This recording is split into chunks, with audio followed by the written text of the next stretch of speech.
yeah, you guys can open a second tab if you want to look at whatever the screen is showing.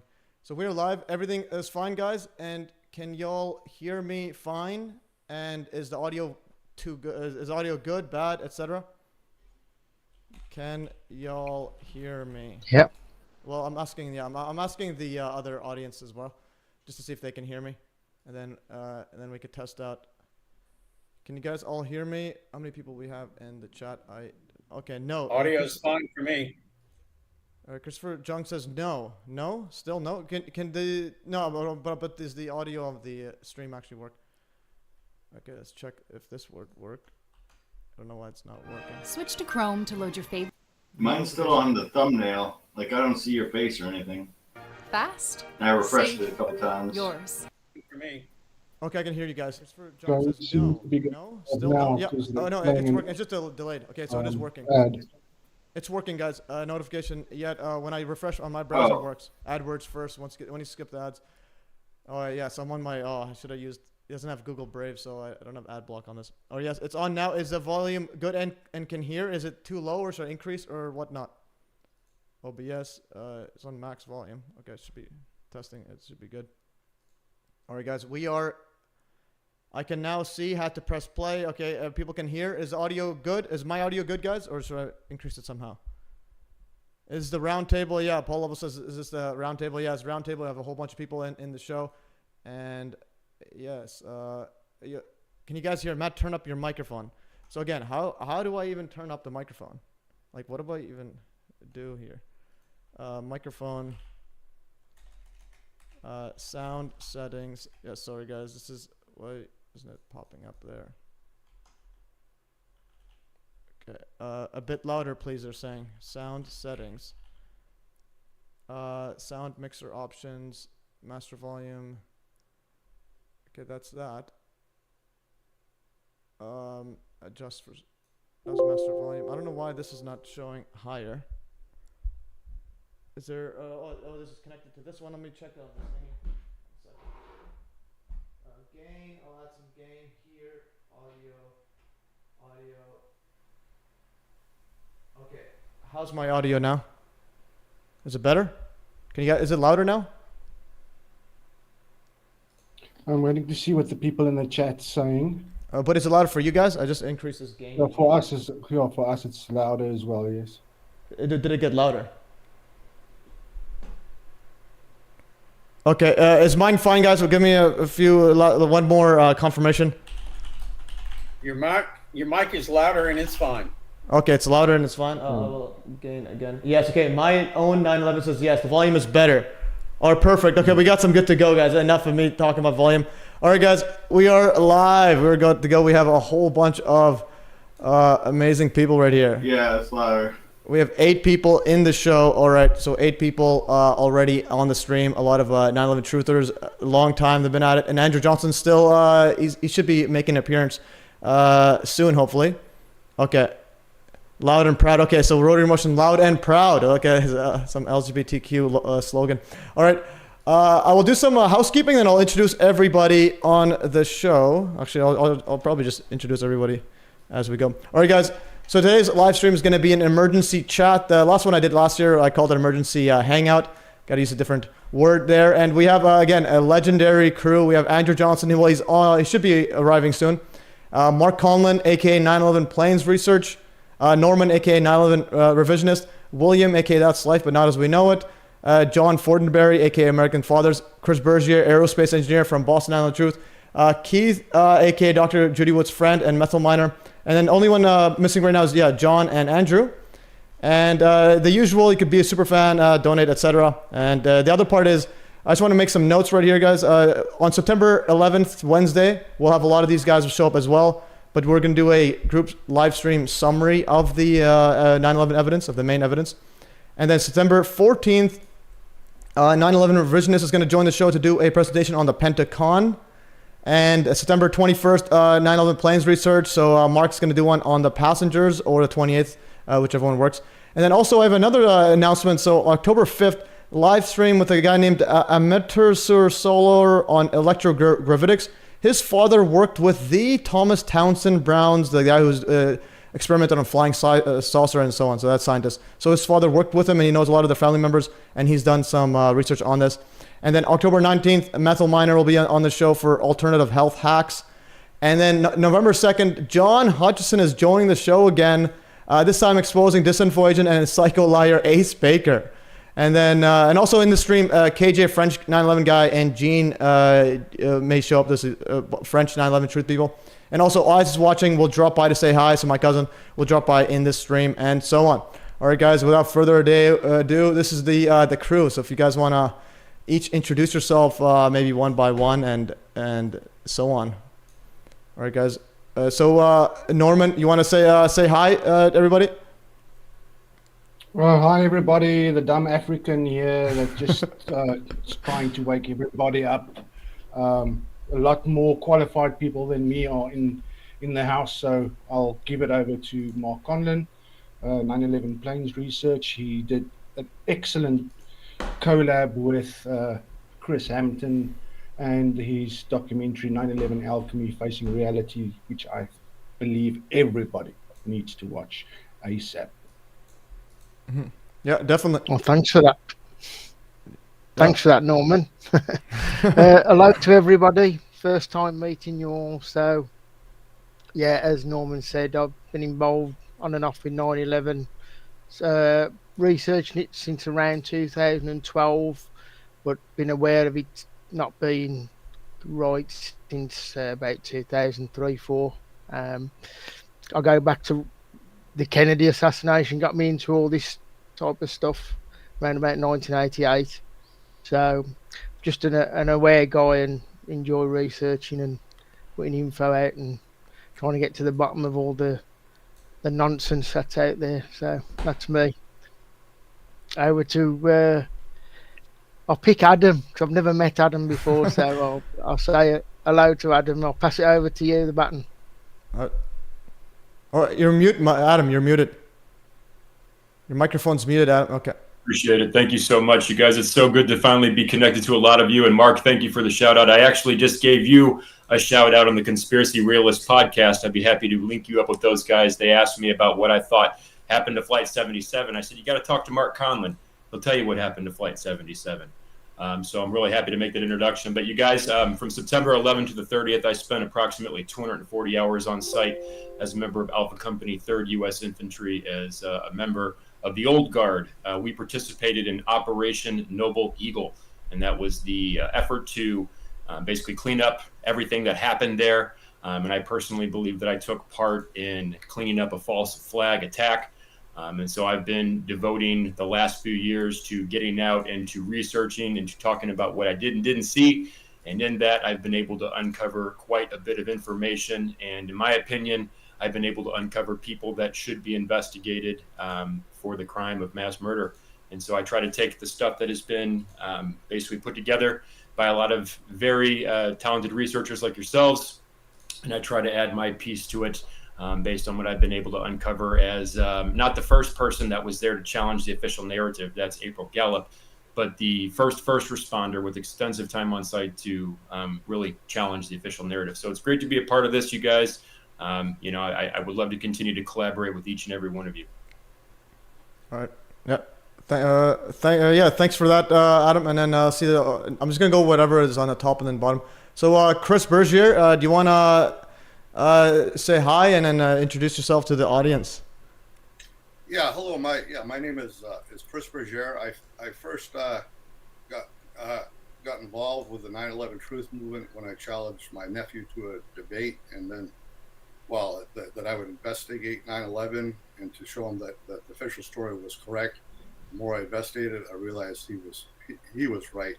That 9/11 was indeed a false flag event. And I joined Architects and Engineers first thing for about 6 months.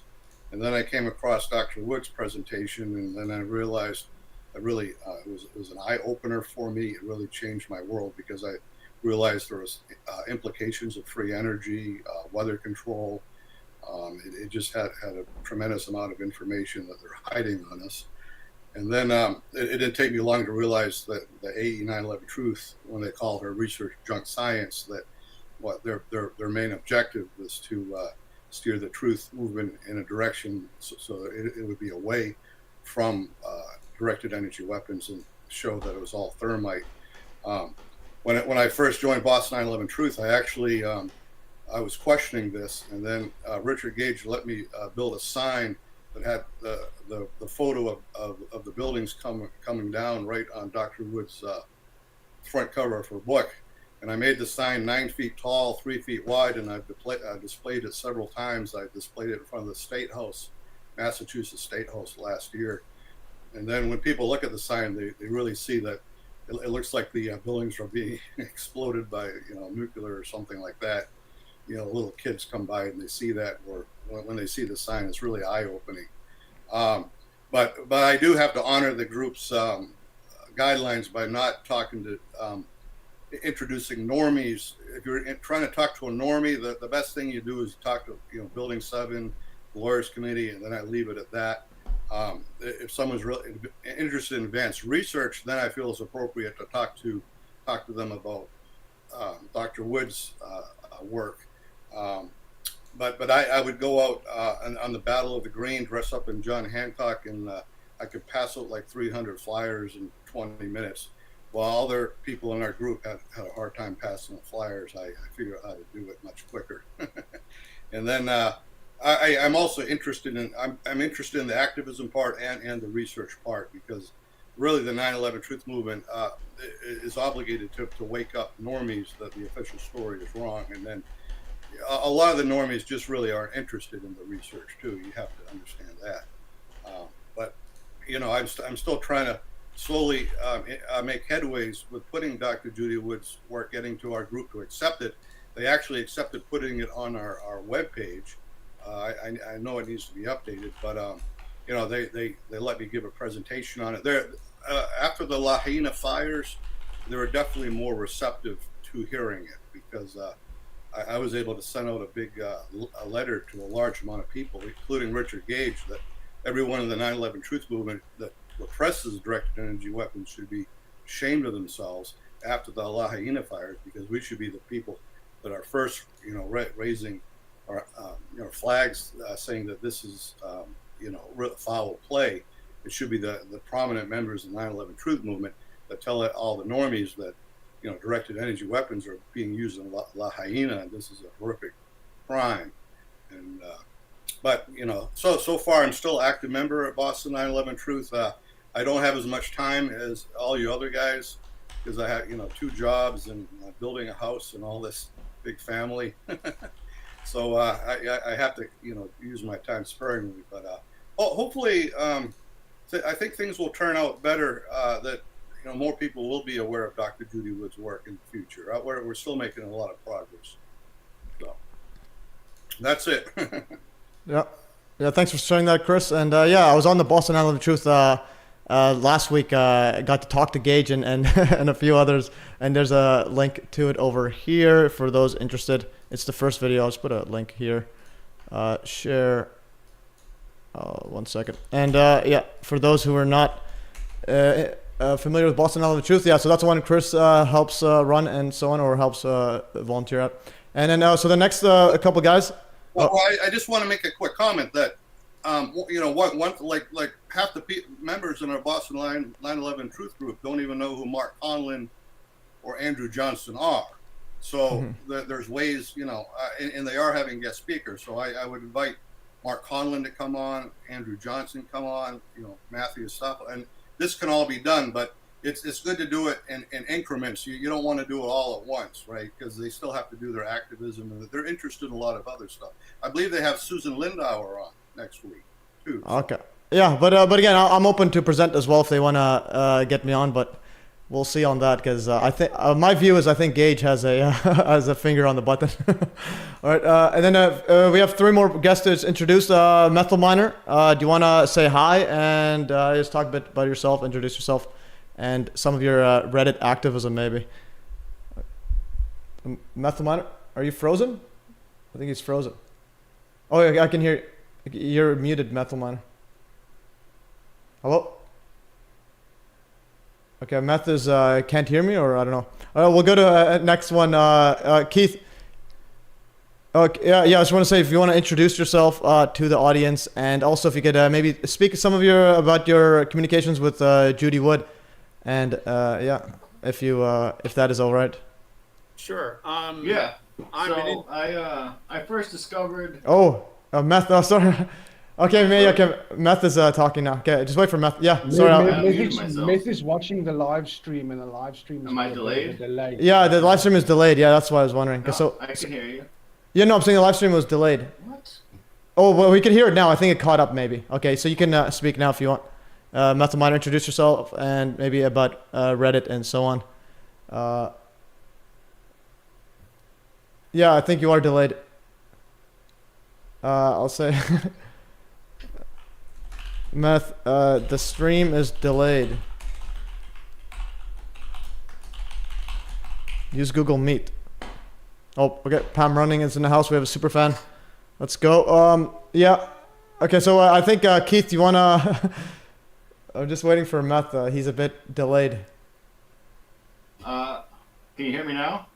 Yeah, I can hear you, but are you delayed? Is what I'm asking. We can hear you. Just the thing is, the stream you're looking on YouTube. I had both the stream going, and I muted the Google Meet chat. Yes.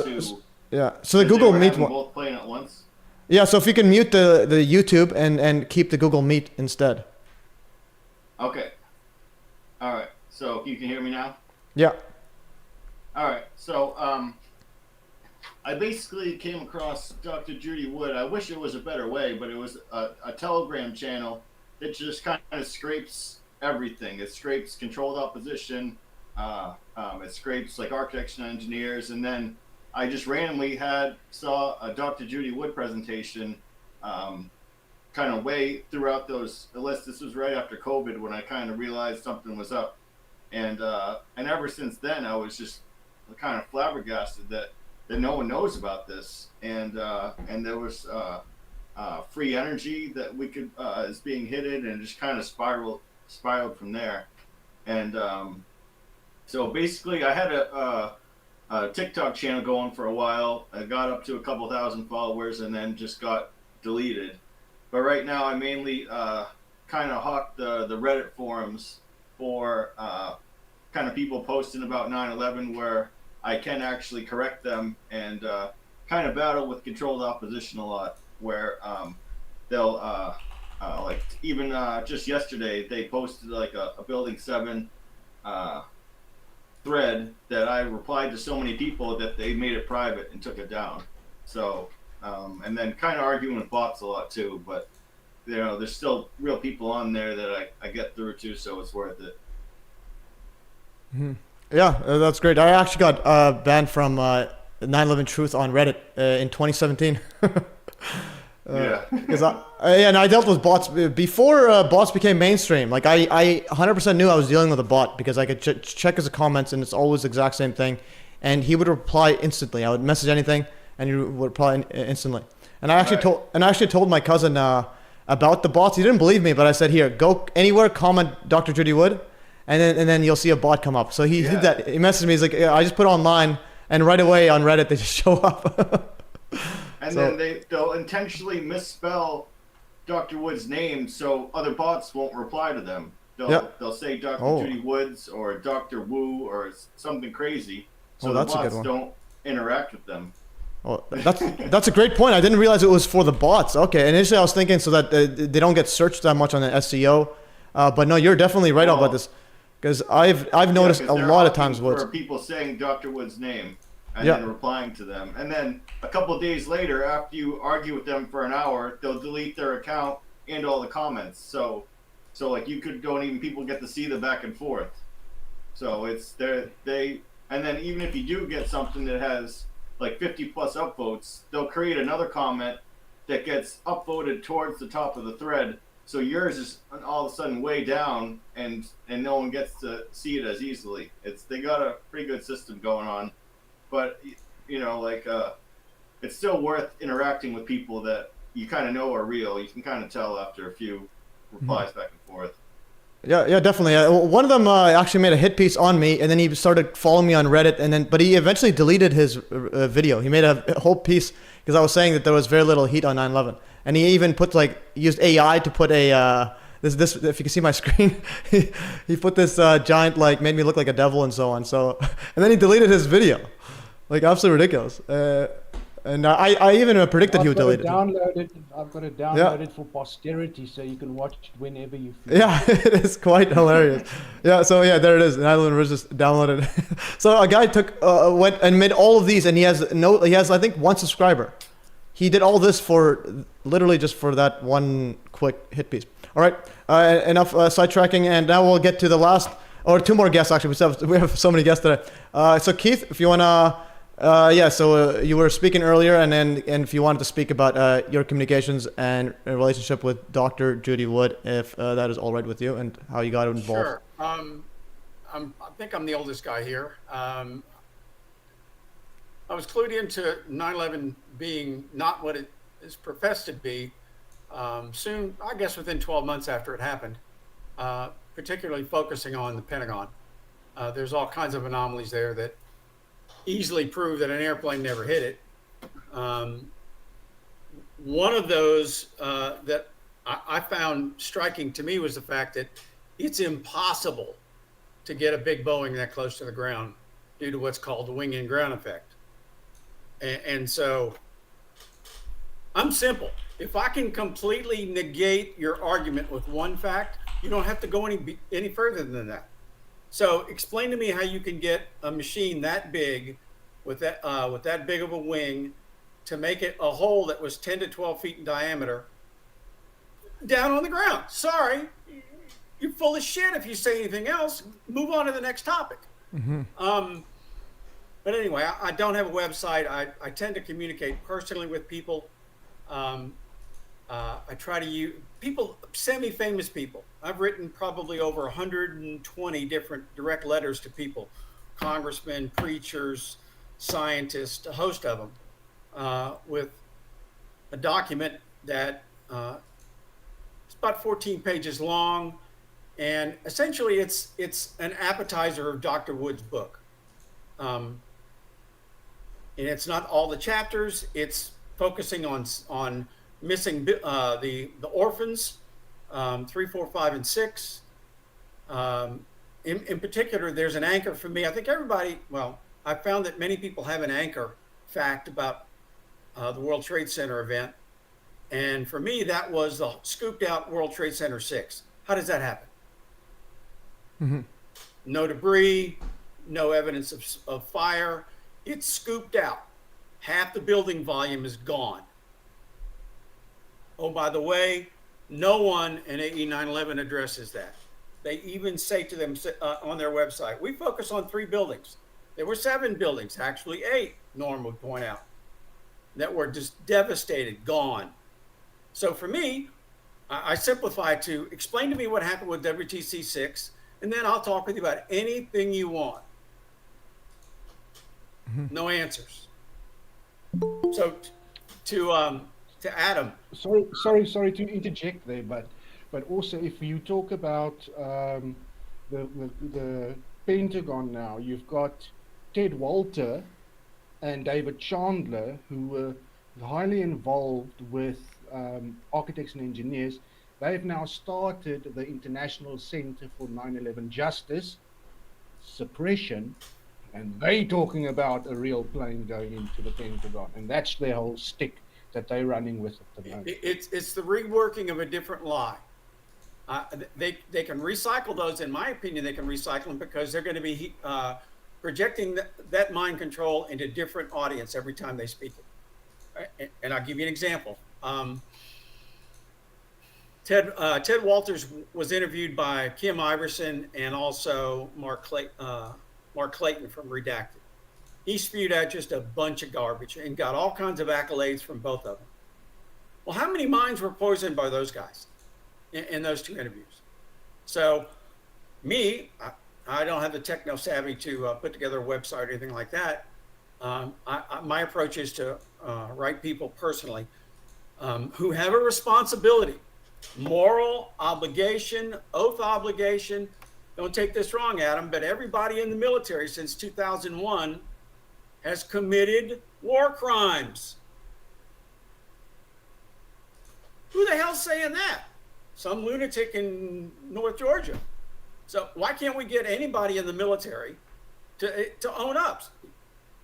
Yeah, it was a total fraud. All the authorizations of used military force are complete empty frauds. Everybody that's been in the federal Congress since that day, with the exception of, what's her name? She was a Congress critter from Georgia. I'll think of her name in a minute. McKinney. The only person that's been elected to federal office that has made a peep about the game's not really what it professes to be is McKinney from Georgia. She was a black woman congressman. I'll think of her first name in a minute. So all of what you guys do is phenomenal. It's not me. It's not how I approach it. But the global mind control completely fogs my mind. I don't know how that works and how it maintains at every level in society. Whether you're an engineering professor, whether you're a congressman, whether you're a military officer, whether you're a preacher, whatever. Go ahead, Chris.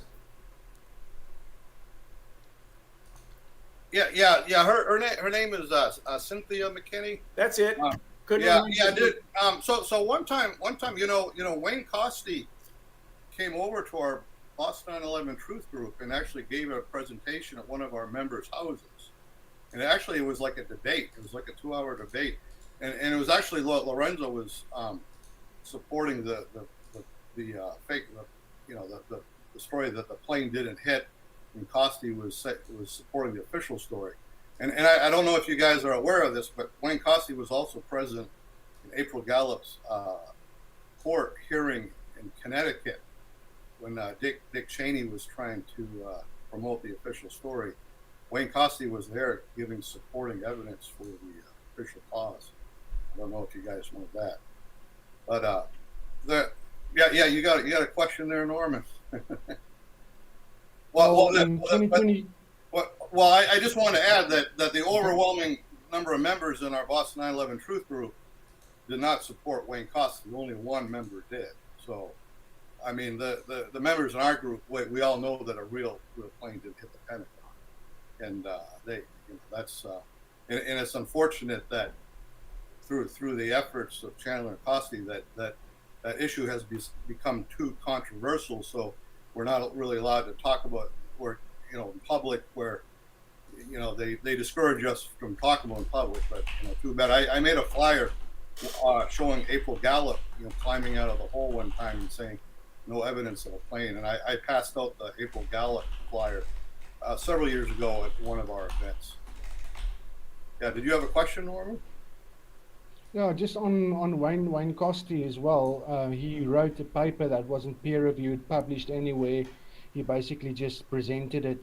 After he wrote it to Colorado 9/11, that's run by Marty Hopper. Marty Hopper lives with, or David Chandler lives with her. I don't know what their setup is, if they're married or not.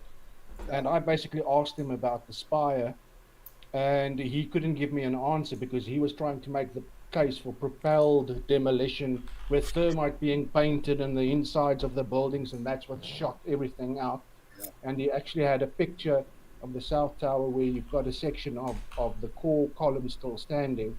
And when I asked him where did that go, and he said, no, well, I don't know. Maybe we'll never know because maybe things just disappeared. And he even debunked himself by stating that they found no molten metal in the core columns. Nobody reported any of the molten metal. That's one of the main prerogatives that AE runs with. And the best thing is, Richard Gage was sitting in on the call, and he didn't correct it. So that was just wonderful, seeing these guys debunking themselves right then and there in a Zoom call after I asked a simple question. So that you can just see that they are full of it. Well, they certainly have jobs to fulfill. This psychological operations that's still going on. To discredit the truth, and you have to understand that's what's happening. Certainly, when let's say David Chandler, he gave a presentation on the real plane theory, and then he used Wayne Costy's research.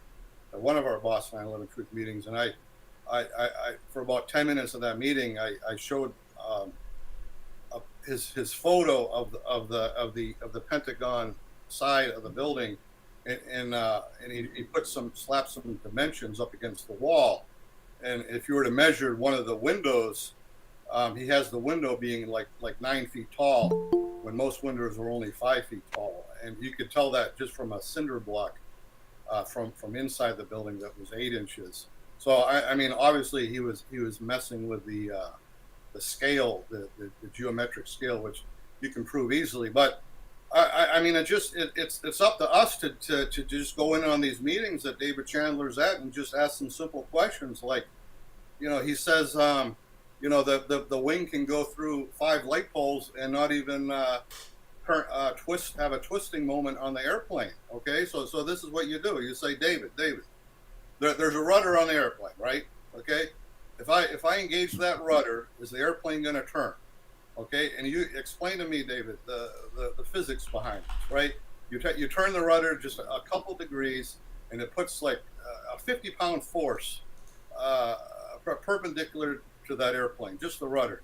So that's going to turn the airplane, right, David? Sure. Okay. Now let's do a thought experiment, David. When the wing hits the light pole, is that going to have the same effect as the rudder turning the airplane? See what he says. Okay. And then when you go and you just talk to him, and then you let the other people hear the argument in a simple discussion, it's the other people that are going to change their opinions and say, yeah, wait a second, David Chandler is saying something that just doesn't make sense. So that's the way we have to move this movement. And then another thing, you guys have to understand how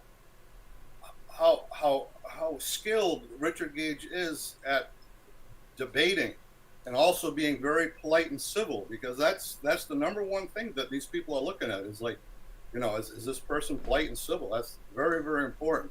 And I made some mistakes a while back, but I get really upset myself, and I would send out emails to the group, and then other members would get upset with me, and I said, maybe we should ban Chris. Early at my Boss 9/11 Truth group, some members didn't want me there. They thought I was too disruptive with promoting my theory of Dr. Judy Wood, and then refusing to hand out thermite. If I may interject, I don't know if you can hear me. Yeah, sure, Andrew, sure. Oh. Yeah, thanks for joining. I also got the time wrong, despite checking that we were, whatever search I did said that we were 9 hours behind PST. Apparently that's not the case. As regards presenting and stuff, the things that are working against us are that most people can't believe, what the truth is. So not only have you got all the mind control, propaganda, and as you were pointing out, people like Gage have probably had some sort of media training or something like that. So you've got all those things working against you, and in my own experience, going back to say 2005, 2006, 2007, essentially I was involved with a group of what I thought were like-minded people. But when it came to this information about the directed energy weapons and the stuff that Mark's been looking at, all with the lack of planes, people didn't want to know, and they didn't. Only I'd say probably about 1% of them said, "Oh, actually, Andrew," or "Actually, Mark," or "Actually, David Shea, you've got a point. I can see what you're saying now." Nobody said that. So, this was one of the problems. That this information is so far off the radar for most people that all this the lies are on their side, basically, because the truth is the average person just off the radar, and unless you've really gone down the rabbit hole to quite a degree, So my approach really, which differs from many people here, I think, is simply to wait for people to ask for the information. And that might be, maybe it is lazy, I don't know, you can call it lazy if you like, but it's the only thing that really works is when somebody comes to you and says, actually, I'd like to see that now. I'm really interested in that. And even that doesn't always work.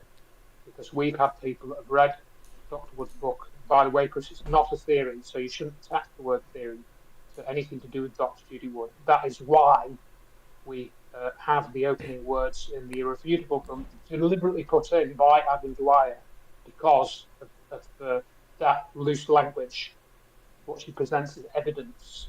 Okay, so unless people ask to see it and then go through it meticulously to check that it's correct, and they're willing to do that, and this is why Dr. Wood, one of her sort of points was she didn't really want to make an ebook available, because if you've got a physical book, you've got to make a commitment to reading it. And it's a heavy book, as you all know, so you've got to make a physical commitment to reading that book and getting through it if you really truly want to learn what's in it. And people are lazy, and I'm lazy sometimes as well about certain things. So I think for me personally, those realizations have been quite important to help me keep my own sanity and allow me to continue supporting the research and sort of back. That's partly why I posted that article. I don't know how many of the folks here have looked at it or care about it, but I posted an article about a month ago, I think it was 3 weeks ago, called "Helping People Understand Where the Towers Went," which is really kind of a bit of a personal diary into the years, diary of the years that I've been distributing Where Did the Towers Go book in the UK and Europe, which started in 2011, and what I've had to do, pretty much because there weren't anybody that came forward to offer support. Well, that's not true actually. A small number of people came forward to offer support, who I name in the article. But organised groups, in my opinion, the ones I've been involved with, they've either got too much else going on, or they're directly infiltrated and controlled. And again, that's why I wrote the 2 books to illustrate that and provide the evidence that was the case, depressing though it is. And these people range from egotists to denialists to, as I postulated in the book, and this is something you can't prove, people are under some form of mind control. And whether that's done by beaming or drugs or post-hypnotic suggestion, I have no idea, but the end result was the same, that they will not turn around and say, "Oh, yes, Mark," "Oh, yes, Chris," "Oh, yes, Adam, I can see your point. I understand now." They don't do that. And that's ultimately, what we're up against, really. If I can just mention, Andrew, the other day, what I've been keeping an eye on people who are being interviewed by who interviewed Richard Gage, and he's basically, his modus operandi in 24 is to go after all the smaller podcasts. And I tend to follow up with them afterwards, send them some information. If they're on X, I'll interact with them, send them some links, and see what happens. And luckily, some of them have come back, especially one gentleman. He's also in the UK, the Pirate Truth podcast. And I basically spent 2.5 hours showing him some information, showing him where certain talking points have been taken over by the other side, if you want to call it that, and how it's half-truths. And if you just look a little bit further, you can see everything.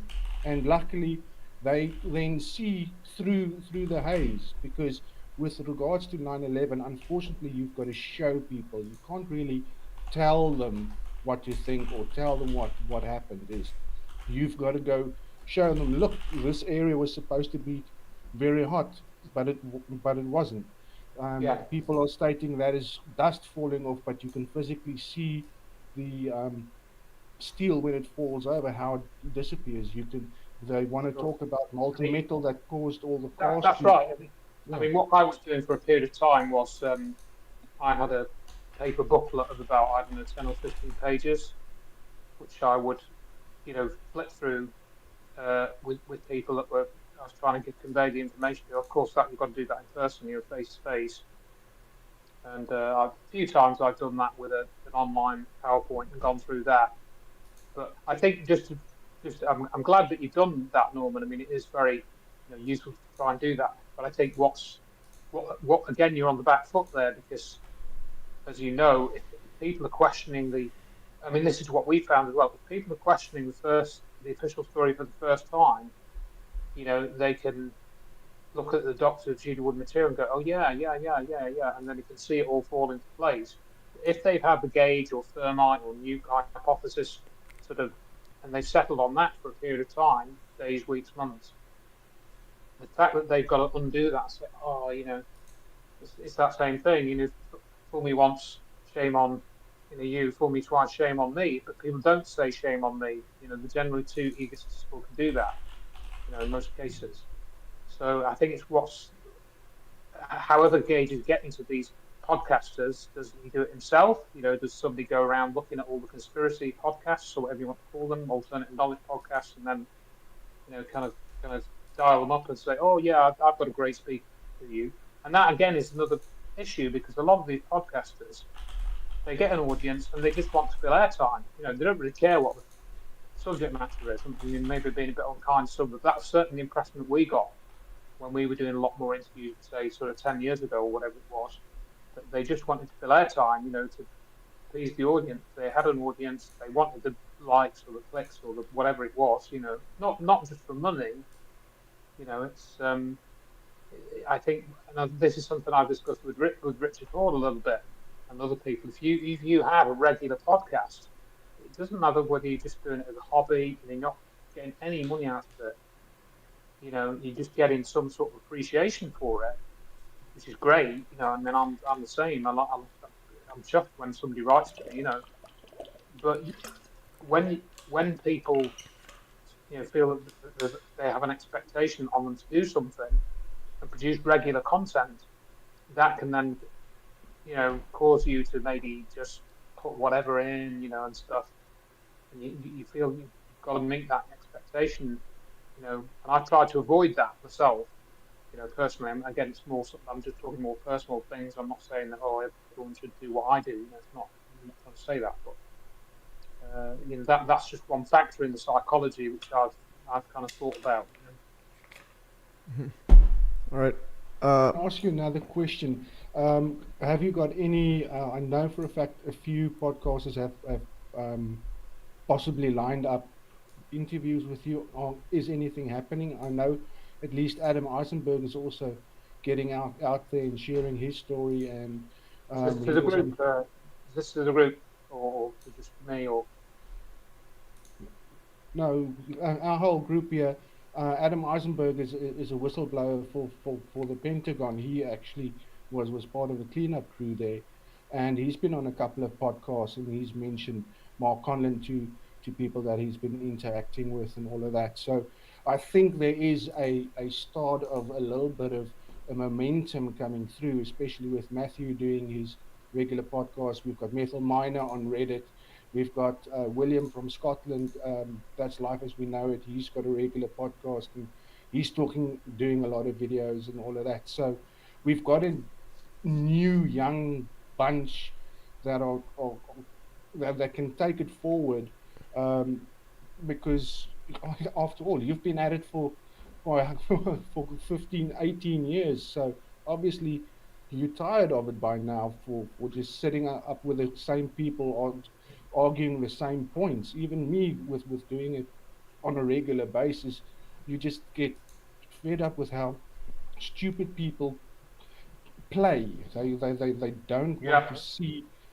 I think that's why, personally, again, I sort of just try and keep it on a certain level, which fits in with the rest of my life, because I've had other things to do with my life and stuff, which is another point generally. But the other thing that you made me think of when you said that, which I can't remember, so I might have to mute and let somebody else speak. But when you are at it a long time, you can become very jaded and want to give up. I've never really felt like that. I've always known that I can continue in the way I want to continue, sort of thing. And I think that's very important to work out what works for you and make sure you don't compromise the other important things in your life, you know, like relationships, family, the balance that you have, the structure that you have. Well, I know what I was going to say, and I'll sign off for the minute. There's a Buddhist, one of the Buddhist teachers says, no one listens to angry people. I think that's a really important point. Well, it's difficult not to get angry about this, but no one listens to angry people. I think that's true. Chris here. So our Boston 9/11 Truth Group actually wanted Dr. Judy Wood to come on and give a presentation. So they're open to this. So I'm just sending an invitation to both Mark Conlon and Andrew. Hopefully, maybe within the next 6 months or this coming year, if you guys would be guest speakers, it would be it would really make a big difference. Andrew. Well, thank you, Chris. We've talked about that before, though, really, and I'd rather just, you know, it would be better just if the existing presentations were played. I think if you were to open a forum, something like this, where it was a Q&A. It would just be your presentation. So what happens is you get an hour and a half to give a presentation on your. Well, you can just play the existing one, really, and then, you know, people. It does. Yeah, but it does make a big difference when you show up in person. I mean, half the people in my group don't even know who you are, Andrew. They don't. No, sorry, a lot of people don't know who I am. And then same thing with Mark. You know, if you could come and give just a presentation on playing, that would make a big difference. And. But remember, we're in the UK, so you know you've got a lot of expense there if you want to actually meet physically in person. No, it's just on a Zoom. By Zoom, by Zoom, we just show the same PowerPoint, so you might just play the video. You know, this is just a Zoom meeting. It's just a regular Zoom meeting, and you know, even an hour, it would just make a big difference. And then you know, and actually, Richard Gage accepted my invitation to a debate on thermite. I think he would do that with me. To be honest, Chris, I mean, I'm aware of your history with the group, so it would have to come. The invitation would have to come from somebody other than you. Oh no, it would. It would come from Sue Serpa, who I'm good friends with her, and she would say. Anyway, I don't want to dwell too much on that, so I don't want to take up too much time here. So yeah, no, it wouldn't take a lot of time, and the same thing with Mark's research on planes, that it would make a big difference because they're kind of on an inside bubble with all the truthers. Everything circles around a certain type of audience, and our audience really isn't getting much traction. And also, I mean, I'm also a member of New England UFO Research Organization. They asked me to have Dr. Judy Wood on. Okay, so she is very popular. I know she's reclusive now, but us that support her have to come forward and promote her work. And I mean, I did do a presentation myself.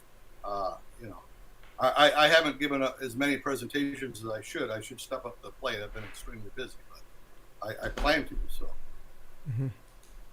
Yeah, I just want to chime in as well, guys. Yeah, so the Boston 9/11 Truth one. Yeah, so if they do actually want a presentation from anyone that's promoting what I view as the real 9/11 Truths, I think it would be worthwhile, but again, I doubt they would actually want that, because last time I was on it, just for the Q&A, I was pretty much 4-on-1. You had Richard Chandler, or David Chandler coming at me. You had Gene Lartonda trying to attack me, and then you had Richard Gage going at me, and then you had the other guy, the Bottomley guy, all because I was telling them the real physics don't have a delayed, the actual Boeing would not go through a steel structure with a delayed explosion, and they just would not entertain it. And then you had but that shows that they're stuck on their viewpoints. And when you came in, I think you did a super job.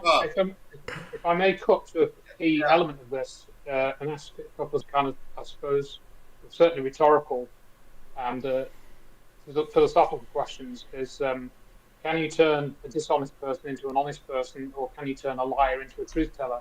You know, and that's David Chandler is a liar. He's dishonest. Gage is a liar.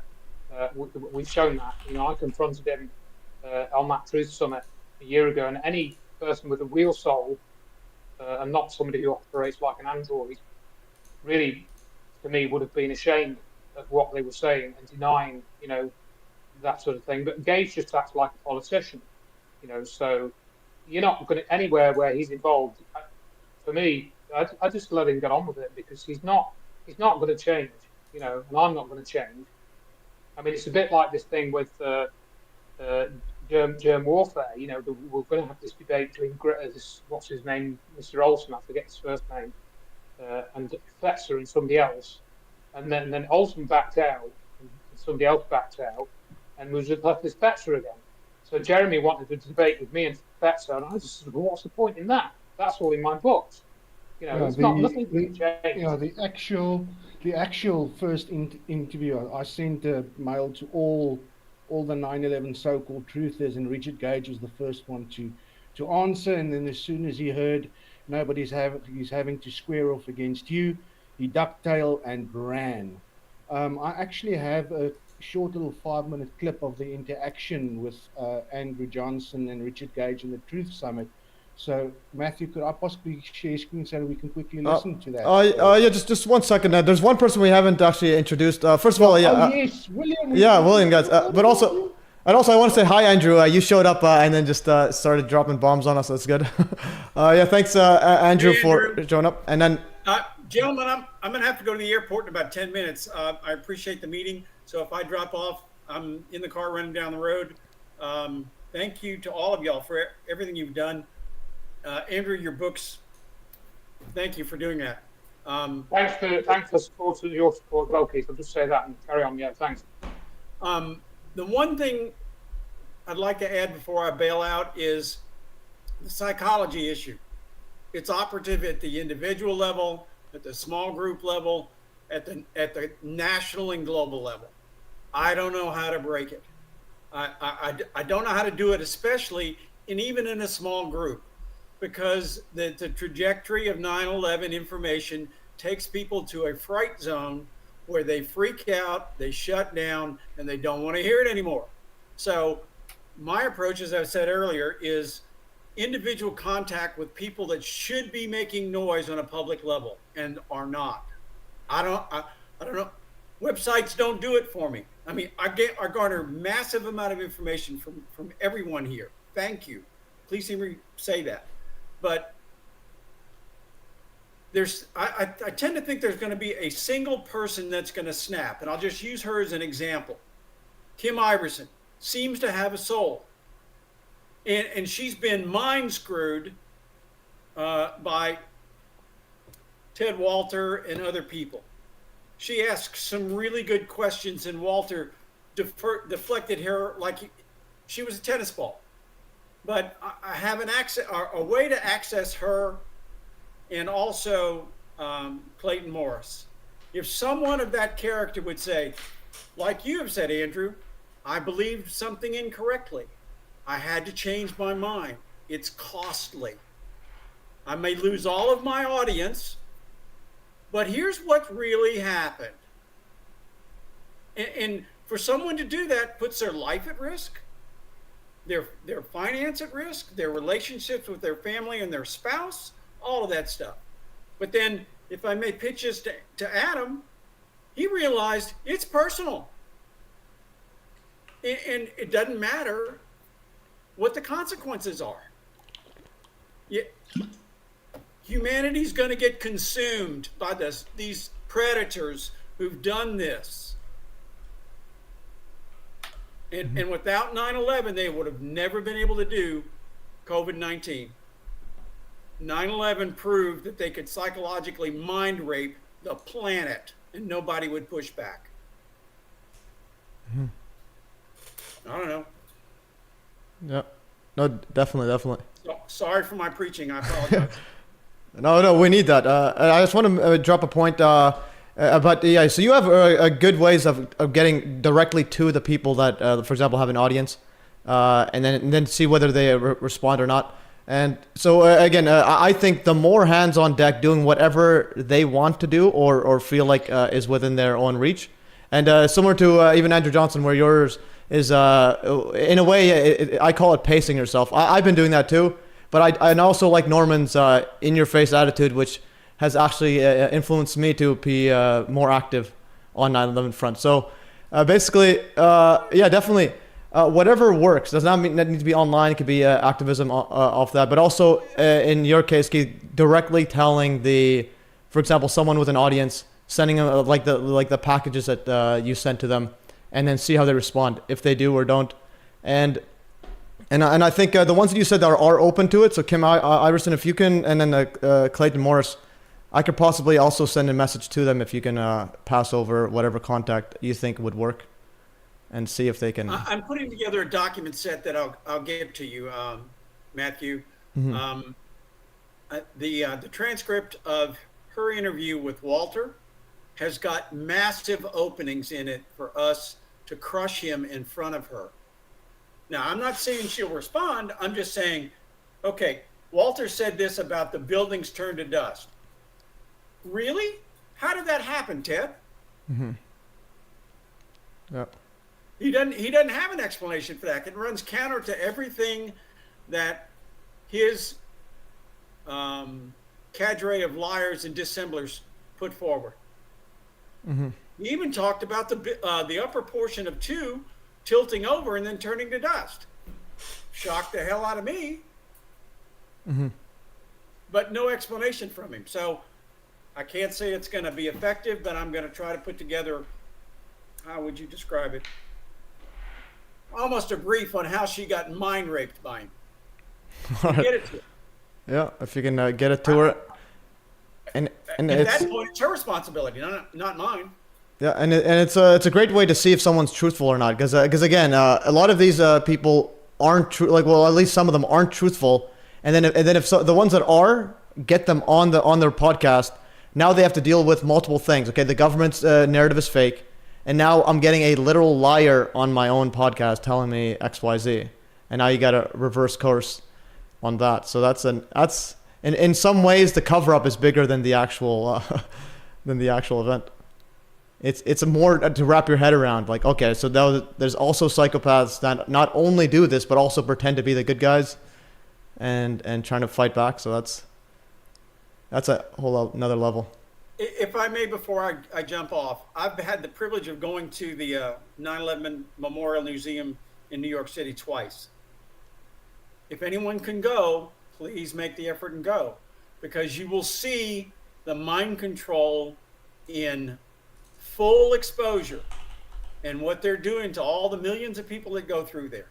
You know, the Spire video that Matthew and Norman have worked on.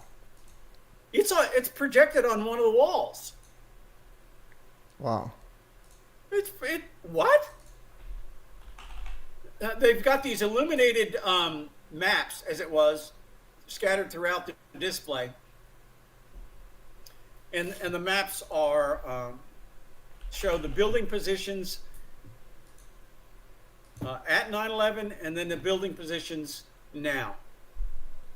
Well, okay. Well, if only 3 buildings came down and were damaged, why did all the other 4 have to be taken apart and moved? And now you've got different buildings there. Who made that decision? Why wasn't it investigated? Who benefited? Mm-hmm. It is massively evil to go there, but it's massively instructional too. Now, you can see that fused Bible. That to me is an anchor. You can see what's called the composite. There's this meteorite-looking thing that's a dew composite of steel and plastic and paper and concrete. Not just the Bible, but there's that too. So there's numerous examples of dew evidence right out in front for God and everybody to look at, and nobody sees them. It's really surreal. Mm-hmm. Yeah, definitely. That is quite remarkable. The Spire video, when I first saw it, it's turning to us. I even showed a friend who's a normie. He's like, "Oh, that's got to be fake. You just believe it's on internet." I'm like, "It's an official video." Like, it's like it's turning to dust in front of your eyes. Yeah, so it's anyway. Yeah, so I want to make a comment that you can attack AE 9/11 Truth with their own evidence. Like, for example, Dr. Stephen Jones gave a presentation, and I'll read it right to here. He says, nanothermite composites lead to a fast propagating combustion, generating shock waves with Mach numbers up to 3. So Mach numbers up to 3 is in the range of like 1,000 meters per second. So that has nearly the explosive force that TNT has, which is 6,000 meters per second. So you like we could I could write a letter to, and part of our Boss 9/11 Truth group, for them to explain that AE 9/11 Truth needs to explain how in their own evidence that nanothermite with Mach 3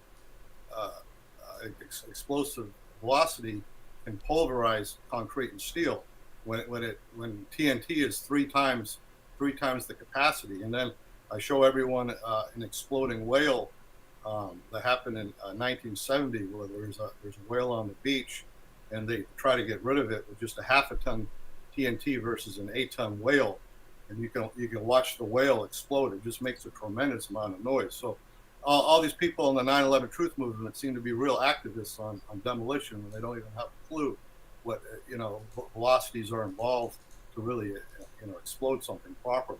So just thought I'd add that. No. Gentlemen, I'm going to have to go. Sorry if I dominated the conversation. It's a pleasure to visibly meet you guys. Please for don't 2 years, stop. thanks. Please don't stop. That's all I have to say. Yeah, thanks, Keith. And, yeah. Maybe I'll communicate with some of y'all individually. Hopefully I'll jump in on September 11th. And there's nothing more important than this. Yeah, for sure. Brilliant. Yeah, and if you want, you could drop by on your phone in the airport or whatnot. While you're flying, you just say hi. Whatever it takes. No, I'm driving to pick up a buddy of mine at the airport. All right, sounds good. All right. Thank you again. Talk to you later. Thank All you. right. Bye, Keith. All right, Bye. and Can all right, bye, you please Keith. give All right. William a speaking chance? Yeah, guys. Please. And then we also have after that we have KJ was on it earlier, the French guy, and then I think he left. Okay, but yeah, William, it's been sorry that everybody's talking over you. I was about to introduce him, but then Andrew Johnson came in, and I'm like, he has to have the floor and take over. Yeah. All right, so William, Totally. if you want to introduce yourself and say hi to the audience and the guests. Yeah, I've been on before with Matt a couple of weeks, well, maybe 3 months ago. In terms of 9/11, it never really had a traumatic effect on me, being such a young age when it happened. So I feel like I've not got... Do you know when certain people look into it, they can't watch it. Oh, I can't watch that. Oh, I can't look at that. But for me, I've not got this traumatic effect. I was only 13, unlucky for some, when it happened. And I watched a wee bit on TV, then I went and played my Nintendo 64, like it never happened. Then fast forward to 2010, and I started looking into it a lot more. And especially the past 5 years, I've been making videos, different content, podcasts, talking to people like Norman, Matthew. That's been great. Norman, he's very modest. He'll say, "Oh, I'm just a African, dumb South African," but I don't buy that. I don't buy it. He's done great work. Same with Matthew. Andrew Johnson, fantastic work. The work Mark's done on the planes, I think, is some of the best work that I've seen in regards to the planes. Absolutely top marks to Mark. He is definitely right up there. What I've learned from him is quite astounding, to be honest, only in the past maybe year or so. And I watched an interview with Andrew Johnston quite a while back, and they were talking about Gage and a few others, and they mentioned a phrase. They called it the half-truth movement, and I thought that stuck with me, and it certainly is a great way to describe it, the half-truth movement. In terms of Gage and some of the people around him, I knew a wee bit about Richard Gage, but it wasn't really until I joined 2 particular Zoom calls they done, and I seen Gage and his kind of friends at work. In particular, at one stage, they kind of ganged up on Matthew and what he was saying, and I thought that was quite interesting. I seen them like this pack of vultures, basically, coming in on Matthew and saying, "Look, nope, we're not having it." So for me, basically, a curious guy to a certain degree. I like to research. I like to look into as many things as I can. In regards, I mean, I do a lot of stuff on Apollo 11, NASA, but when it comes to the Twin Towers in 9/11, I'm not even sure why I've got such a calling to it. I just feel this sort of pull towards it, to look into it more, to continuously look into it, to the point where Andrew kind of touched on it. You've got to get that balance. You've got to kind of not ruin your life at home. So I've had chats with my wonderful wife, and she said, look, just give it a rest, stop looking into it, but I can't, I honestly can't. No matter what I do, I keep going back to it, I keep going over it, and it's thanks to people like Andrew, Matthew, Norman and Mark. The work Mark's done, I highly recommend it to people who have not seen it. It is top notch.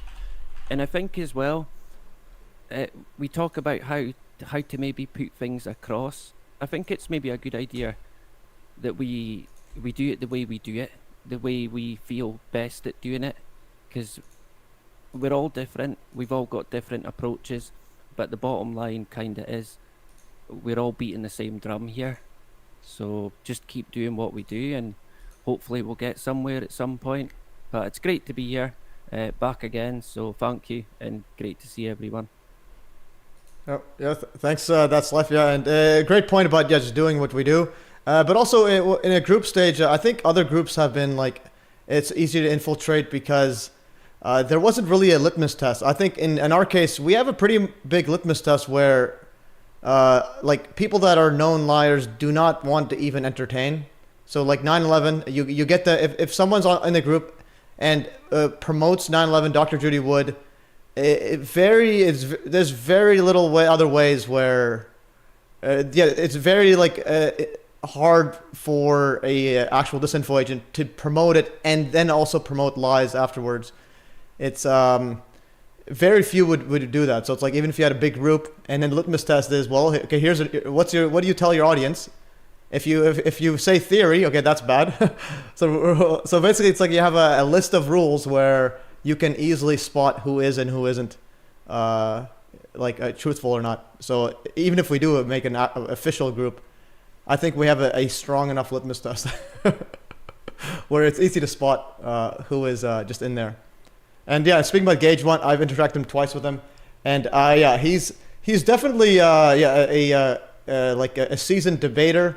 But the thing is, I understand a lot of what he's trying to do. He's trying to get you off guard by either putting a bunch of lies in. Especially when I was getting ganged up in that Zoom call, they were making stuff up. They were saying, "Oh, I never seen a wing break off when a plane is in nosedive and it's going 600 miles an hour." But they're making stuff up just to get you off guard. But if you look at it, it's like, for example, the terminal velocity is only 400 miles an hour, so it's like, or 340.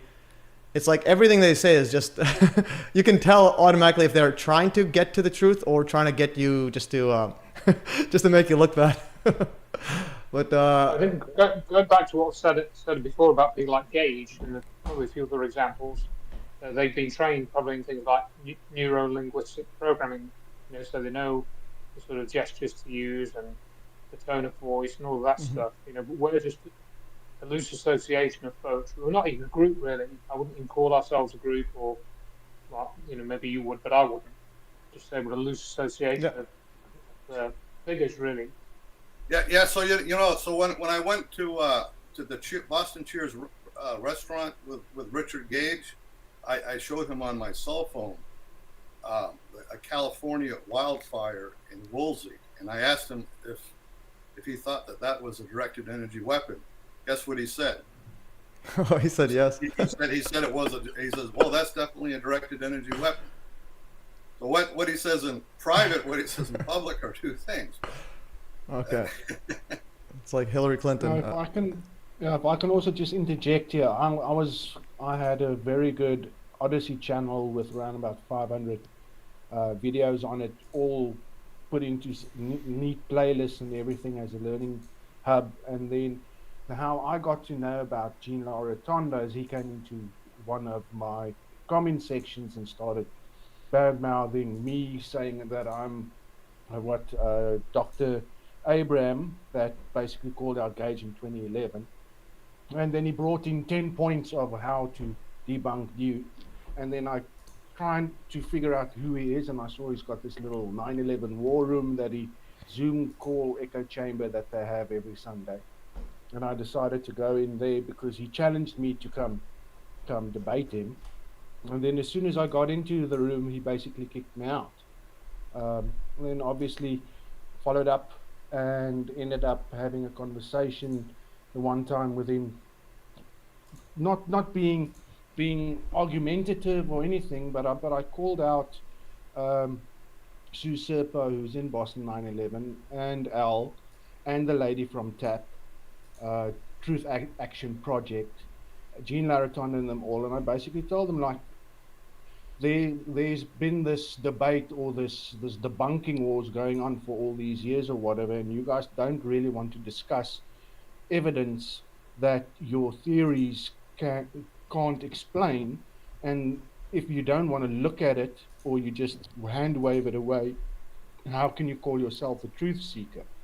And then the following day I get an email and say I'm now permanently banned from his 9/11 playroom that they hold. And the same issue now with Boston 9/11. I'm angry at these people because these people know the book has been out for 12 years. You've got guys like Craig McKee, who's now apparently one of the biggest challengers to Ted Walters and those guys, stating no, but he wants to argue with him that no plane hit, but he's best buddies with Richard Gage. So they're all a big little group playing a game of being or having problems with one another. And that keeps people busy over there, but none of them have got the balls to actually have an open discussion. And what Jean Laratonda said is he would actually have a debate with me in April. And he promised in front of 10 people that he will have that debate with me, and that was in February. And then the following morning I get an email saying I'm banned because I'm disruptive. And that's exactly what Sue Sipper said after the Boston one, because they kicked me out after 5 minutes because somebody was hacking their stream. After I was kicked off, they were still being hacked. Okay, so that wasn't me, so they can't say that was me. And then when Matthew was busy schooling Chandler and the guys, then we got this whole idea, no, we're not going to allow these people in because they're disruptive. Why? Because we're actually pointing out things that you've got flawed thinking. Yeah. The description there is very similar to Fetzer's behaviour. That was a very similar MO that you've described with this Gene. What's his name? Fetzer used to do exactly that. He was. And the other thing I want to mention is that the people like Fetzer or this Gene character or Gage, we don't know what's in their past. I mean, to give you an example of Jeremy Riss, who had that moniker alien scientist, who also has done debunking videos of various types. It's not difficult to find out that he was with his girlfriend one time. This was probably 10, 12 years ago, probably longer actually. And he tried to hack her to death with a machete. And then some guys pulled him off, and he ended up in prison, for attempted murder or whatever it was. And the chap I got in touch with, Edgar Fouché, that's a whole other story, which I won't discuss here. It's on my website if anybody's interested. He was sending Jeremy Rush stuff when he was in prison, and Jeremy Rush was sending Edgar Fouché stuff when he was in prison. And then he had to go on to parole, and he was living in his dad's basement while he was on parole. And he broke the terms of his parole, and he was rearrested. I mean, these are the sorts of people I think that you're dealing with. But we just see a talking head, we don't know what's in their past.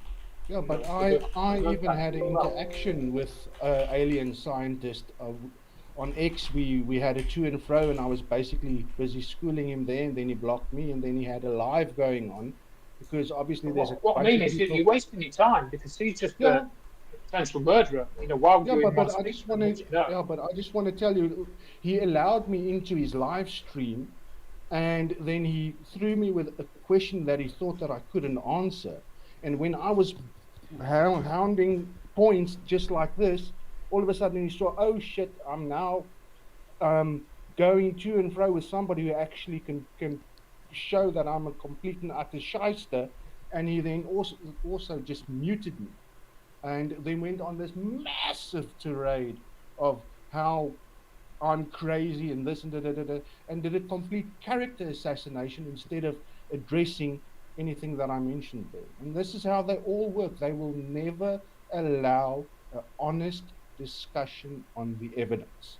They will sit in their little echo chambers with all the stupid people that follow them and think that they are following real truthers. But and that's the issue that we've got.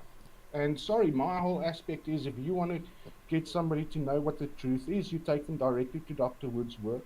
You don't tell them, oh, the building 7 fell. Oh, bugger that. Talk about the orphans. What about building 3, 4, 5, and 6? And what about the 8th building, the Bankers Trust building? As soon as you tell them about the Bankers Trust, nobody knows about the Bankers Trust.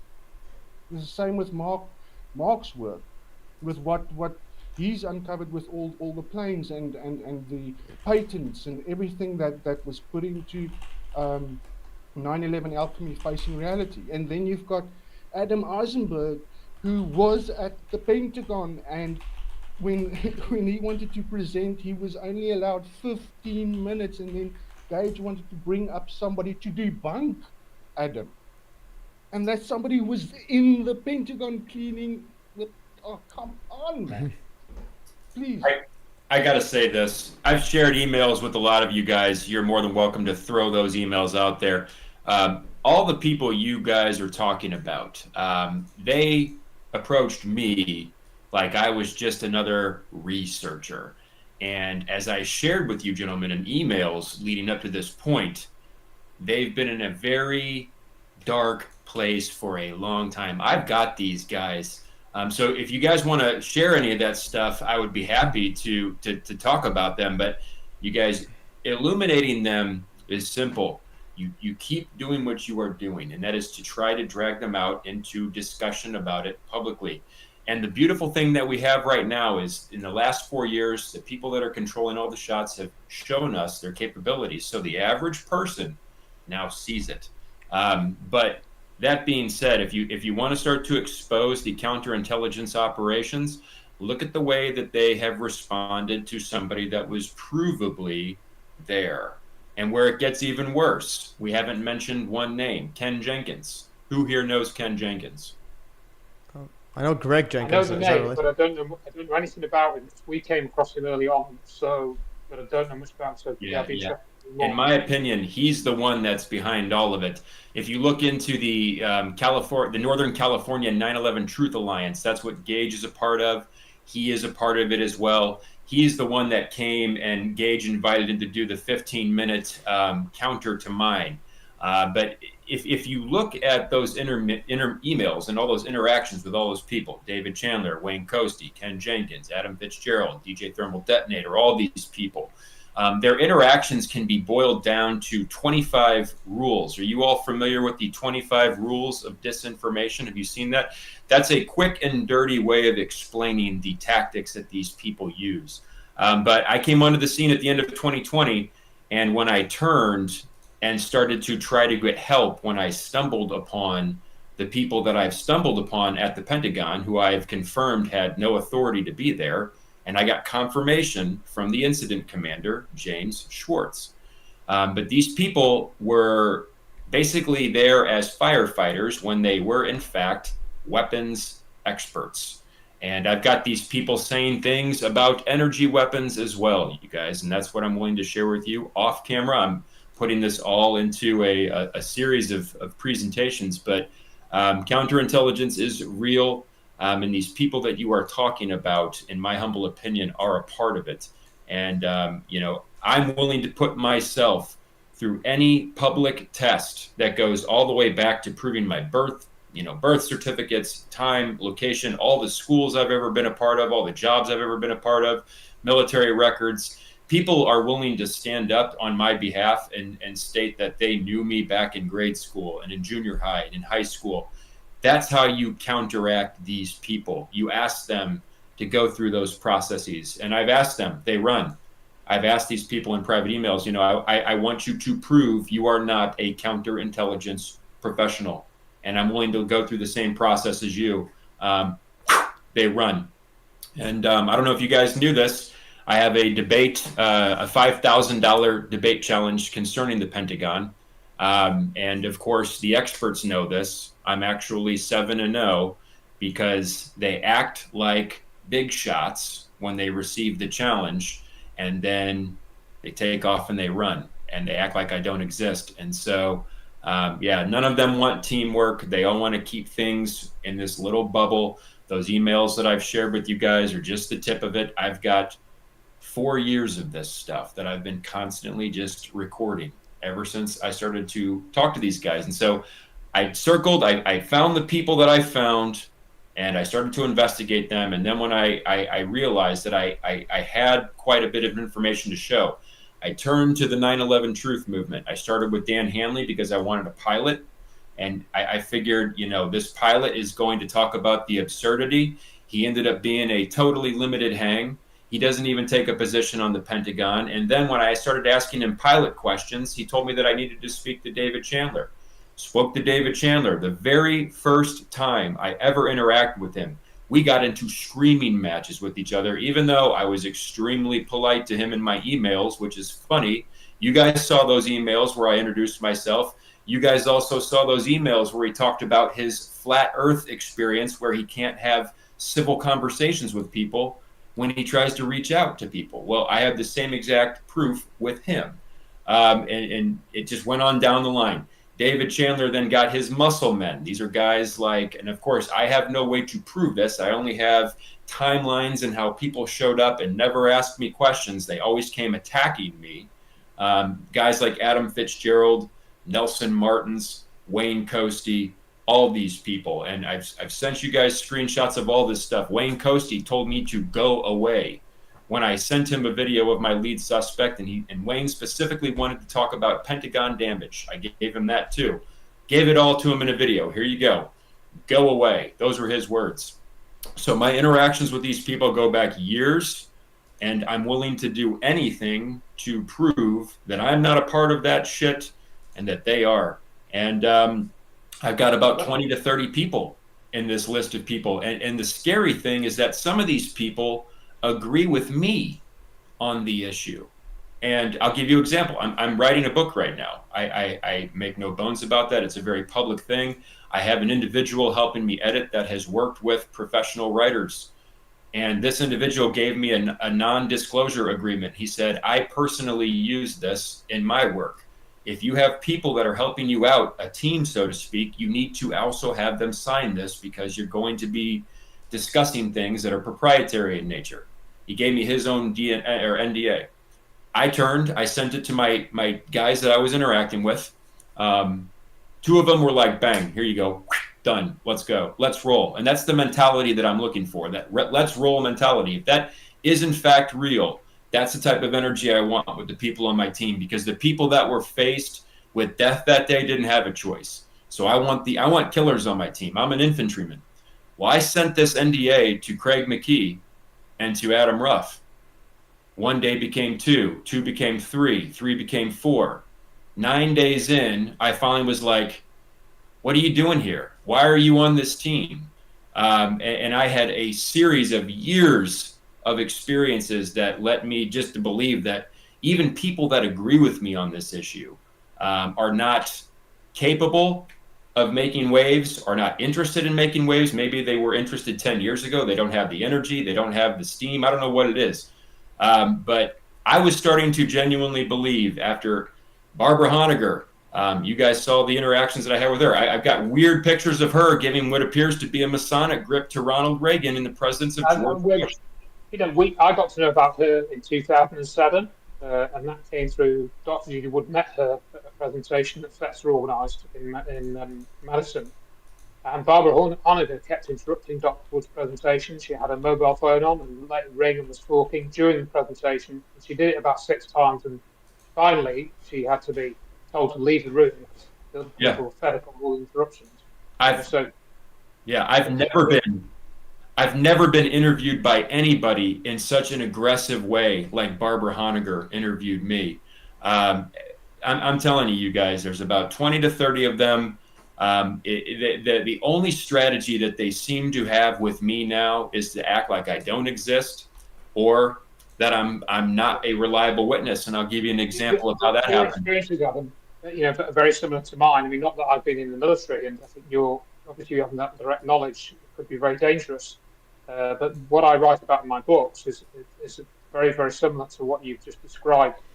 And I was a person that was just ignored, and people were aggressive towards me. People that I thought would be on my side. That's really what my books are about. The people I thought would be on my side, try and work out why they weren't. And looking into that. Barbara Honegger, I think, is pretty clear, and you sent that picture. She was CIA. I'm almost certain of that. Not that she would ever admit it. And so there you go. And I think people have said that there are more spooks than regular people. Well, here's where it gets absolutely. And with Barbara Honegger, I mean, if you guys have really looked into my story, I would highly recommend, if you haven't, to do that. There's several podcasts where you can do that. But after September 11th, my company, Alpha Company 3rd U.S. Infantry, was the victim of an anthrax attack. Somebody had mailed anthrax to our base. Well, we all know the FBI allegedly had Bruce Ivins, that was apparently their guy doing it, although this anthrax came from American labs. I looked into this. There is no historical record of this attack, even though I personally witnessed with my own eyes. And I had a buddy of mine in my company submit a lay statement, because I had to prove that not only had the September 11th incident traumatized a lot of people in my company, but so did this one. Well, I looked at Barbara Honegger and I said to her, who are the anthrax experts? And she said, well, of course we are, the Lawyers Committee for 9/11 Inquiry. And so I was like, okay, great. Do you want to bite down harder on this anthrax attack where there is absolutely no historical evidence or record of it? No, nothing. Done.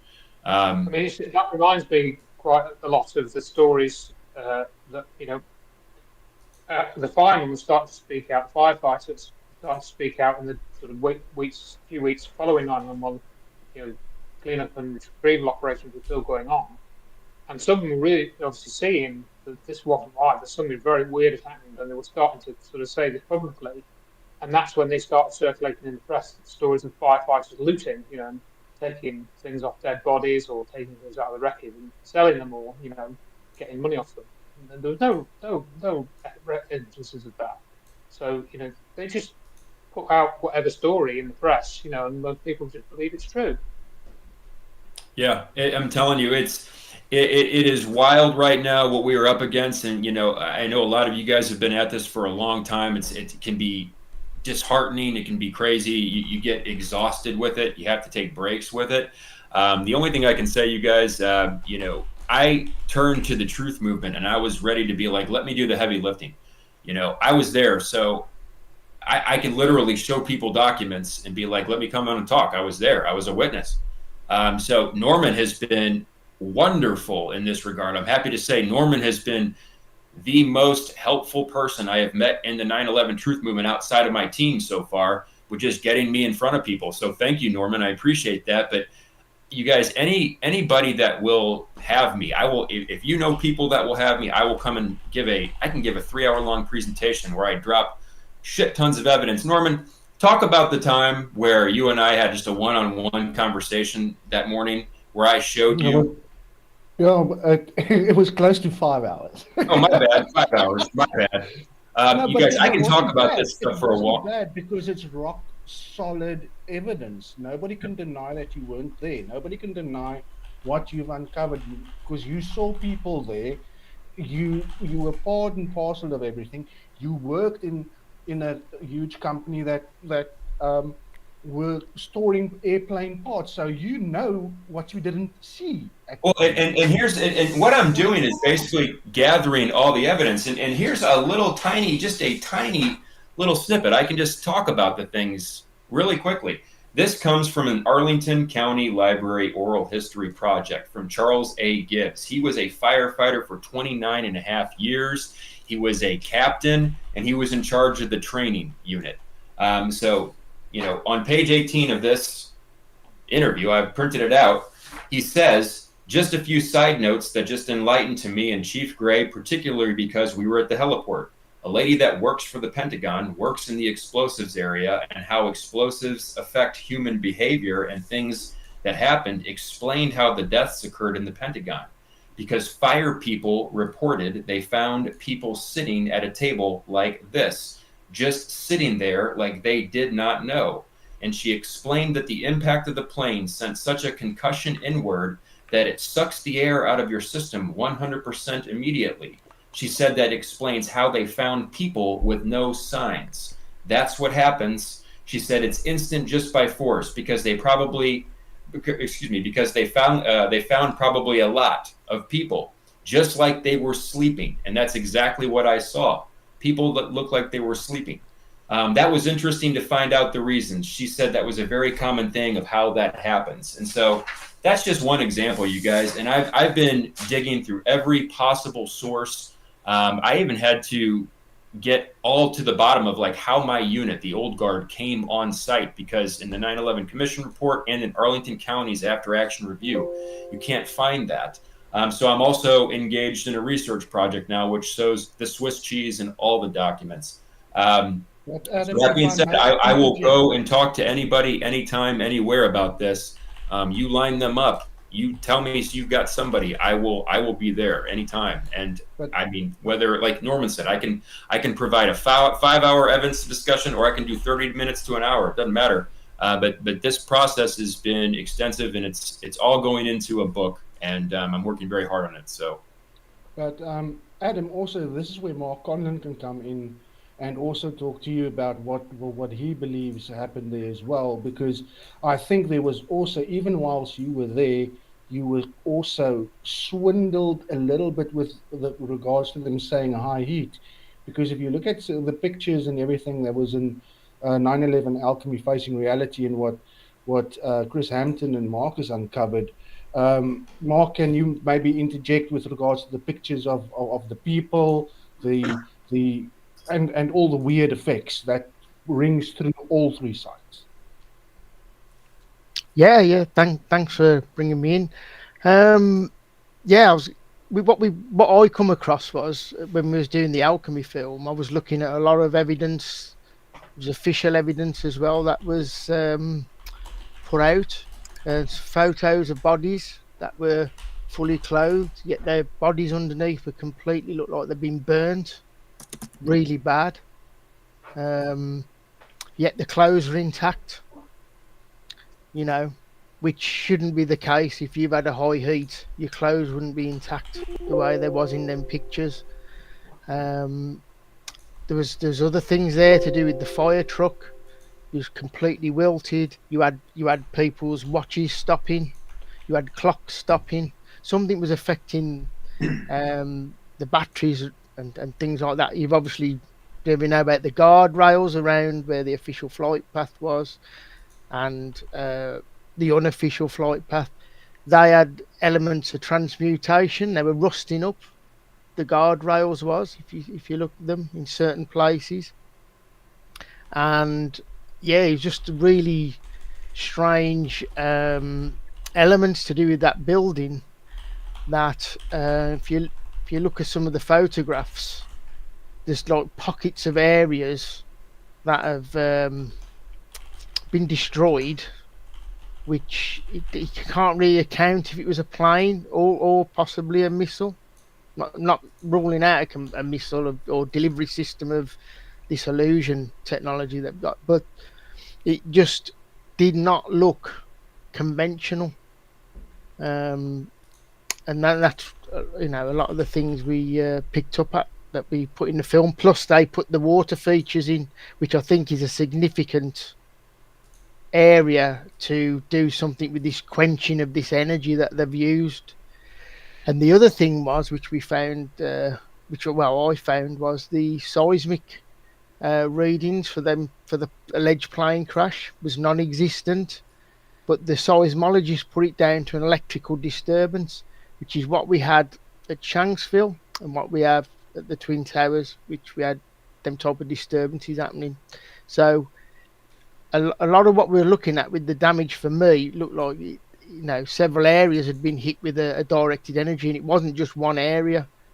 And we sort of had some of them circular holes as well at the top where they destroyed the building a bit later after they alleged plane hit, which was significant with some of the buildings. I think it's WTC5 with the cylindrical holes, cutouts, scoops. So there's a lot of things that, you know, really analogous to what happened, what Dr. Judy Wood had presented her evidence for the Twin Towers and that complex being destroyed. So we sort of came to the conclusion that is, you know, probably directed energy that was involved in damaging that, you know, causing that damage with the building. Really. But there was an interview with Andrew Johnson and Dr. Wood where they both basically mentioned that there are similarities, but there's not enough information that you can gather, because obviously it's the Pentagon, so you can't get the stuff there. But if you look at those small little things, like you mentioned, the fire truck that wouldn't start, the back of it being wilted, the cars in front of it looking exactly the same as you had at all the toasted cars at the World Trade Center, and then obviously the water features that are telling, and then the rusting of those guardrails as well. Oh, they even put trees where the guardrails were rusting. Yes. And, you know, and in the one section where the alleged official plane path, they literally had to take out the guardrail because it was rusting up that bad. They didn't even bother to replace it in the end, which was highly strange, really. And similarly with Shanksville, obviously, we found out that there was levitational effects there, electrical disturbances, you know, these unusual fires, which is what you had at the Pentagon as well, erupting, you know, days later. Strange fires. There's actually a live feed that they had on the day where the news announcers were talking about these fires that the fireman was struggling to put out, and whilst they had the live feed on the Pentagon, another fire just started right on the live feed. Yeah, I mean, there's something that me and Chris, well, more so with Chris, he looked into what they call blooming effects, thermal blooming, which is what we do see that at the Pentagon, especially on the impact.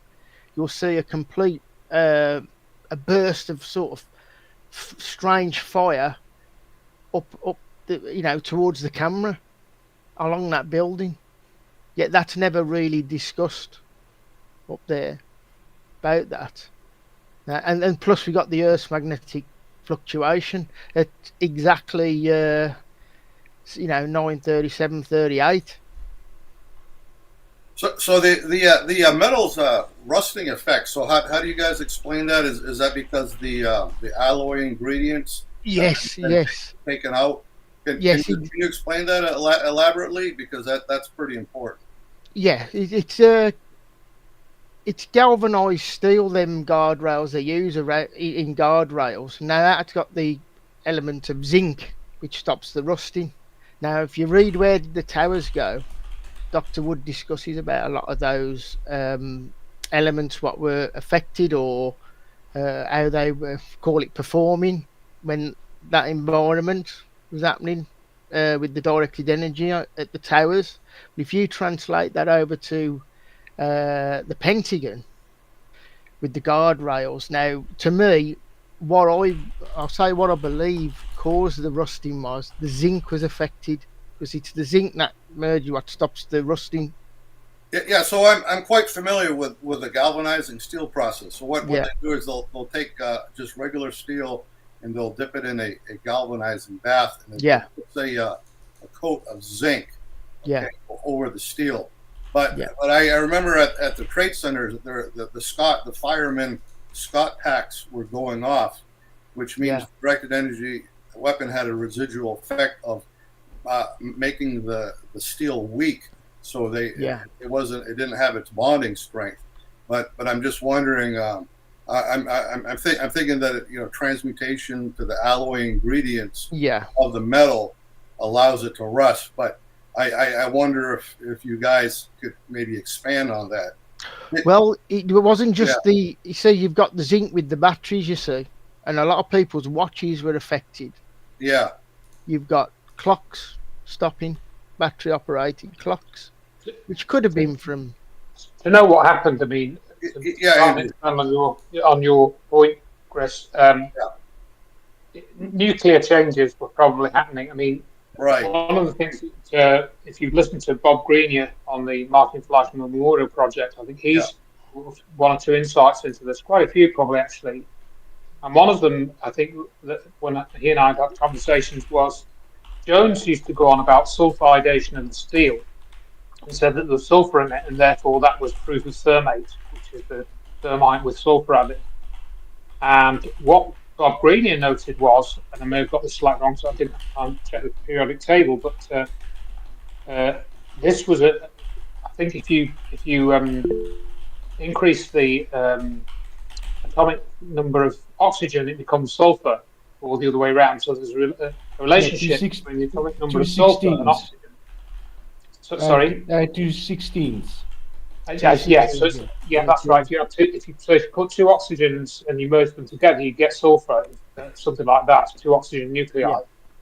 So I think that's probably why Jones came out with the sulfidation as next, to say, oh, that was evidence. And really, it wasn't that. It was the fact that oxygen nuclei had merged together with this process, which probably affected the zinc in a similar way and changed it into something else. So it made the watch battery stop working, and it affected the barriers and so on. So it's all to do with transmutation, because that's, Chris's film title, 9/11 Alchemy, is a title well chosen, for that very reason.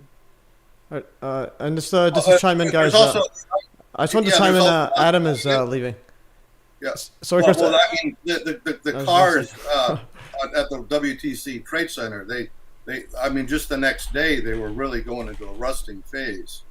So that they're just you could see how badly twisted they were and just ridiculous looking. And I think the alloying ingredients inside the steel somehow just kind of leached out, I think, and then it was just like iron that can rust very quickly. Like if you see a rust film on an iron skillet pan, how quickly it develops. I think that was happening. Right. Yeah. Thanks. I just wanted to chime in. Yeah, so Adam is saying he's leaving, guys. He has dad duties. I just want to, and also he wants to happy set up meetings with everyone. And also, if you want to chime in and say bye if you have time. I'd love to say this to you guys really quickly. As I said earlier, I stumbled onto some people who were very exotic weapons experts, and these people talked about their experiences with directed energy weapons.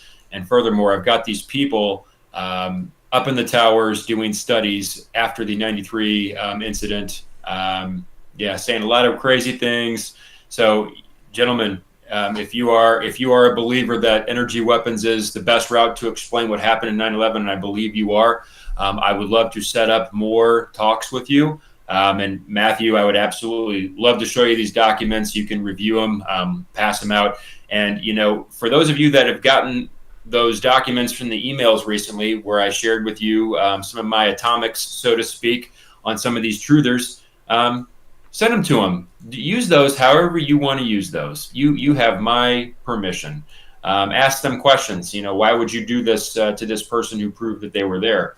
And if you want to talk further strategy, just shoot me an email. We can go there. Adam, Yeah. maybe instead of Matthew having me on to talk about the Pentagon, maybe he should have you on, please. Yeah, or Whenever. both. Or both of you guys can show up if you want. And also about the emails, I looked at some of them. If you could forward them instead, because the screenshots are very hard to read. They're really small. But I looked at some of them. The Christopher Bolin, he's acting dumb about the. He's definitely acting dumb about the plane poles. For example, he was asked right here. He says, very good photos, Adam. I wonder how we can explain the bent light poles if we say no Boeing hit the Pentagon. But it's like... They've already been explained. Well, the thing is, the light poles prove it wasn't the Boeing. So it's the opposite way. And I thought that he would want to get involved, because I read an interview, or I listened to an interview where he talked about how the feds came to his house, slammed him down, beat the shit out of him in front of his family, took him in. I thought for sure this guy's going to want to get involved. It's personal. That's what I thought, Adam. But just look at his website and look at the comments on Dr. Judy Wood. That's how involved he wants to be. Yeah, it doesn't surprise me. Not at all.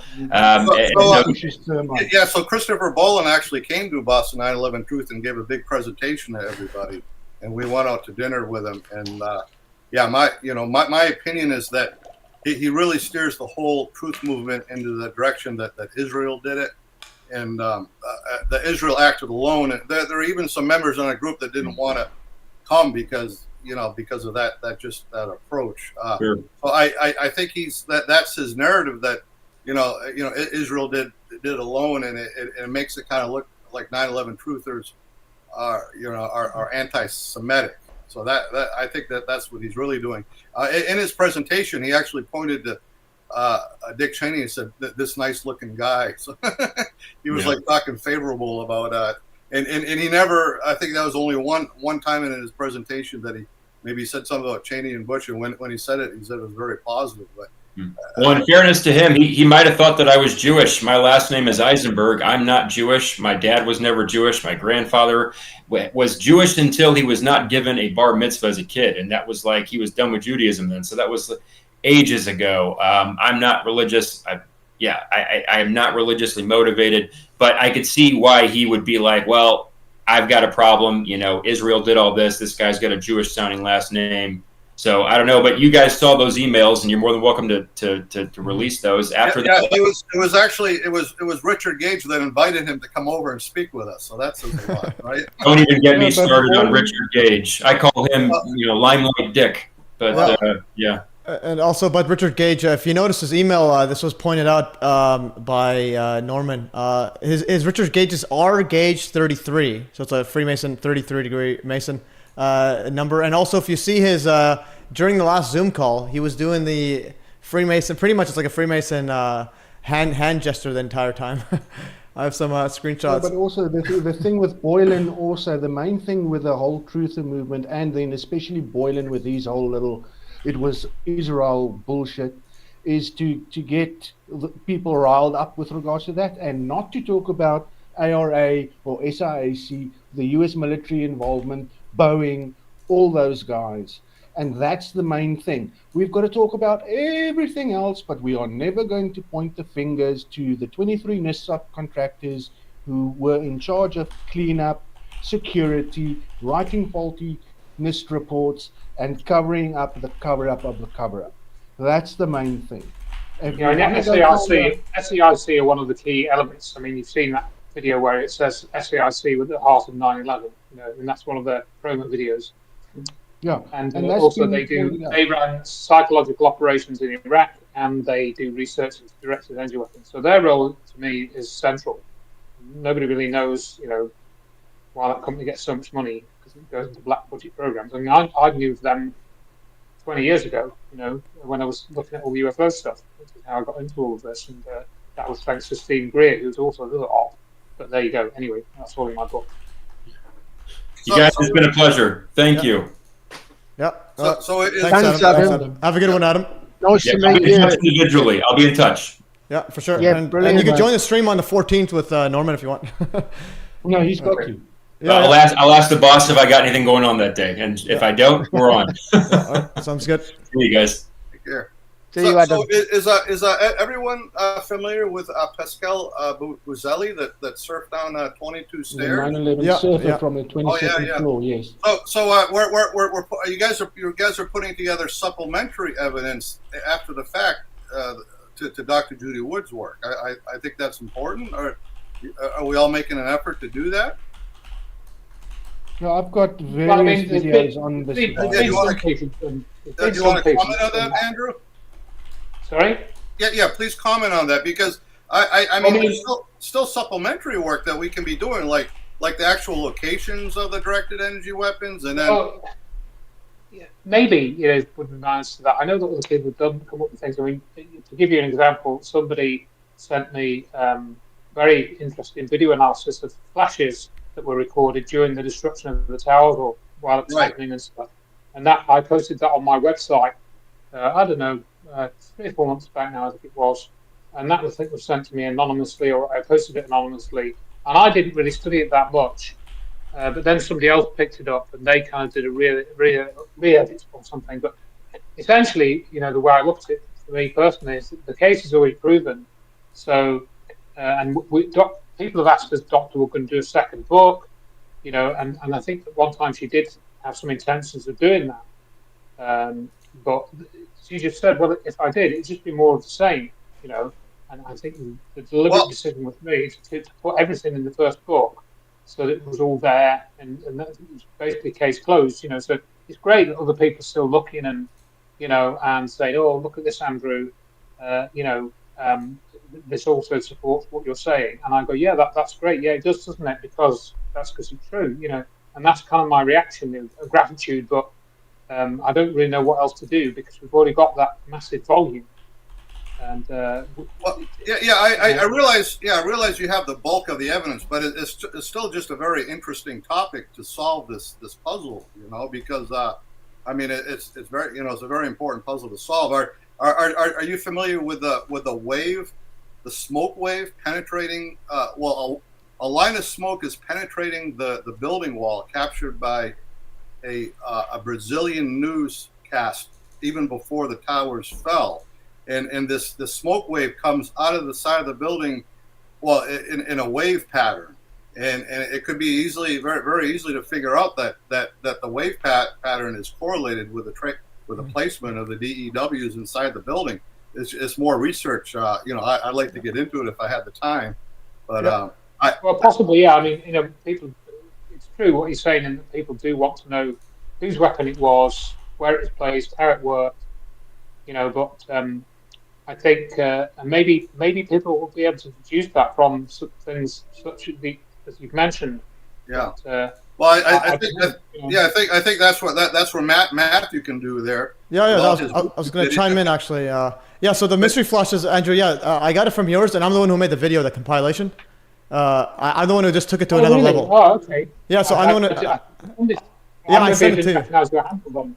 Yeah, so I sent that one to you. That was pretty amazing. I do like that mysterious flashes. I like exposing things that, like a lot of things that haven't been covered.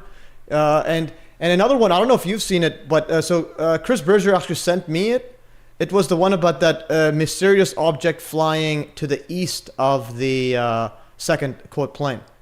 There's a mystery plane on the left. There's a mystery plane on the west. But there's a video it literally shows a mystery object flying parallel to the actual second plane the entire time, and then the other one I did see that smoke trail with the wave interference. Chris, if you could send that again, I want to look at it more closely. But I think you are onto something because the UFO one was actually sent to me by Chris. So I think Chris has a unique eye that but I think Mark Conlon has looked at it before, but was not aware about it until Chris sent me the email. And if you've seen it, Andrew, it's one of those where it kind of fits. It's like the projected hologram tech kind of becomes more like in your face, where it's harder to argue against. I don't know if it could be that originally I thought that black dot was projecting the hologram. No, that's what I'm thinking it is. Yeah, I think you're actually right about it. Because the black object, so what you showed me is just a screenshot, but if you see it in slow motion and look at it, it trails it way beyond just that few hundred feet. It's literally at least like 1,000 feet, 2,000 feet away and following it through past the cloud the entire time. So it's not just a random artifact. It's an actual object on it. If I could share the screen if who hasn't seen it, I could share it if you guys want. I do want to show Andrew that one. Yeah. It was part of Richard Hall's work, and I did send Andrew it a long time ago in an email. No, but Richard never mentioned it. I don't believe he mentioned it. Yeah, he never mentioned it. No, that's why. So I cannot believe I did not see that one. And that was a great find. I'll show the mystery object. So I'll share my screen in case, unless you guys want to see on the YouTube. But I can share it right now just to show the audience.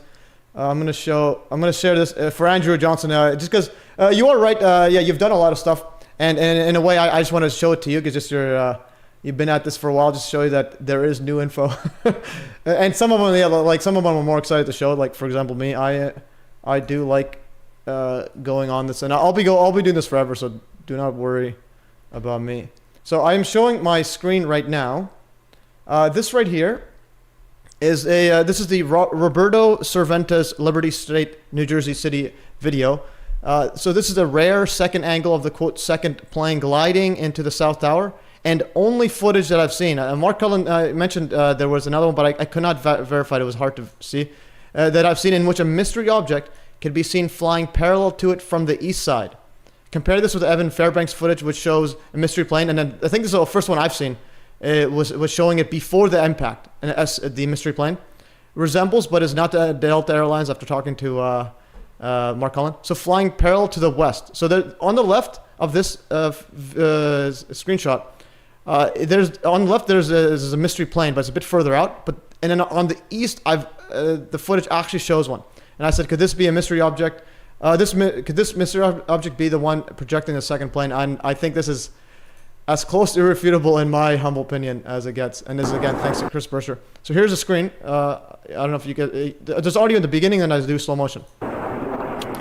So there's the... Can you see it? I'm on my phone, so I'm not going to see it because I couldn't get my camera working on my laptop. So oh, you can't see the... but can you see it on your phone, at least?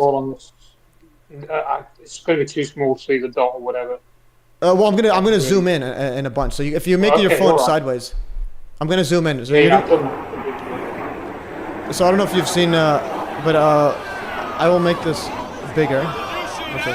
Yeah. Why?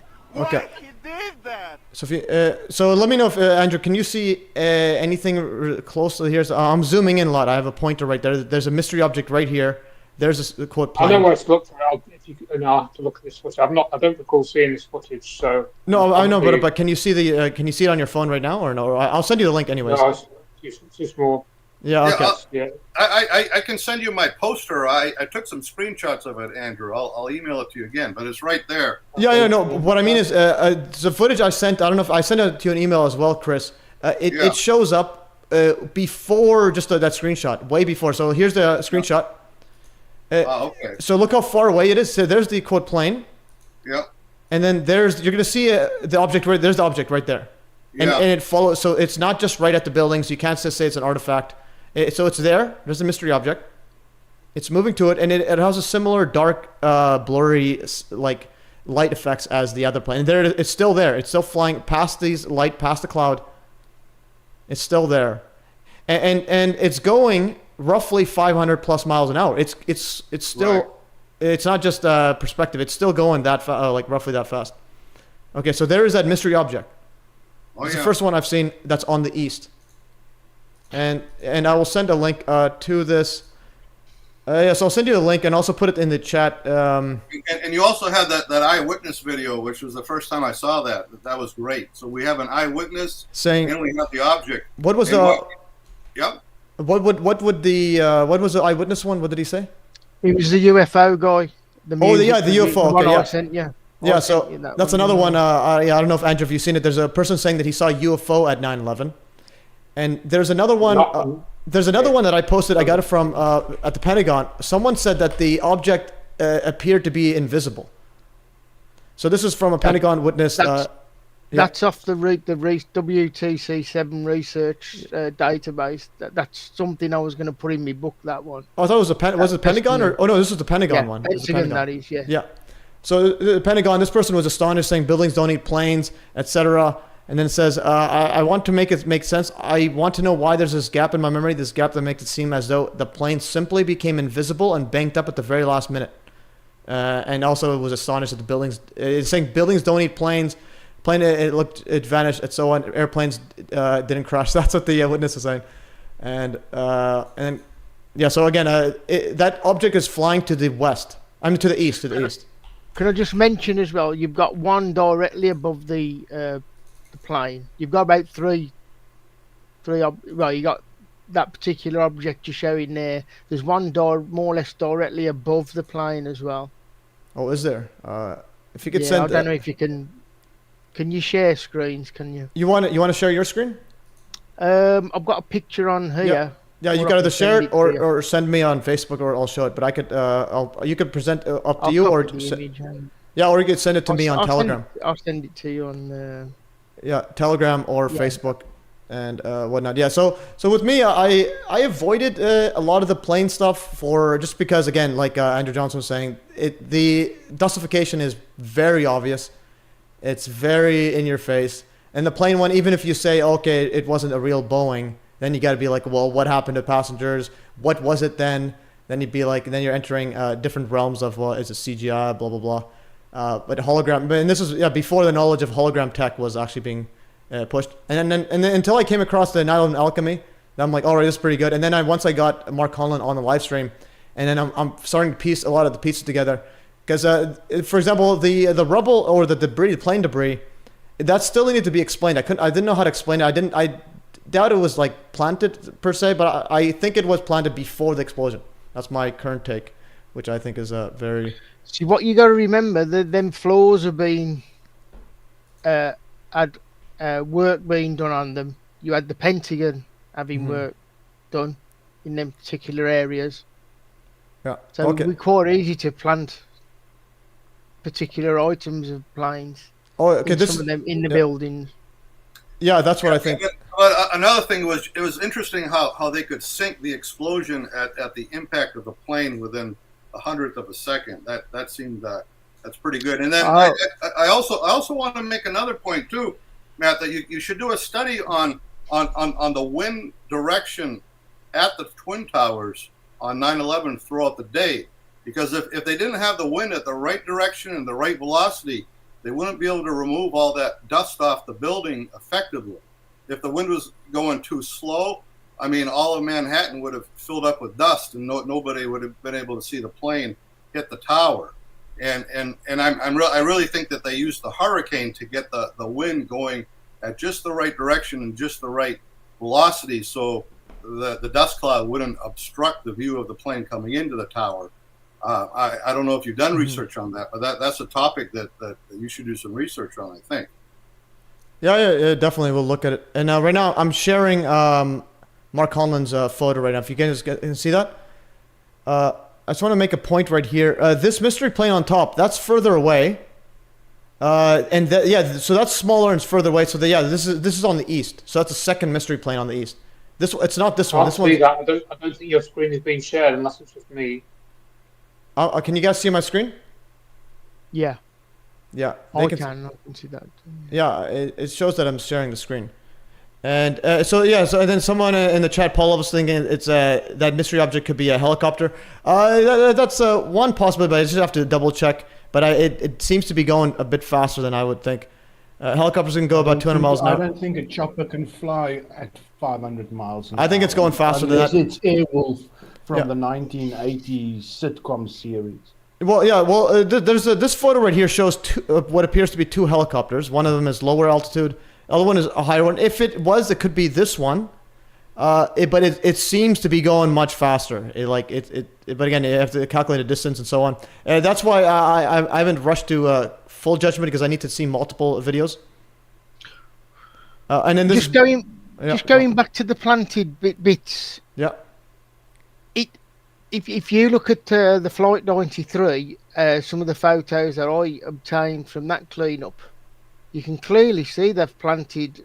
There's at least one item that don't show up anywhere in any of the inventory for the evidence plane debris, and that is a planted wing on top of, which is not even a Boeing 757 wing or a United. So that had to be planted evidence. Yeah, I have seen that one of yours. That one. If you could send that photo again, just to show people what that means. That's I saw that one. Significant photo. It's an official photo. It's not. It's come from their sources, which I'm using to obviously against them. If you get what I mean, to prove the fraud of that. But I'll just send that. I'll send it over. You can see for yourself. Yeah, I do. I did see that one. I've never seen that wing before. It was on top of the thing. And is there any explanation for it? Yeah, is there any explanation for it or no? Well, what what I've been trying to do is I've got thousands of documents that I've been going through, and I'm using their own evidence against them. Like I said, I think I sent Norman some great accounts from people which they've never seen the light of day. What, for example, I know people like to talk about the passengers. I can categorically prove that the commission investigators, they knew Mark Bingham wasn't on that plane because he wasn't assigned a seat number, and that's why his name didn't show up on the flight manifest, and that's fully admitted in their document.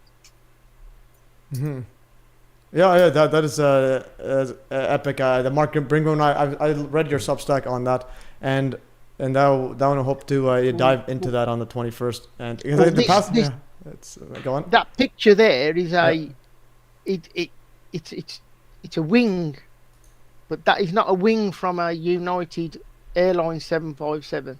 Yeah, and it's not in the same livery colours as Flight 93, so that has to be. Yeah, and it's much larger. And there's no chain of custody. That's the other thing. If you go into all their investigation files, there's no chain of custody for any of those pieces of debris. None whatsoever. You've got chain of custody for all the other stuff, but none for the debris to do with the planes. Yeah. Obviously, they were never there. So, Mark, are you familiar with the debris they found 11 or 12 years later in New York City? Yeah. Between the two buildings. That story. Yeah, the one with the rope, and they have the rope there too on it. It was wedged in between a narrow alley between two buildings, and they say they find it 11 and it was the years Islamic later. Center too. It was a new Islamic Center that was being built. Oh, really? The thing is with all that is, we've got the evidence to show that they've admitted they never matched any of that debris via serial numbers. But I mean, one reason why they do that is they're trying to get the 9/11 story into the American psyche again. They're always bringing something up to but there's a reason. There's also a reason why they couldn't match it, and that is because the four named planes, obviously still in the air. We can prove that. Telemetry. I've got tons of telemetry data that prove that some of the flights, at least 3 of the flights were duplicated. They were in 2 different places at the same time. And the other thing is that the most damning piece of evidence for them, again, this is all their own evidence that you can use to prove. You can use against David Challoner. You can, there's no emergency locator transmitter signal that goes off when a plane crashes. Not one. Yeah. So Mark. I just wondered. I'm really looking forward to your book. I hope it's the size of Dr. Judy Wood's book with all these nice photos and all these explanations. And the sooner you release this, the sooner you're going to make a shitload of money, man. So I hope you do. Okay. Not in it for the money. not the money, but it should compensate you on all the time that you spent. There's value there, and just like Dr. Wood, she deserves to make some money off of her book. I believe if you have the best planes book on 9/11, which I'm confident that you will. I just wondered how soon are you going to be able to get it out?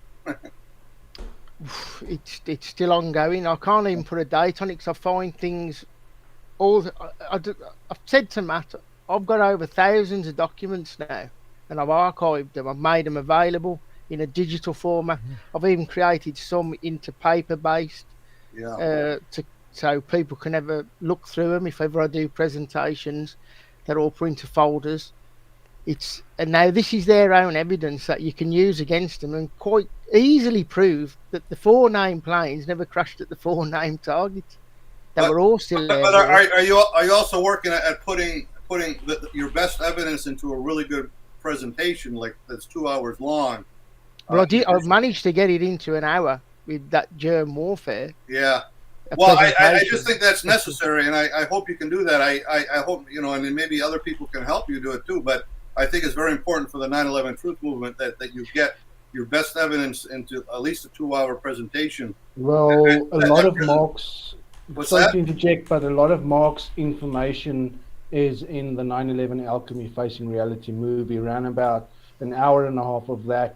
Yeah. 3-hour documentary is pretty much all the plane evidence that Mark did, and also the other sites. And it's also over 2 different documentaries with, I think you also feature in 9/11 Alchemy, the big idea as well. Well, Yeah. the only thing about that is that if you could just concentrate on the planes, you might have more reach to some other 9/11 truthers that might steer away from it if they think it's related to DEWs. But if it's just like 100% planes, that's my only suggestion. Well, I think there's a need for that, Mark. Well, that's where I was going to break up the book into 3 parts. And maybe do 2 books, because I was coming at it from, because I've obviously evolved the research since I first started, which was, you can't just say to somebody, no planes hit the towers. Right. They're just going to think you're a complete nut job. Not Right. that I'm bothered that they think that, but if Right. you're going to prove the case, I went back and I thought, how am I going to do this? And the way I'm come at it now, which is quite a big change for me, is I've gone forward and I've said, right, to prove that point that them named, I have to use the correct language, what we were talking about earlier. The 4 named planes, I have to prove that they never went to them targets. And then I have to prove where they was Right. at the time of the crashes. And you can do that with at least, I mean, Flight 93 is the strongest evidence for that, really. But you can prove it for 11. I've got strong evidence for 11. That was still airborne, flying to Washington at 9, quarter past 9. But it just really has to be put into a bookmark that the people can digest, you know, and then also make it easy. Don't make it too complex, but just put the real highlights, because I think, you know, Dr. Judy Wood does a really good job of making her book like 10th grade high school level, and that's what you have to do, and then there's a lot of things I can't include. I mean, you'll get 100,000 people buying this book, Mark, on Amazon. Okay, so you know, hats off to you if you can do it. Okay. Yeah, I mean, I am trying to distill it down, because there's areas where you can prove. Obviously, the ELTs is one of them. Mm-hmm. There's not one for any of the flights. I've got that. Anyway, guys, I'm going to have to bow out now. So I'll say thanks very much to all of you and all each individually doing, and long may it continue. And we'll probably speak to many of you again on the anniversary. The 11th, yes. Yeah. Thank you, Andrew. Take care. Yeah, thanks, See Andrew. you, Andrew. Great having you on here. I'll see you at Booth Log. Bye. Yeah, all right. I'll see you there. Bye for now. Yeah. Have a good one. So what we're saying is, you've got the ELTs. That's official evidence. I've got a testimony to the commission investigators explaining that you cannot manually activate an ELT, because people have tried to say, oh well, because a couple of ELTs went off shortly before that the towers at 8:44. They're trying to attribute it to 11, but you can't manually set off an ELT. So you can't do that in Boeing 767. So you couldn't do it in Flight 175 either, which they said, oh, there was an ELT reported at 8:58. So did real passengers go up missing?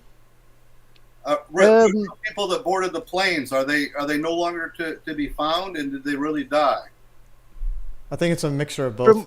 It's a mixture of it. You see, we can't. The thing is, what people want to do, they want to put all the passengers into one category. They're all either fictional or they're real. What you find from the evidence is you've probably got a mixture of both.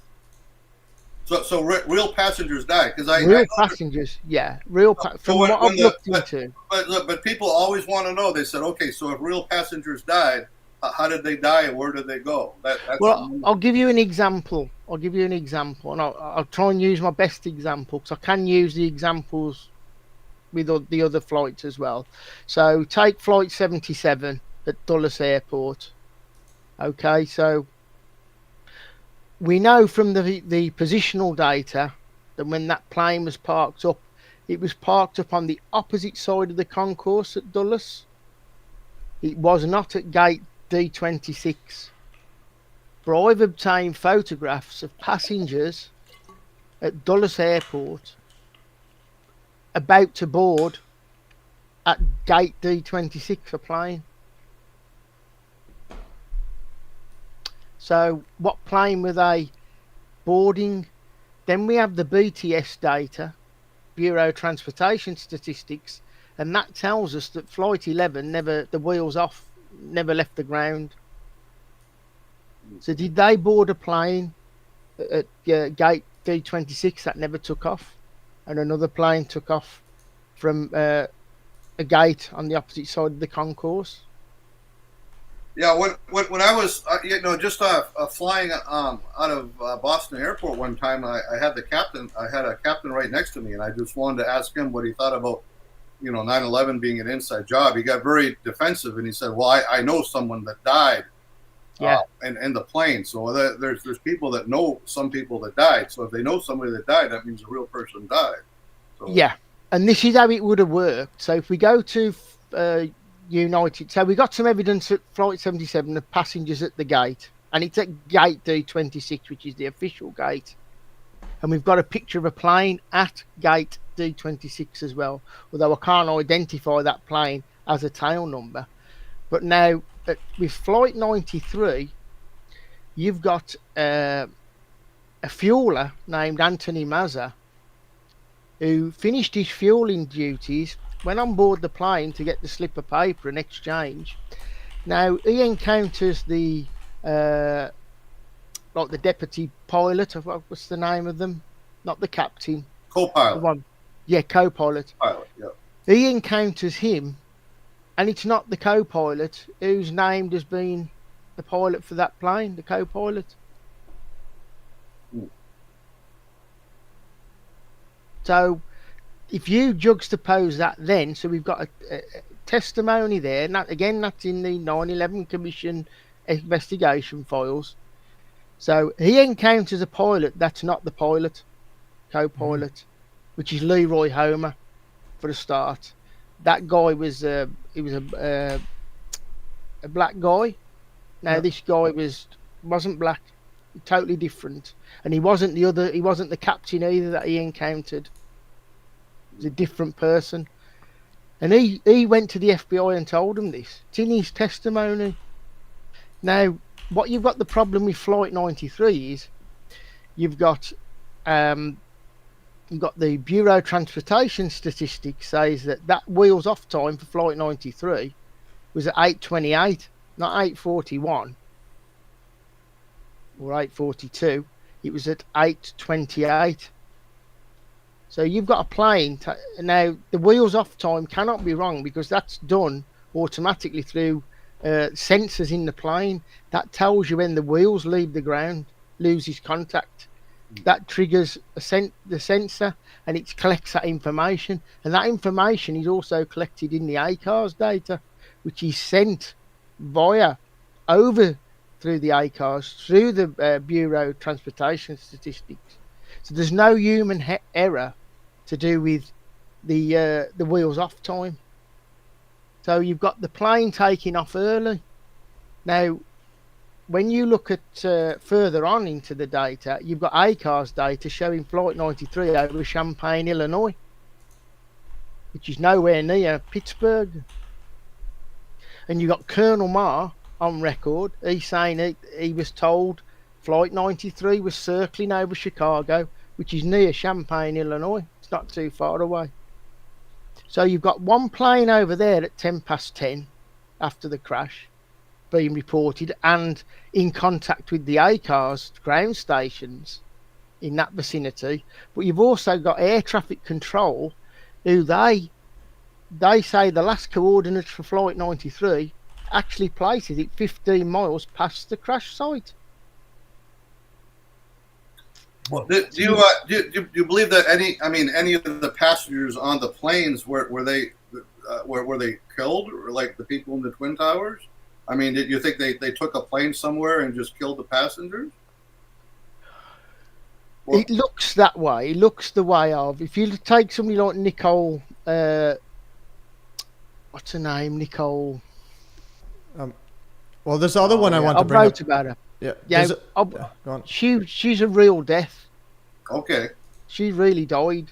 There's photos. You can see. There's some disinformation doing the rounds a few months ago of her meant to be at Newark Airport, but it wasn't. It was from a day or two earlier. She was taking an American. I mean, there's real people that went missing. Yeah. I mean, you can't really hide that. You know, when all the collateral damage. That's what you call collateral damage. What would have happened is, you see, if let's talk about Flight 11, right? Okay, Flight 11. What would have happened? You would have had people. Again, they can't get the gate story straight. For one, you've got people allegedly getting on at gate 32 at Boston, which you'd know quite well. Yet the press are reporting that the passengers boarded at gate 26. Now again, you got the BTS saying Flight 11 never took off, and it had an unknown tail number. Then you've got the ground station recording communications, which shows a plane did take off from gate 32. So what I've deciphered through this information, rather than trying to override one piece of information than the other, if you look simply, you've got two pieces of information. You're getting this duplicate flight all the time. It's a common theme with the flights. This is why you had Flight 11, which was still airborne after it had meant to be crashed into the Twin Towers. It was on its way to Washington. Right. Now, to me, when you listen to the phone calls, Betty Young and Amy Sweeney, they both twice said they was on Flight 12, not Flight 11. You see, so this ties into some of the type war games, military operation. Now, I've got a witness statement which shows there was no crew that showed up for Flight 11. There was only two that was seen by the cleaner, when there should have been all the crew gathered on the plane before it's going to depart and start loading the passengers on at 7:30. Now he said between 7 and 7:30 he only seen two crew members on the plane, which he thought, and he even expressed it as odd. It didn't leave them very little time to get their duties in order for that plane to be taking off. So what it looks like is you probably had Betty Young and Amy Sweeney and like a skeleton crew that were on the Flight 11 from gate 32 that took off. They made the hijacking phone calls, part of the script, which it was scripted, which you can look into that. And that plane flew to Washington. But they didn't make it on a regular cell phone. They made it on some type of a government. That was on there to reservation from the phone on the plane, not cell phones. The built-in phone. Oh, I just want to chime in about the built-in phone. You guys have seen that CC Lyles, the one that she says it's a frame cell phone call? Yeah. There's also a contention over that. She could have said, you did good, or you did great. Sorry, you did great. Right. Rather than it's a frame. I know that the character Rebecca Roth came onto the scenes, and for a little while I was supporting her, and then I realized that maybe she's disinformation because she never reveals herself. It's also strange that her last name is Roth. I mean, that's kind of like Rothschild. You know, and she made it on. Do you want to comment on her, or do you care? What was her role? Was it to put some disinformation out? Well, she's mixed a lot of fiction in. Oh, okay. And a lot of people don't decipher that as fiction. Right. Whereas what I've tried to do is I've got testimony and documents. Right. Like the cleaner, Wayne Kirk, who's saying, hang on, there's no crew showing up for this flight, which I think's odd. But that's what he says. He thought it was odd that he finished his cleaning on Flight 11 and there was only two crew members there. Well, she also says that the flight landed in Westover Air Force Base, Massachusetts. That's out west. We have an Air Force base, but for the flight to land, for the people to get off the hangar, go up in the hangar, make some phone calls, all that's not going to happen in 20 minutes. The time. Yeah. I just want another point about that. It's a frame person.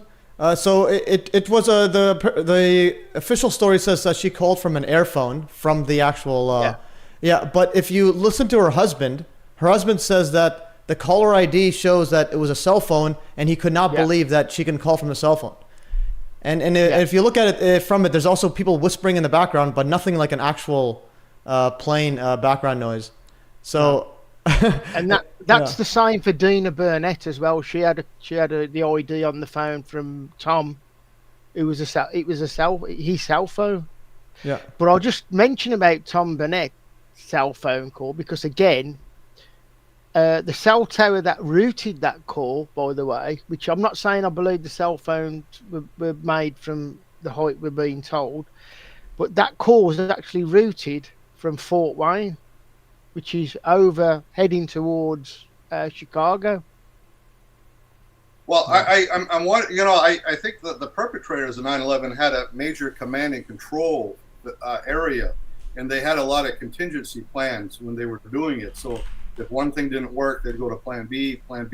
Have you seen Dick Algire's remote viewing on 9/11? If you hadn't, it's pretty interesting. He actually goes into that command center and he tries to remote view it. He may get things right or wrong, but you have to give a lot of credit to Dick Algire. He also remote viewed the DEW devices as things the size of a fire extinguisher being placed in the building. So you might be able to take some of his remote viewing and get some clues. Yeah, I mean, a lot of the stuff, the telemetry data disproves their own story, and it's their own data. So Flight 93, I can categorically say I've got evidence to show it landed at the Reagan National Airport at 10:28. Yeah. Now, Reagan National Airport closed for 23 days. It was the only airport that closed for that long. And if Flight 11 was over Washington, and I've got a lot of people don't know this story, the Secret Service actually rang the fire department to report that the White House had been hit by a plane.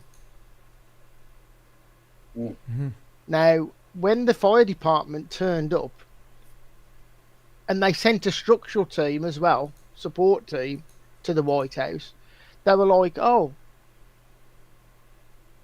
So you got to ask yourself the question, why did the Secret Service ring up and report that the White House had been hit by a plane? And there's only one explanation I can think of that makes sense with that, and which is, again, part of the past things that took place with the White House, is they were running a training exercise of the scenario of a plane crashing into the White House on 9/11. At the same time.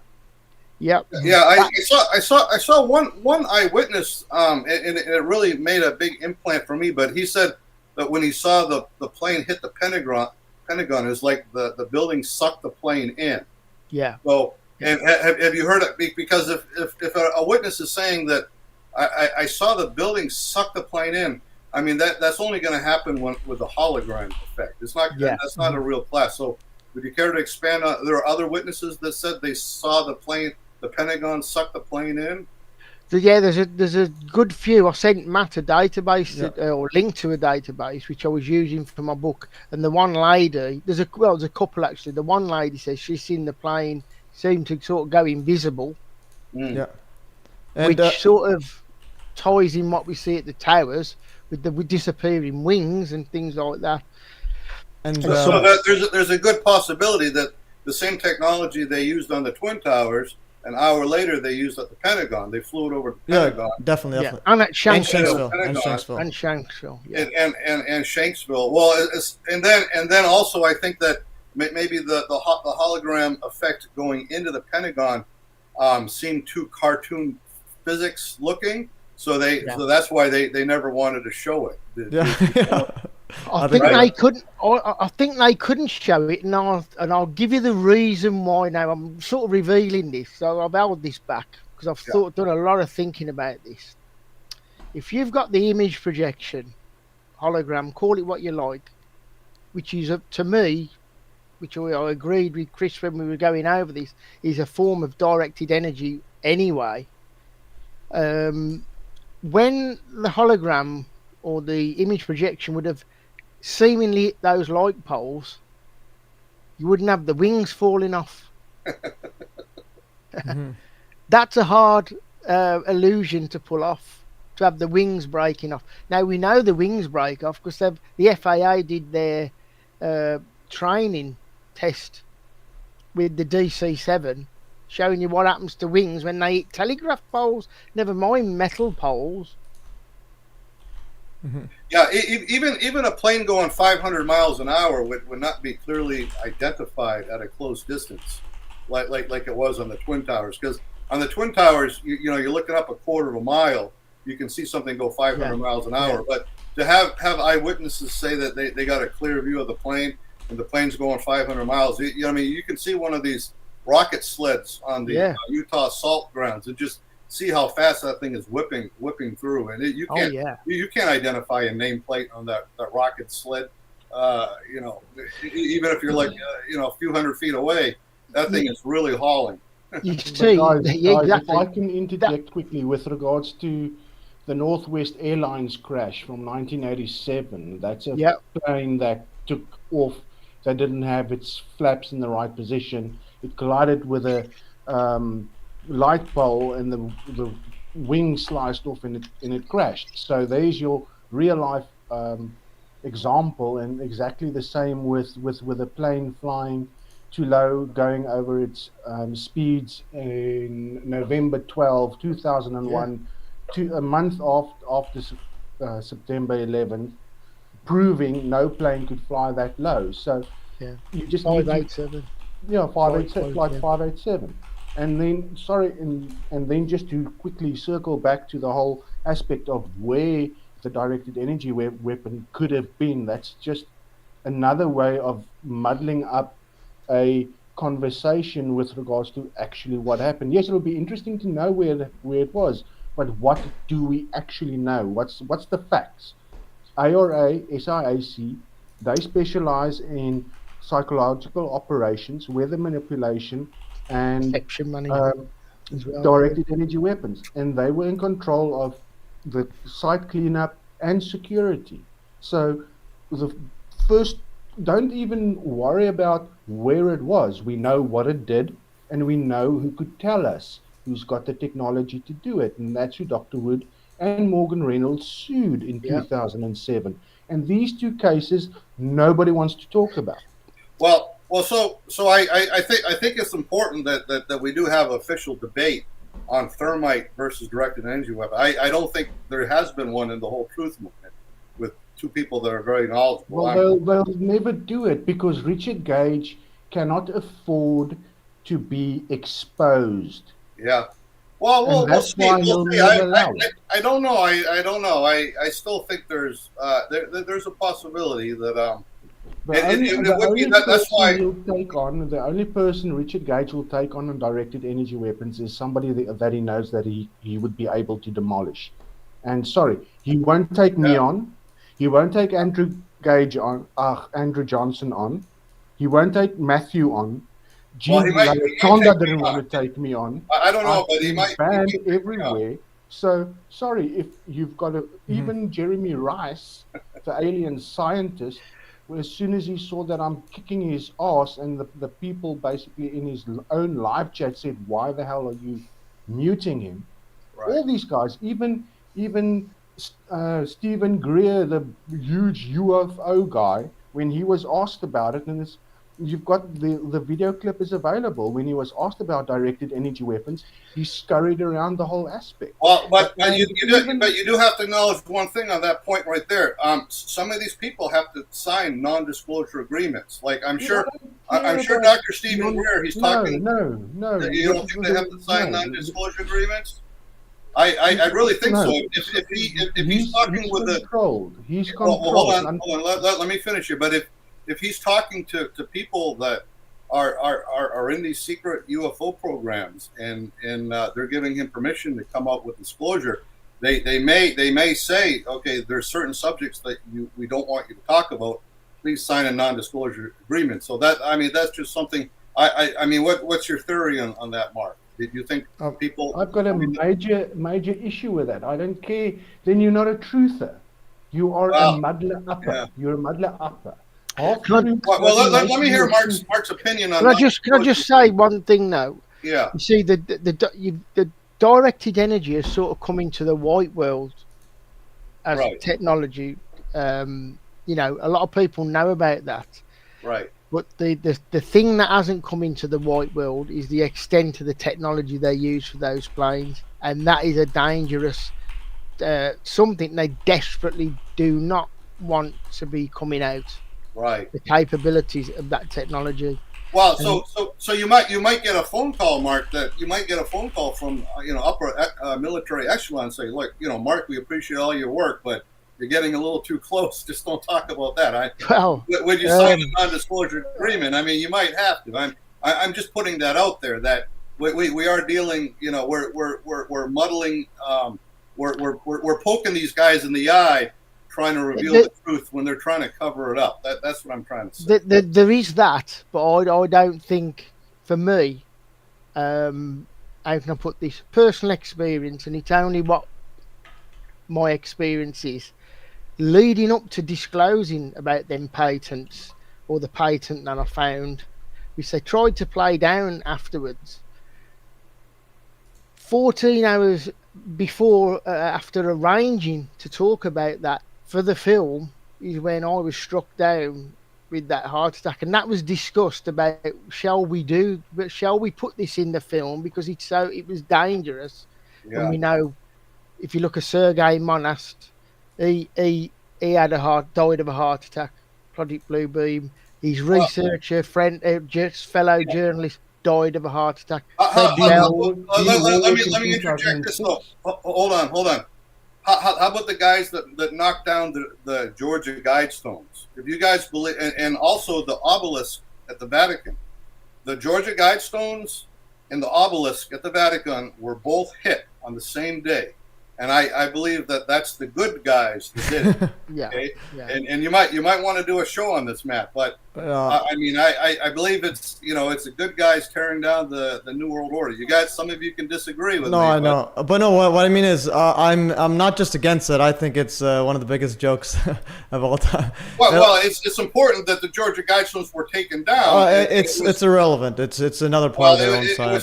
If it was taken down with directed energy weapons, and also the Vatican happened at the very same time, I mean that's something. Yeah, but it's insignificant. That these people cover up free energy, and no good guy is gonna cover up free energy. You see, you've only got to look at the people who have been taken out who talk about this stuff. And similar about go on. They murder you. It's as simple as that. They get rid of you. We can discuss. Yeah, I think they had a lot more power back a while ago. I think several years ago they had a lot more power. But now I think they still have their power. No, but again, speaking about the white hats, you're talking about the QAnon white hats. Again, like I showed the email, that's just a 33-degree Scottish Rite Freemason term. They get white hats, and that's what they call it. So I don't know. What about the military officers that appeared right behind Trump on his inauguration address? They were a JAG. They were military intelligence military officers. They appeared for 30 seconds. And then they left. That's something that you should look at. No, but it's insignificant. They cover free energy. Like I don't know if you're being honest in this case, Chris. So this is where. I mean, another thing. Andrea Rossi put out a free energy device to power a light bulb. I signed up for it 3 years ago, and nothing's happening. And the only way I can look at that is someone's telling Andrea Rossi is that great that you have your low energy nuclear reactor technology, but we just don't want it on the market right now. I mean, he can come out with it anytime. And then also, hold on. Did you know that Andrea Rossi got his patent approved on 9/11? Oh, that's interesting. Yeah. But again. No, yeah, but again, it could be real, it could be not. But the thing is, if they're covering it up in whatever way, they sign an NDA, so they're a coward. It doesn't matter. It's similar to Richard Greer. Let me see. Well, see what Mark has to say. The thing is, what for me is my particular research is marginalised, fringed. They won't touch it. It's instantly shadow banned. Anything I do is shadow banned. Yeah. The only reason I've had a few more, say a few, quite a good number of subscribers, because Matt and Norman have pushed that research. But other than that, and my trouble started when I started to expose some of the people involved, like Ace Baker, Simon Shack, who were covering up, putting out this video fakery stuff. When I broke that down, that's when my complete Google was took down in 2017. Me YouTube account went. We also had some strange things going on at my partner's house. Somebody getting in the house. Mm. You see, no strange things have happened to me yet, Mark. I hope they don't. But that's good. I can tell you now, before the heart attack. I mean, I've got to say, I haven't. People do ask. I haven't had any arm spears to cause that, which they do. Yeah. I haven't had any of those things. So, what happened to me was 14 hours after agreeing that we were going to put this information to do with the illusion technology, which was linking obviously with the blue beam stuff as well. Yeah. And the next minute I'm being carted off with in a bad situation. Yeah, hopefully that's. I didn't feel that was a coincidence, and that was something that was coming on intently over a week. Holy. Yeah. And so, how are you feeling right now? Coincidence? And how are you right now? Are you doing better? It's affected. Yeah, my health's terrible. Wow. Because I've gone from a fit person to somebody who had 4 blockages. Right, it don't, and on death's door. I can only relate it to the importance. This is what I said on the germ warfare when he asked me. If we don't expose this technology, this illusion technology, I call it illusion technology because it's far beyond a hologram. This stuff is combined with directed energy. This is how they can combine the two. You see. Well, you could always put it out as like a dead man's release or something. So as soon as you die, all of your information gets released, and then they make sure that nothing will happen. Well, I've put most of it out. Yeah. I've got most of it out. See, the other thing, because I know you spoke about Richard Dior, a lot of my problems started after going on Richard's show as well. Yeah. In 2017, you see. Putting yourself out there, I'm exposing a psychological operation that they don't want exposed. How's Richard Hall doing? Is he going to win his case for it? I hope so. I mean, I certainly I hope he gets some help. I just believe that there's good guys out there that really want to help, but at the same respect, they just say, you got to this technology. It's secret military. We want to guard it. And then us truthers can expose as much as we can, and but it's it is kind of challenging. What we're doing. It's a very tight line. Well, I'll say this: if that illusion technology weaponry isn't exposed, it will be used again, and it will be on a more of a colossal scale than 9/11. Yeah, that's the Project Bluebeam. It will be. Yeah. Well, that's if the bad guys are in control. I think. Yeah, but again, they're in my opinion, they're bad guys. I don't know. It's like, for example, like Richard Greer. You said he has a non-disclosure agreement. It doesn't mean anything. It just means he's a liar because he signed some random contract. But he's also lying about. He said he was offered $2 billion to keep quiet about UFOs, and he said no way. So it doesn't matter what angle you want. Is he lying by contract, lying by he also, not having a soul? There's a 1989 case of a UFO flying over New York City, and it was the head of the UN was going to do the disclosure. The security, I forget his name, but he was from Peru, and he was going to do disclosure. But there's a documented case of them using hologram technology to mind control him, stop his motorcade, and prevent that. It was Dr. Stephen Greer that brought that to my attention.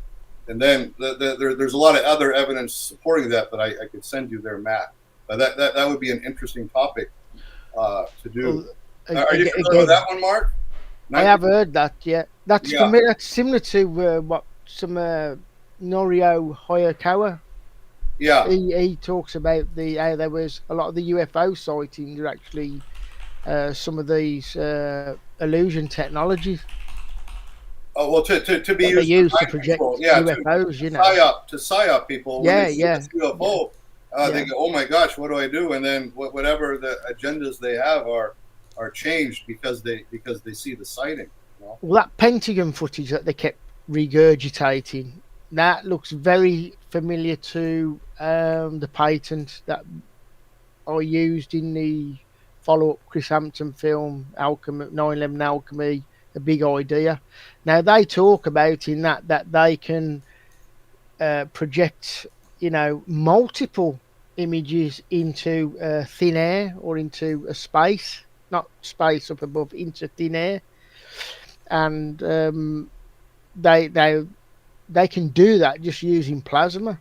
Yeah. I mean, Edgar Fouché says at the end of his presentation, they use holograms to cover up the TR-3B at S4. Yeah. They had gates in the mountains that they would just turn on with holograms, and a spy satellite coming over couldn't see it. And if you look at the RAND Corporation document, which I think I shared that a few months ago, they're even concerned that China have already got it. This isn't separate. The whole globe, they know about this technology, but they talk about that they can use the sound is already combined in with it. They can transmit, broadcast the sound within it. They've got that technology to do that. I think this is why they had a lot of problems with the some people. I think with Andrew Johnson studied on with the witnesses, where some people never heard the sound. Some people seen the plane. Some people didn't see the plane, but they heard it. Some people heard it but didn't see it. Two people stood together looking up. One observed the plane. The other one next to him didn't see it. So it's a very I don't think it was perfected on 9/11. That's a great point. That's a great point. There's some of the bits I've picked up in the Hezekiah footage, which I think show the illusion technology not quite working correctly. Outside of the other bits I point out, which is the wing, there's a bit in the Hezekiah footage that it seems like the projection sort of goes a bit weird. And it's not an artifact to the film either, the video. Wow. And the I'll have to send you that. I have to look at that. And speaking about the witnesses, so this was a study that Andrew Johnson on his website, he said that, so he used a sample size of 291 that were within, witnesses that were within a quarter mile. Actually, no, there's 96 witnesses were at least within a quarter mile of the second impact. And further 21 were inside. At the time of that, so then that gives you 117 total, and out of the 117 total within a half-mile radius of the WTC, only 8 witnesses heard and saw. Out of 117, only 8 of them heard and saw the second cold plane.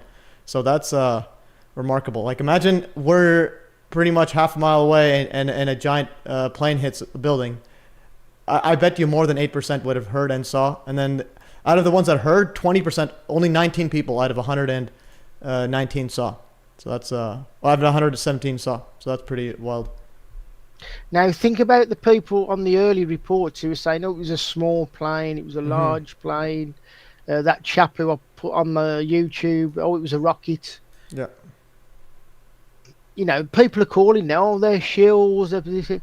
But when you look at some of the evidence that we've gone over in like the Norday second plane with the wing disappearing for 6 frames, which is clear, or the Luke Corsheen video, you can see on there why some people might have got that object mixed up with a small Learjet. Have you got that one there, Matt, or that I sent you ages ago with the Norday freeze frame that I done? Norday freeze frame? Which one was that? Of the actual plane where it looks like a small plane. No, I need to see that one. Is that the missing wing? But speaking about that witnesses one, speaking about the bizarre witness testimony, The one that initially I thought it couldn't be real, like the testimony. I'm starting to think, I think there's something to it. The wing one, where the guy said that there was a wing lodged into the office, his office door. If you listen to the Jeff Hill phone call, Stanley Primus. Yeah, Stanley Primus. If you listen to I put it on my Telegram. If you listen to his telephone call with Jeffrey Hill, he seems very believable, but he's also astonished that happened. He says he has no idea how it happened. He says the wing sliced through this office, and then it was lodged in the wing somehow was lodged in, but only he could only see the wing, and it was intact, nothing else. So that's what I was thinking. If there's something planted in the building, and then that's where it was, he could be telling the truth if that was the scenario. Where I've sent you that picture of the Nord Day on your Telegram. Okay, let's see the. See what you make of this picture. Oh, this is this one. You mean the one where it looks like it's a rocket? Yeah, this one. Oh, that object on the top. What are you looking at? I've sent it on Telegram. This is a missing wing one, right? The missing wing. Yeah. The last one of the missing wing frame. Yeah. Happens for 6 frames. Yeah, no, I've seen this one. Yeah, several times. Is there what else you wanted to say besides the missing one? Can people see that in the group? Yeah, they can see Can you guys see the? It's in the YouTube. I can present the screen if you want to make double check. Yeah, just put it on the screen so that they can have a good look at quality wise with it. Okay, I'll share this window right here. You can see it. Oh, it's infinite me. Okay. Now, where do you want to point out on the cursor with your cursor here? Yeah, what am where I? That wing should be on the white part. The wing, what's not? Yeah, there. this one right here. It's like the white part right here. Yeah. Yeah. And that phases out for 6 frames in that video, and then comes back. Yeah, I have that. I think in slow motion as well. Look at that odd tail section as well. It's very, very odd. So you can understand why somebody might mistake that for a small plane. Yeah, or a rocket. It's going at 500 mile an hour. You could mistake that. Yeah, and a rocket as well. So this is one where the guy says rocket he might have seen without it, and it definitely does not look like a real. It doesn't look like a Boeing 767, does it? Yeah, because that's that wing. So again, it's that glitching one where you had the wing phasing out. So it looks like it does not have that ginormous wingspan, because the wingspan is like as tall as the length of the plane or more. And that's the best quality you'll see of that, because it's straight from the DVD, which I've sent a DVD. Yeah, and I confirmed an authentic DVD to you, didn't I? Yeah, you sent it, and I confirmed it. It's legit. It's the same one that it shows the same missing wing, the same. I made a compilation on right here, disappearing wing. Let's say compilation, disappearing wing. This is one I made a whole bunch on this. Yeah. Yeah. And yeah, this is the one, and we could even play it right here. I'll fast forward to the knotted one. Actually, I'll go to YouTube. Yeah, I'll just play it right here. And the knotted one is using a HD camera for the day, for that time frame. Yeah, they had good professional equipment. Okay, where's the knotted one? Was it before? So when Richard Gage says that they were using, mediocre cameras, they were the Nord days, wasn't they? Was using professional camera for that time. Okay, I will share this tab instead. I will share this instead. Present something else. Share tab, and then this one here. Okay, because I have timestamps on this, so I could quickly go to the knotted. Knotted one right here, 548. So this is the knotted one. Yeah.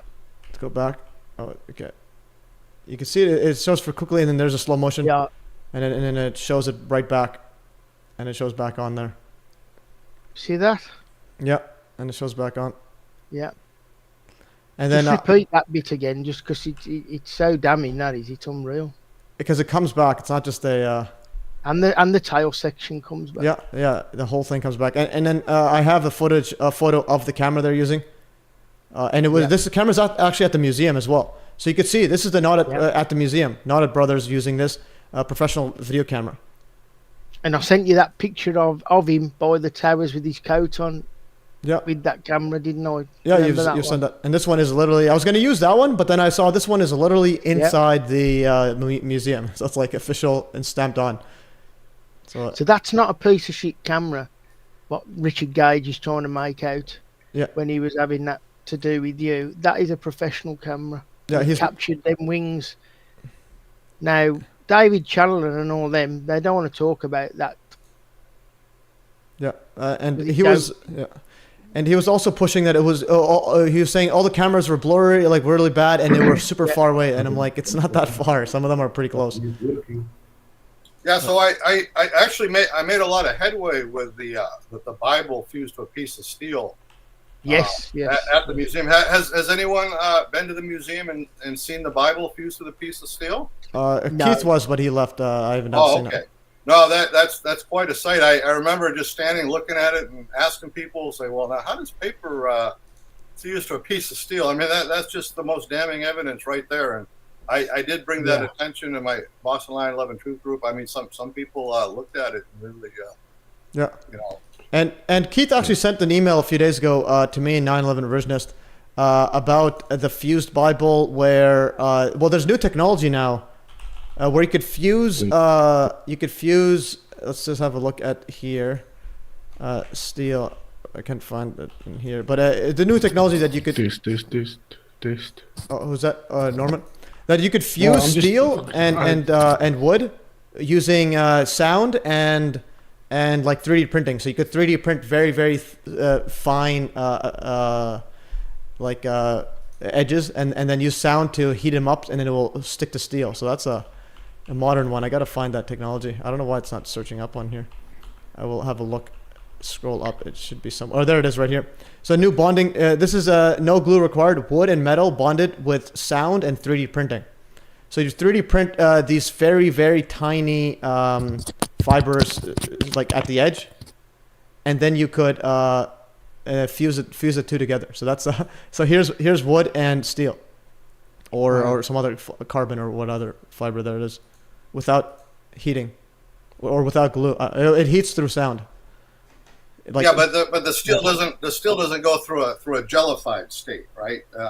No, I'm just saying this is just a modern way, but it's not, and it's not like the 9/11. But the 9/11 is illustrating advanced tech was used. And another thing on crop circles, I did a lot of research on that, but I believe that the stalks on the bottom of the grass, the cellulose fibers actually go through a jellified state. Yeah.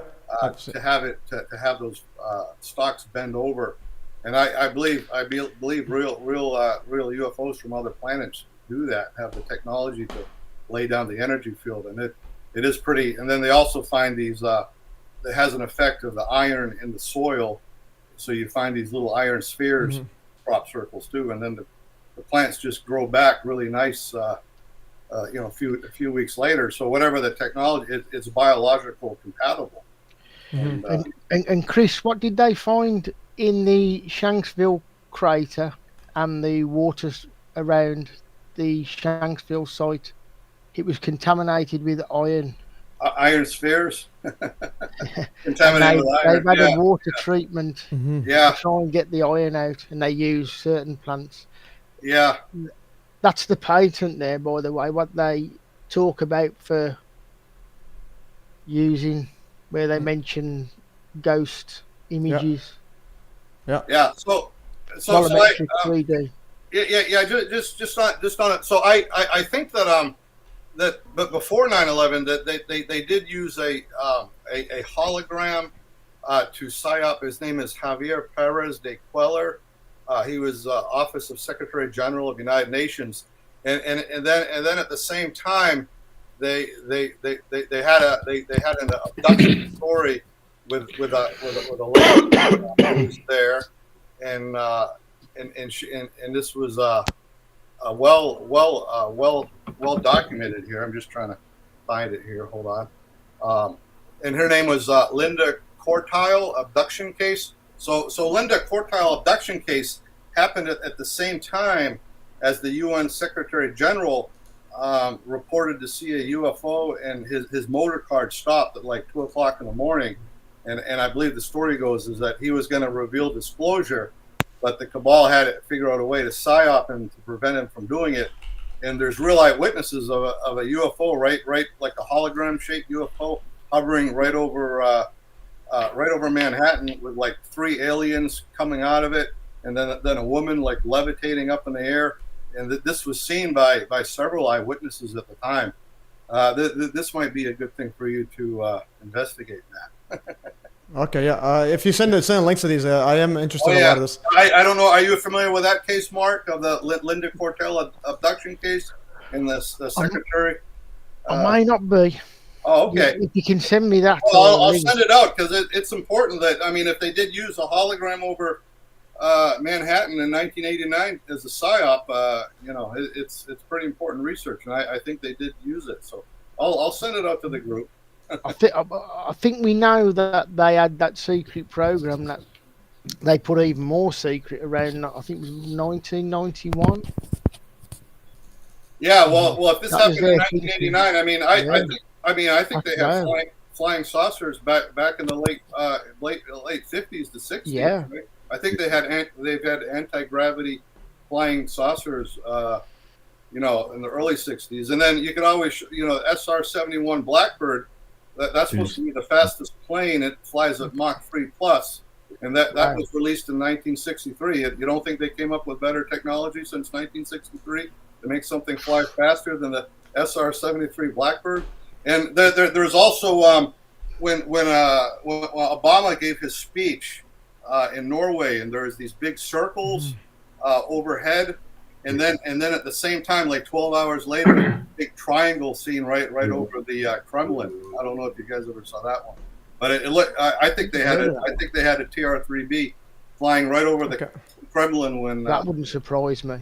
Yeah, when Obama saw the lights. Okay. Oh, these are just little things in my research that I've gathered. That's cool. That's cool. If you can send me Can I as just well. mention about that? Sure. Them pictures there. Yeah, and then I I know of 4 inventors that all had cars running on water. There's one, a guy in Greece had it. I forget his name, but I don't know what happened to him. But he had a moped. He had a moped running on water. It was on just a regular public broadcasting station. Have you heard about him, Mark? The guy that has the professor that claimed to be able to power a house just on water through resonant frequencies. Yeah. Wow. No, I'm not. I don't recall that one. Okay, well, I'll forward this research to Matt. I think he's got a few shows. Yeah, I'll be going over that. But again, I like trying to, like, what I do is I go one at a time and then try to get the exact truth on it, around it. Similar to that UFO object you sent, which some people in the side said, Paul Lovelace was there earlier saying that it might be a helicopter, but does not seem like a helicopter. And also, I want to make a note, 9/11 Revisionist, you messaged me saying your microphone's not working, but I can hear your audio. I could hear. Yeah, I can hear you. I could hear your something hitting. I can't hear you when you speak. No, but when you're hitting. So Mark, and when you wanted to talk about this photo I right just here. want to mention, because just to quickly dodge back, that photo there, what you can see was took at Dulles Airport at gate D26. And them are some of the passengers that allegedly boarded Flight 77 on 9/11. So you can actually identify some of them, which I did. I also made to identify that was the correct gate. You got this walkway here, which is the only one that I think is in Dulles that takes up to another level. So that's you can identify the gate, and I've done that. So what was the next one I sent you, Matt? Yeah. Okay. This is the actual the school trip. These 2 people over on the right are from National Geographic, and these school kids won a competition to go on an eco trip, accompanied by the teachers. So, and that's took at Dulles. And the same lady who took them 2 photos, she took a picture of the plane at the gate as well, at D26. So a lot of people not familiar with a lot of these photographs that managed to track down and obtain. Okay, so these were the passengers, right? I'm doing a reverse That's image. some of the passengers, yeah. Okay, I'm doing a reverse image search. What I usually when I see Yeah. images, I do reverse image search. So Yeah. a group of 6. Let's see what these say. This December. Have a look at boarding flight 70. That's flight 77. Yeah. Dulles Can hear you now. Oh, okay, awesome. Okay. I'll shut up and You know, just when you listen. went back then on that search, Yeah. it brought a photo up. I'm just wondering what it brought up when if you click back on that reverse search Okay, done. I got Go it. back a space. Yeah, I don't know why it was here earlier. Okay, there it is. Yeah, go on. What are them other photos there? Are them the same? Here's one. This just says flight 77. That's the thing. I always try to. I go through one at a time and then find it fully. This is my memorial scholarship. Okay, I need to find exact one. Are them other ones on the left and the right? Whoops, Are them the same people? I clicked it. I didn't. I need to share the web. So this one, I clicked this one, and share. Oh, whoops! I shared the wrong. I accidentally stopped. I'm gonna share window, so you could see my screen. So window. So this is my screen. This one is flight 77. That's what they're saying, and then going back to this right here. Participants at. It'd be interesting to find an earlier photo. Okay, that's this one. You could find image source like this. They used to have a way better one. They made their thing worse. Okay, I just want to see how early we can get to. What we're trying to establish with that is whether there was any real passengers at them gates, boarding gates. Because there's a lot of issues with the boarding gates, with all the planes. I can give you a story about ex-footballer, American footballer called Triton White. Okay. He actually observed. Well, he was told of a plane he observed on the Tuesday morning, which was boarding passengers onto a flight on the tarmac, which he was informed was flight 93. Wow. Okay. Wait. So go on. If you say that again, I was trying to type my password. They're not letting me see this photo. What it is? It was some evidence of a testimony from an American footballer named Triton White, ex-footballer. They come back on the Tuesday from Monday Night Football, and they observed the plane boarding some passengers on the tarmac, which was unusual because the footballers get the VIP sort of treatment. And he was informed that the plane that he's seen, this is by the flight attendant, which was boarding the passengers, that was flight 93. Wow. And if it was, it would have been a different flight 93. We know 2 flight 93s either took off or were duplicated. Yeah, and this from your article, you mentioned this in here. This is a footballer. I like your Substack. It's very easy to search and everything. Through Witness B accounts passengers boarding UAL United Airlines 93. This eyewitness comes from New York Giants football player Triton Clayton White. Yeah. Interesting. There's his testimony there, which was published in the Observer. So what's Observer? On the 2006. All right, that's 2006. All right, and he says, we played Monday night Denver, and then we landed in Newark. We usually get off a plane and tarmac bus. Notice another plane sitting next to ours because the people were walking to the plane across tarmac instead of through the jetway. The 2 weeks later, as we were taking another plane to a game, one of the stewardess informed us that the plane had been boarding next to us was Flight 93 that crashed in Pennsylvania. That was a very eerie feeling. Interesting. Yeah. It is possible pilots did not take kind of possibly charter off landing at the same tarmac. See, now that might tie in with why you haven't got Mark Bingham assigned a seat on that flight. Because we're told that Flight 93 took off at 8:42. That's the official narrative. But the Bureau of Transportation Statistics tell you that plane took off at 8:28, not at 8:42.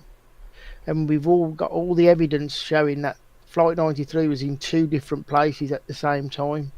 The air traffic control had it in one part of the country, over in Pittsburgh, and the other plane through the ACARS data and the ground routing through the stations was over in Champaign, Illinois, after the crash.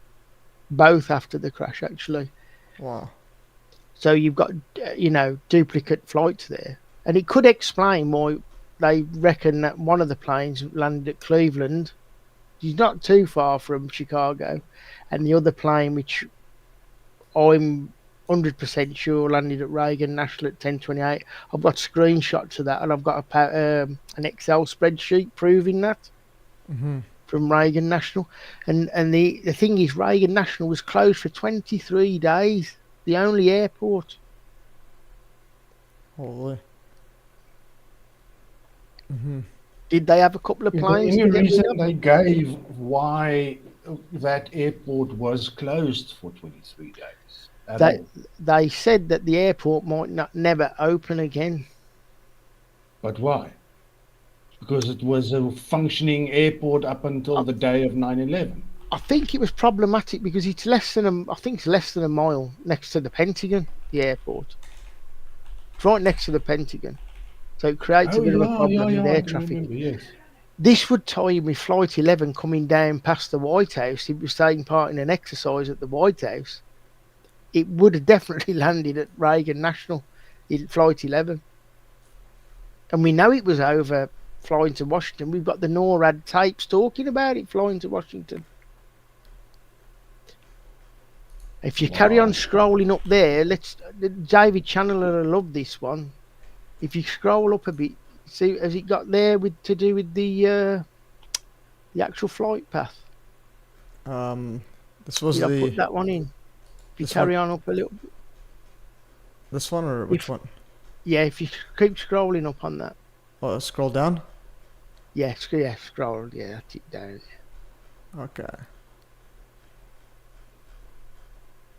That's to show that was that gate there, by the way. That where them passengers was. Okay, so if you carry on scrolling down, I want to see if I put the BTS, ACARS. This right here? Flight Explorer? You might have to go up a bit more down, yeah. That's that one there. Okay. Not many people know about this information. So if you click on the picture, it becomes bigger, yeah. Yeah, I'll make it giant for the audience. Okay, and I'll just cover up the chat. I think the chat's having a giant religious debate right now. I'm going to preface this with David Chandler and any of them will not confront this evidence now. This is radar evidence from the DCC, and it came out under a Freedom of Information. It's listed on the National Archives as well. So it's not me making it up. This is their own information. This particular is a track of radar coordinates for Flight 77, and it shows it did not turn round. It carried straight on towards Missouri, over St. Louis Airport, towards Kansas before circling back and heading back towards Missouri and going off radar, which I think was towards St. Louis Airport. And that's after the crash. Mm-hmm. Now, we got to bear in mind that when Flight 77 went off radar or when the transponders turned off, they would have had all the information on what they call is a data block, telling you the altitude, everything. Now, they couldn't even find him when he was ledge turned round. Nobody could see that blip on the screen. Yet we've got the radar track there, which came out under a Freedom of Information. So this was withheld from the public, what you're looking at now. That information there. And then we've got David Chandler talking about planes going towards the Pentagon. Flight 77 did not turn round. Flight 77 was also shown on CNN on the 12th of September on Flight Flight Explorer, which is combined with the FAA real time, and they even show on there that it did not turn round. It carried straight on in tandem with what you're seeing on the screen there. They didn't show it going on the complete path, but they showed that it went to slightly turn round but carried on. So that plane was nowhere near the Pentagon. So what was? That's the question. Fantastic. Can I just say, Mark, honestly, I said it before, but the work you've done is phenomenal. Honestly, it's like second to none. I appreciate your kind words. I really do. It means a lot. Yeah, I'm very grateful for it. And I just wanted to For mention your work as well, by the way. You do the podcast and that, and I've not long come across it, and Cool. it's great, really. Cheers. I left a comment, didn't I? I think you had Matt seen on. you. Yeah. Managed to tune in. Thanks very much. Brilliant stuff. I just wanted to say a couple of bits. Do you know the American Department of Defense? It was founded in 1947. Can you guess what date? September the 11th. Yep. They like that date, don't they? Yeah. That's when they first broke the soil to build the Pentagon, was September the 11th. Yeah, that's right. Wasn't it? Me and Mark covered that. Yeah. And you know, in 1961, the first emergency alarm test. Guess what date? September the 11th. Yeah. And they even have an emergency phone number, don't you, for your 911? There you go. Yeah. Yep. And it's funny, Chris mentioned the Georgia tombstones, I call them, the guide stones. Yep. I done a bit of investigating on them back in 2020, and what I tried to do is I dug out all the interviews that got made with the people who actually met the farmer that sold the bit of land, the one person who met this person who wanted them built, and I started to break it down, and I done a bit of, I mean, I'm no Columbo, but I done a bit of investigating, and I actually pinned a name on this person, and I done a video on it, and the name I pinned was a individual called Lawrence Spellman Rockefeller. That's who I pinned on it. And do you know, Chris reckoned good people took it down, possibly, but in my own view, the people who built them, the same group, they took them down. In my view, that was basically they had served their purpose. Yes. They were finished, basically. They took them down. They moved on to the next operation, basically. And it's kind of fitting because I feel that with the whole 9/11 Twin Towers scenario, I reckon the people who built them are the same entities that took them down. That would be my view. I could be wrong. Yeah. So I actually have the original 1967 Newsweek article of David Rockefeller putting his watch right in the middle of the Newsweek article, and the hands on his watch point to 9 and 11. And when Robert David Steele, he gave a tour a couple of years ago, and then he came to Providence, Rhode Island, and then I met him, and then I asked him if I could. There was about 70 people there, and I said, "Well, can I give a couple minutes speech there to your group?" And then I put my magazine in a protective sheet cover, and then I passed it around to all 70 people so they could see his watch pointing to 9/11. They were very shocked after that. They were really red-pilled. But and also, did you know that Rockefeller was in military intelligence in World War II? I believe. No. Is that I think in 1942 he was a military intelligence officer. So he was being groomed for this false flag for a long time. Yeah. And then also the neocons that planned 9/11.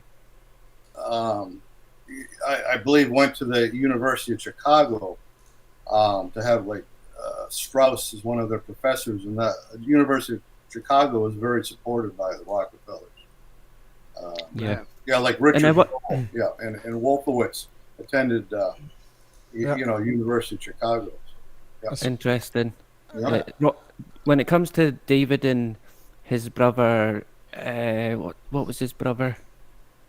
What was his name again? The one who became into politics. Nelson. Nelson, yeah. Nelson, was on. I think he was vice president. Yeah. Short. Well, when they originally built the towers, they were unsure as to what to call them, and they were actually going to be calling them David and Nelson.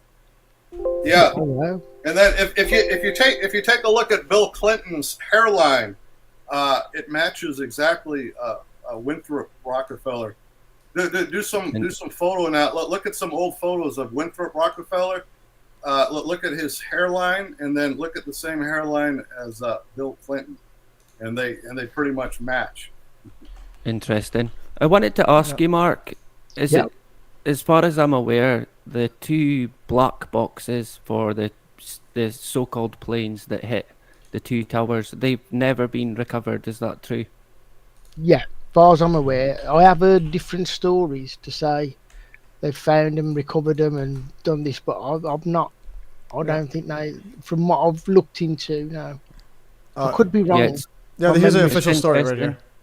Yeah, it's interesting because they can find the passports, all the bits of paper. Yeah. Debris, planted debris, but the black box. Yeah. We can't get it. The strongest part they can find, and the passport was found before the towers fell. Remember that? And the bandana.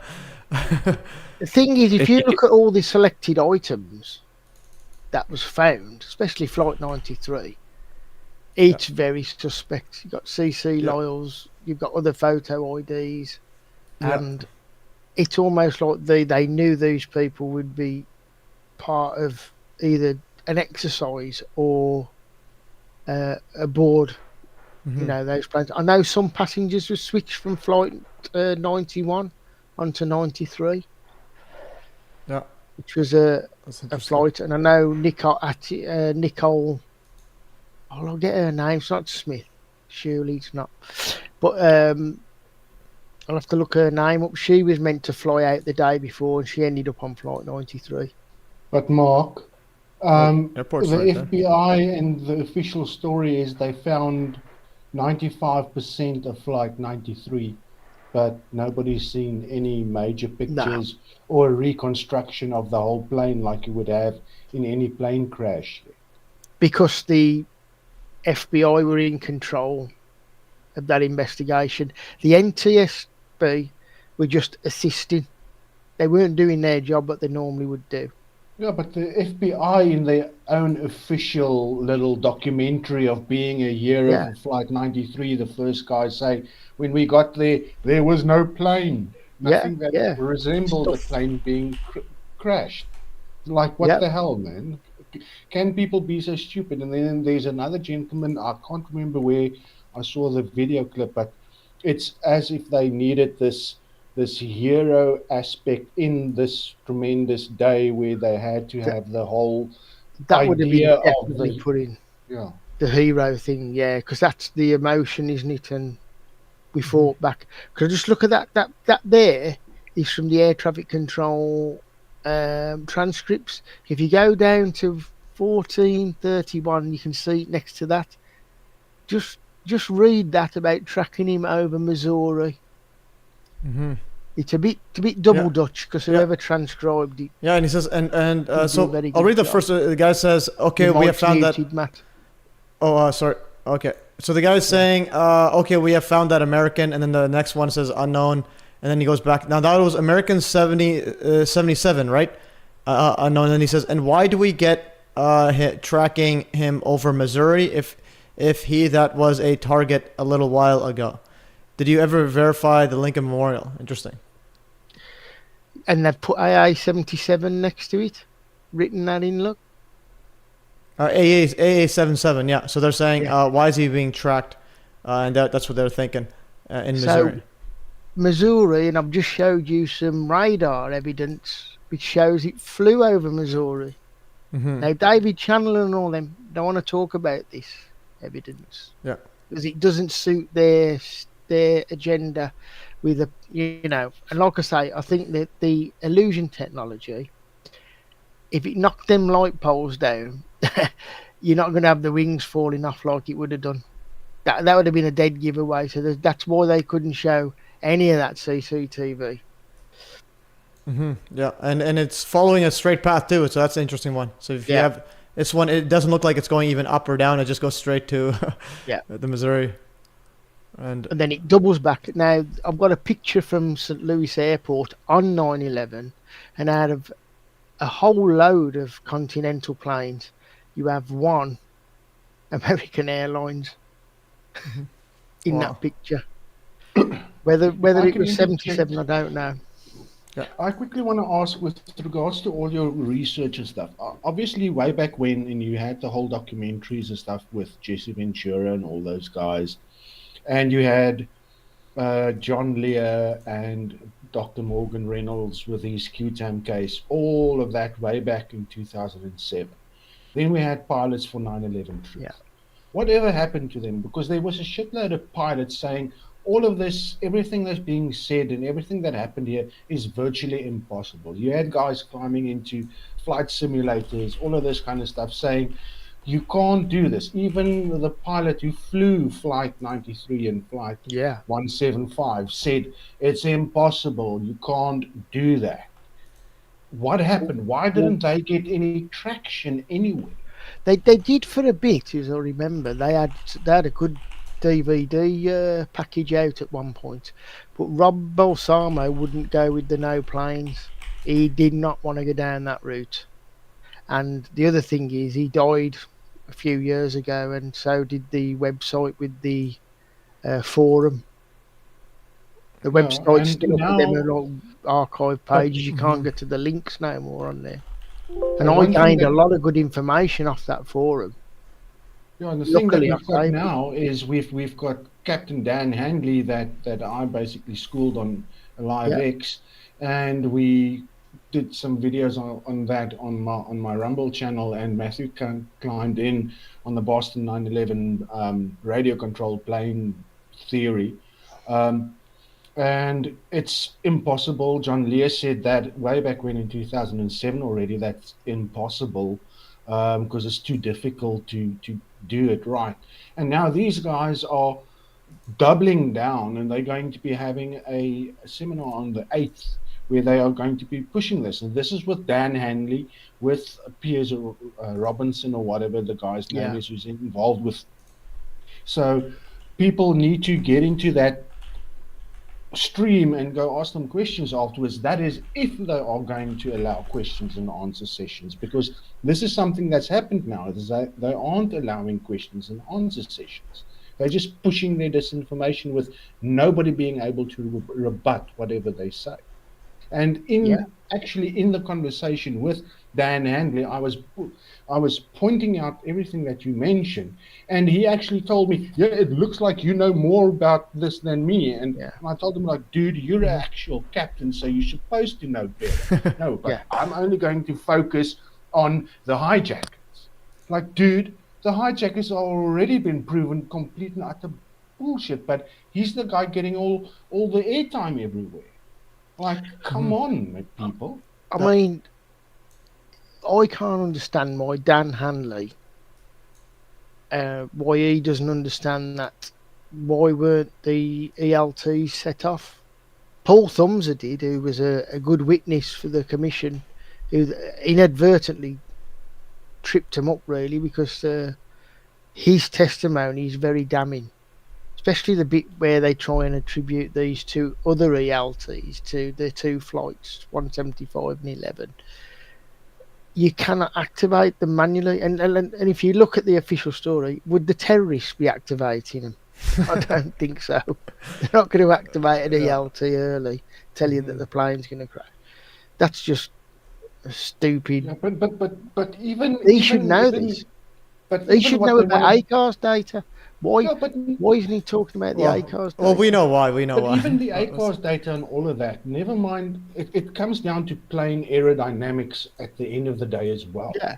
And now they want to push, they built some sort of super duper freight plane or whatever that could manage to get that. It's just. But the thing is, the telemetry something data, the official telemetry data, completely disproves anything that they say. You don't even have to go into the aerodynamics because the plane wasn't there. Yeah. It was somewhere Yeah, else. the fastest, the speed of an F-16 at sea level is about 900 miles an hour. That's its maximum speed, F-16. So that's only going like 300 miles an hour more than the plane that hit the towers. Yeah. See how it's configured. Yeah, see how an F-16 is configured. Yeah. They can keep you arguing over the dynamics. We've got video footage showing that them planes are not real. Yeah. Well, the video footage proves that. We know the planes weren't where they said they was. Yeah, and then Captain Dan Haley is suddenly on Jimmy Dore's show. Yeah, I mean, why isn't Dan Hanley talking about no emergency locator transmission? Well, and having off board of them. I bet you if you bring that up to him, he'll block you. Only, He'll block you if you no, if you because bring that he's up. he's only talking about the hijackers, because that's what he's focusing on. Right. We've got to find the hijackers. But guys, I bet he doesn't want to talk about somebody impersonating Mohammed Atta at Boston Airport when Mohammed Atta was meant to be in Portland, Oregon. Yeah. No, Or definitely. Portland, is it Portland, Maine? Okay. And guys, my cousins is telling me hurry up, so I will be ending it soon. I just wanted to bring up a few things. This one, the tab I'd opened when Keith brought it up. This is the ground to wing effect. When you have a regular plane like this, the vortex actually pushes the air down, so you have an air cushion. That's why you have some of those new hovering. It's like they semi-hover. So not only is the whole physics impossible of the Pentagon one, it also has to go actually to the ground where there's an extra force being pushed up, where they can't just go and gradually go. They actually have to be actively pushing straight down on it, and there's a force pushing against it. So the wing itself is pushing against itself going down. So it's adding layers of impossibility to that. Can I just mention something else? What acts as a brake is the engines. They're not big enough to get the air through, so they act as a brake. Yeah. And I actually, this was so KJ was supposed to be on the stream, but he showed it for a second, but he had to leave. I sent him some stuff because he's doing a presentation about the planes, and he asked me about the speed limits and so on. And I also showed him the air density. So here, you can ask ChatGPT, it's just pretty straightforward. That's right. So at 35,000 feet, air density is about 0.023 kilograms per meters cubed.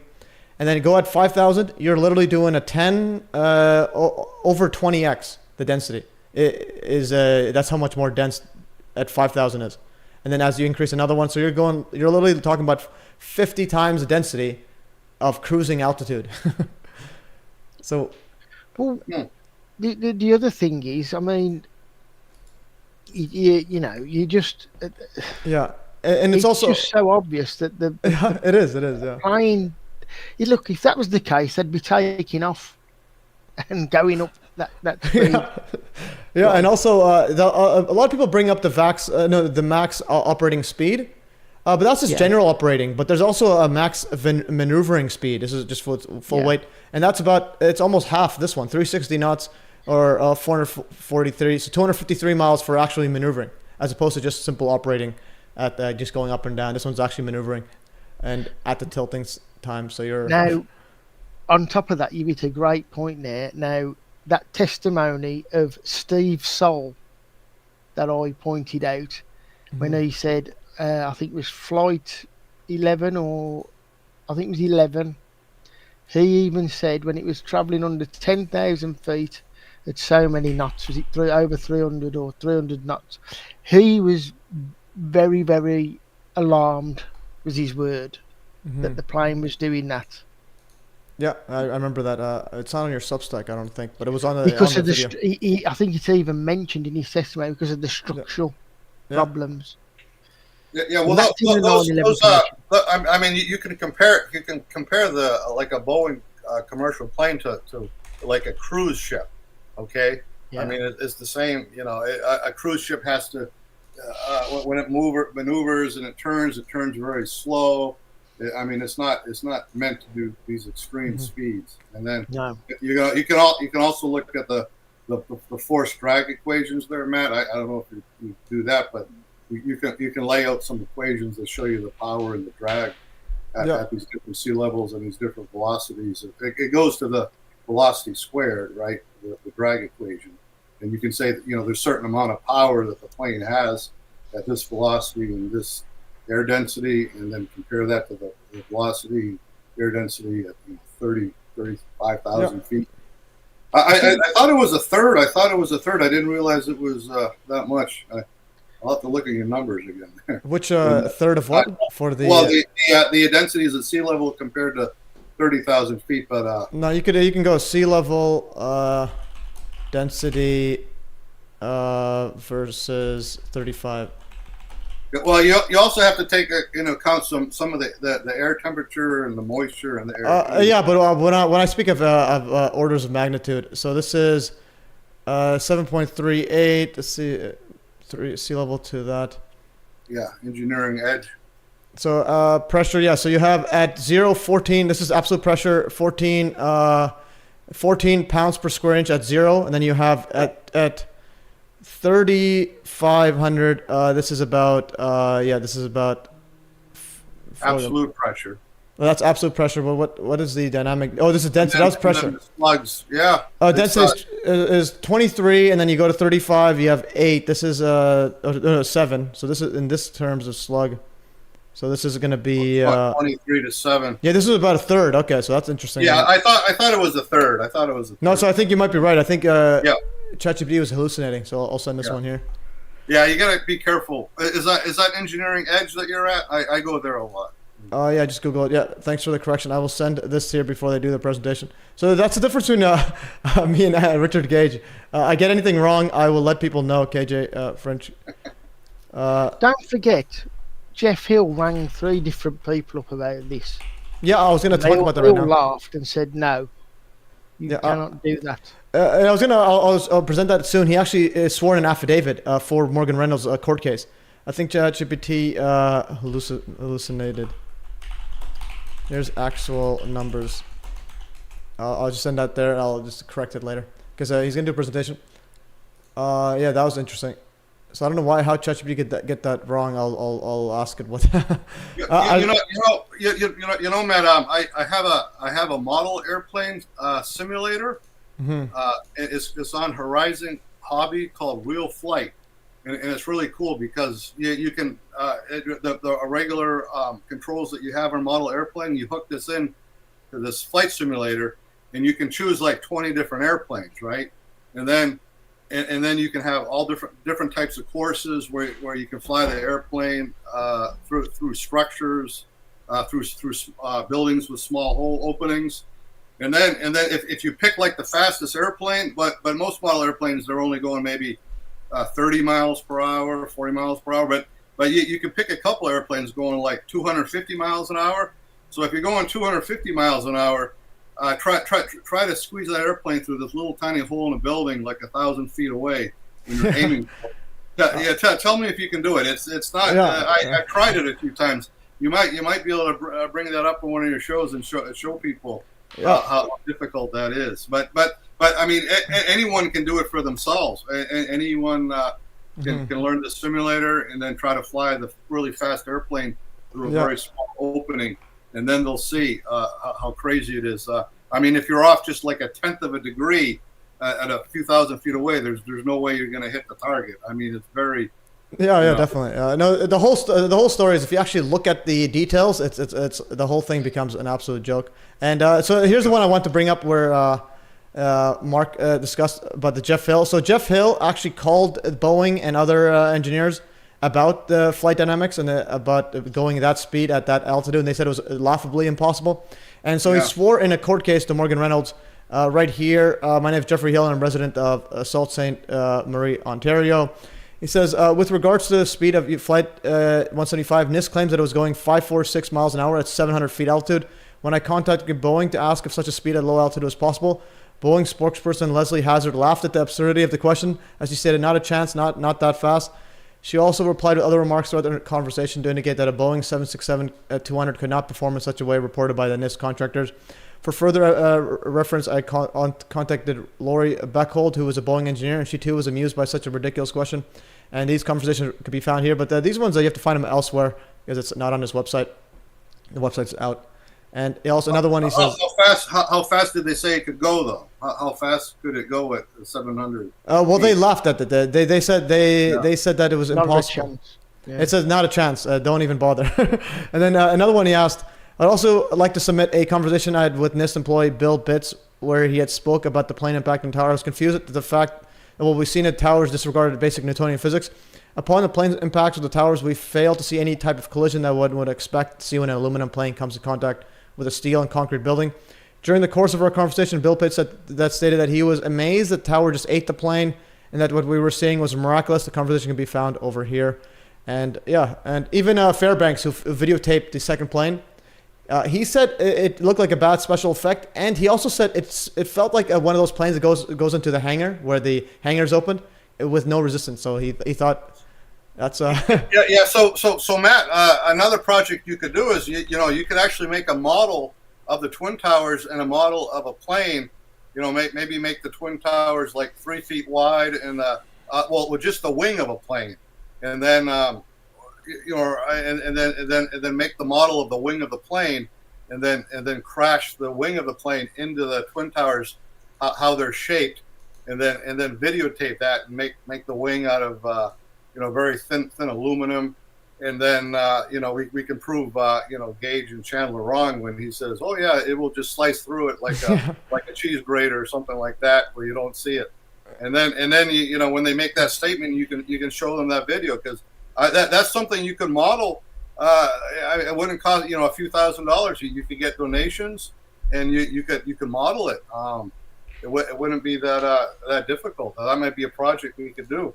Yeah. If we get the cash and the also the construction, someone actually go and set up for that.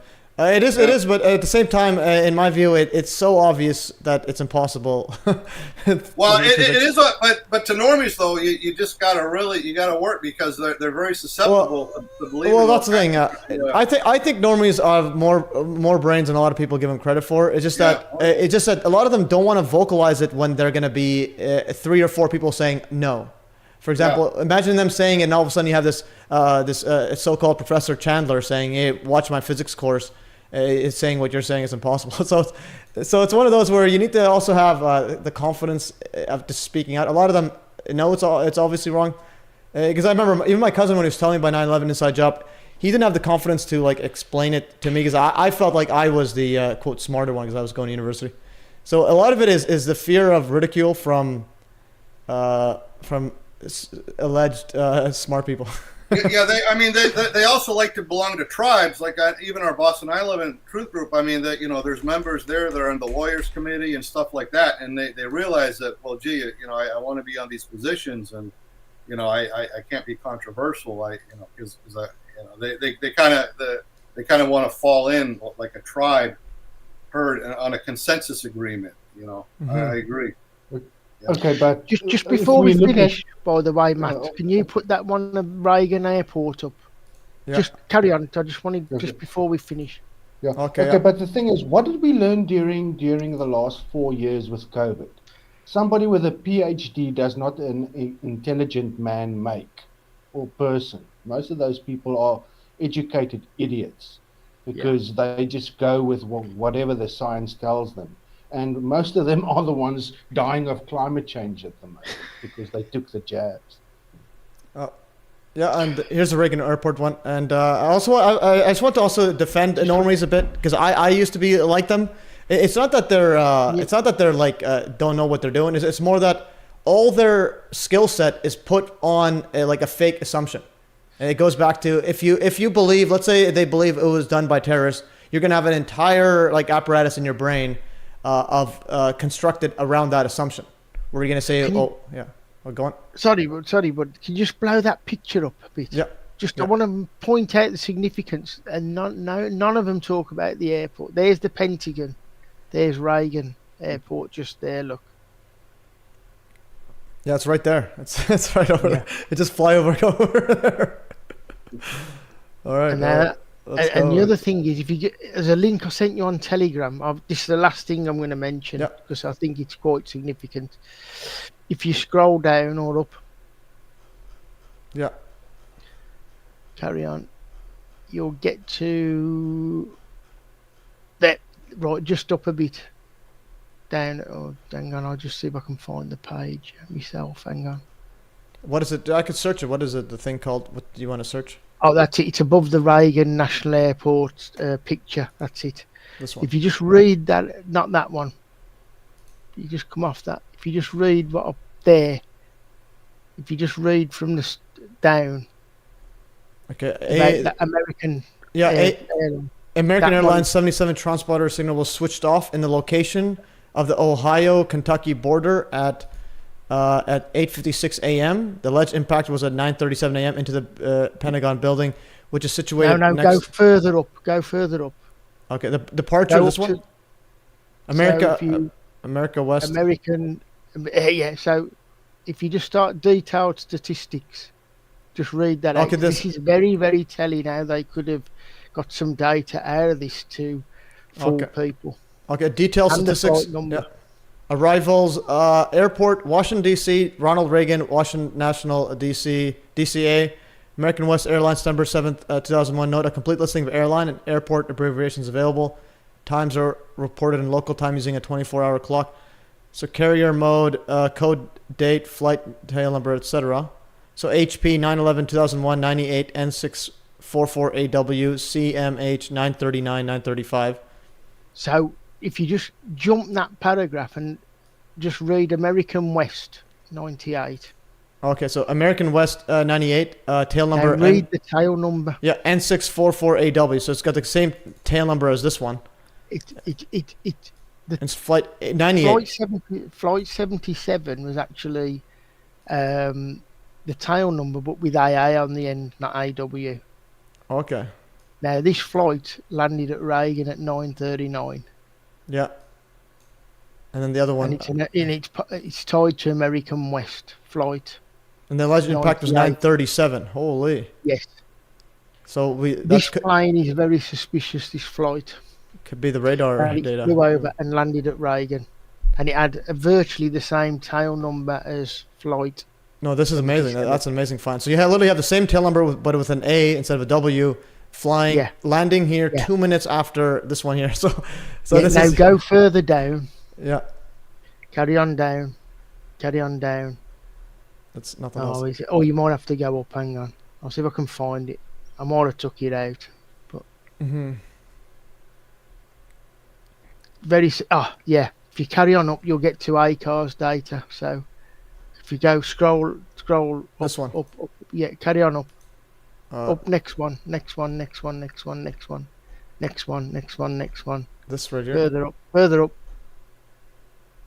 Carry on up. That there now. If you just click on that, tell me what's going on there with that number. Yeah, so N64AA. Yeah, AA. Yeah, I'm just blowing it up myself. Yeah. So it's AA. Yeah. You'll find it might not be in this article, but if you have a look at the number where it's showing at the top, now this is from ACAR's data. Now if you get to the top section where it says tail, and it's got the N644AA, and then it's got AA0077. Yeah. If you jump down to the next paragraph where it's got the tail number, and you'll see in red, it's got AA0000. Yes, flight number's changed. It's changed, and it's gone to a non-existent flight number. So it's still airborne, but and its flight changed. Is that what? No, it's give it a non-existent ID number before it's even took off. This is 1219, and this is afterwards. Yeah. Oh, this is a takeoff, or is it a? What is? That's off the ACARS. That is. So is this indicating that it's taking off, or how does that work? Because I haven't. The ACARS drops for 20 minutes before the takeoff, and then it gives a non-existent flight ID of AA000. That should not be happening. Yeah, so 20 minutes is it before takeoff or after takeoff? Yeah, before. Oh, so 20 minutes before. The time, it gives a fake number. 11:49 is. Yeah. I'm just getting it up there. So the 11:49. 20 minutes later. You got to take into the time zone. So if you look down at 12:09 on the right. Yeah. And the downlink message is flight number. But now I've put that in to identify it easier for people. It goes to flight number 0000.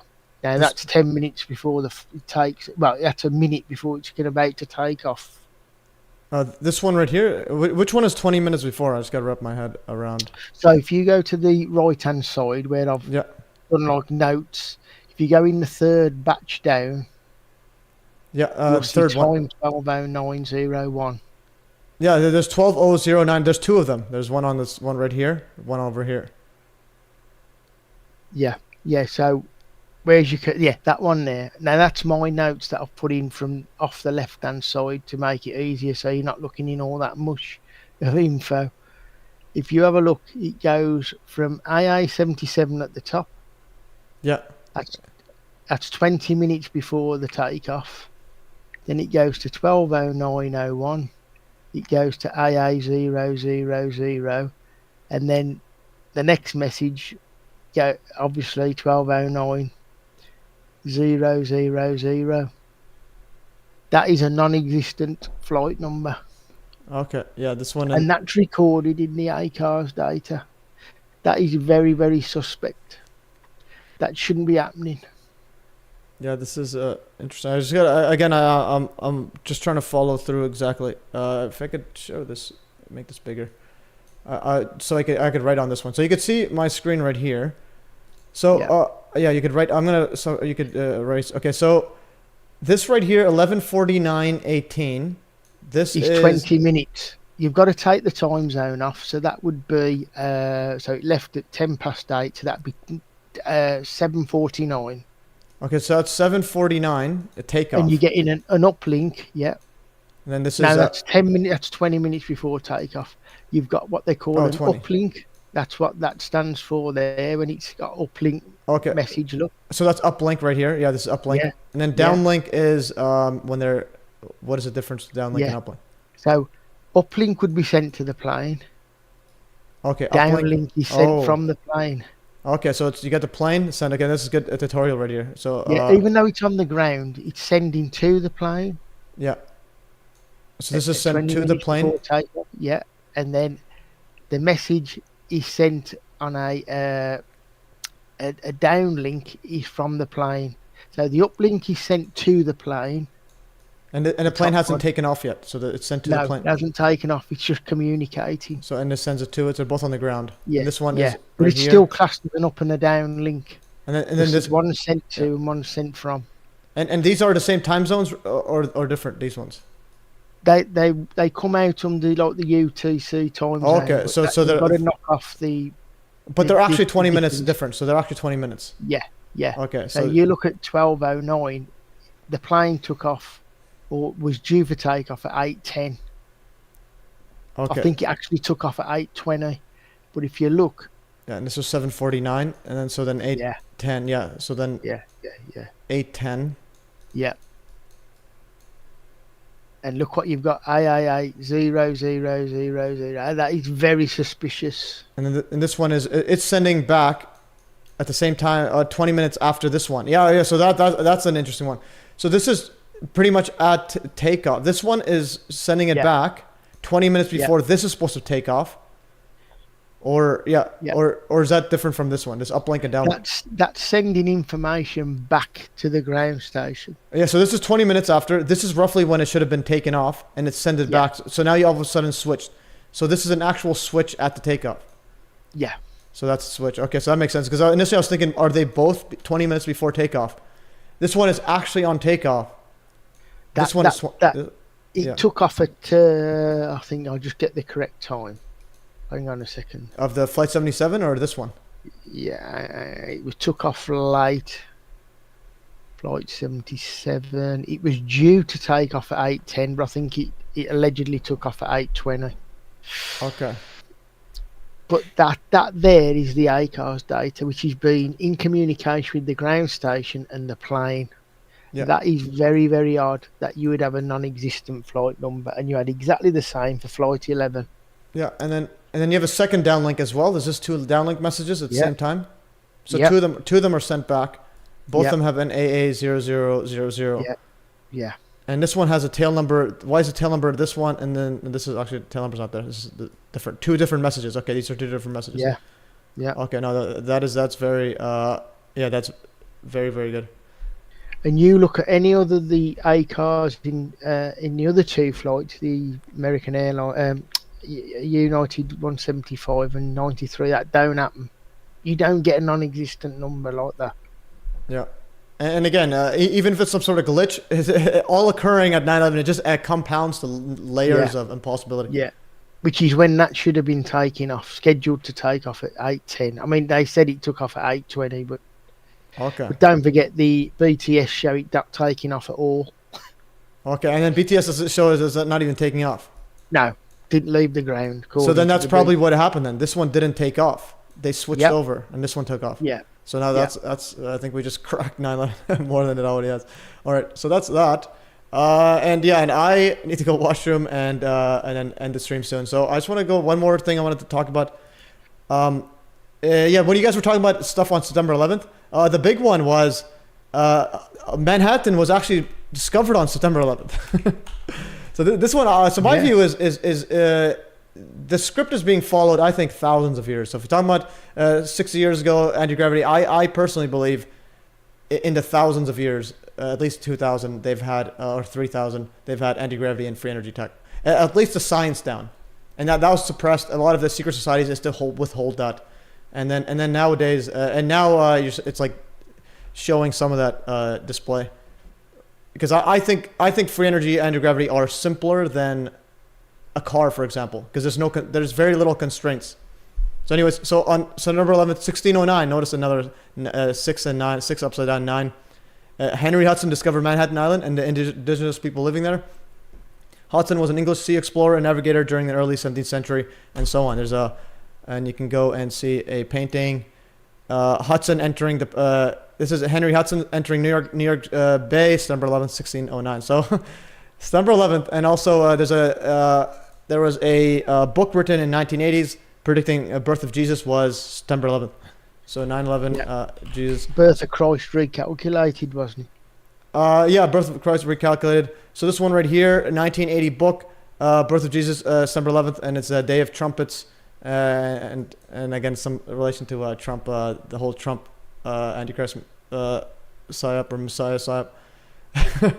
Remember, New York was the 11th state as well. Yep, and another interesting part. So World War I ended on November 11th, 11/11/11. You heard about that, right?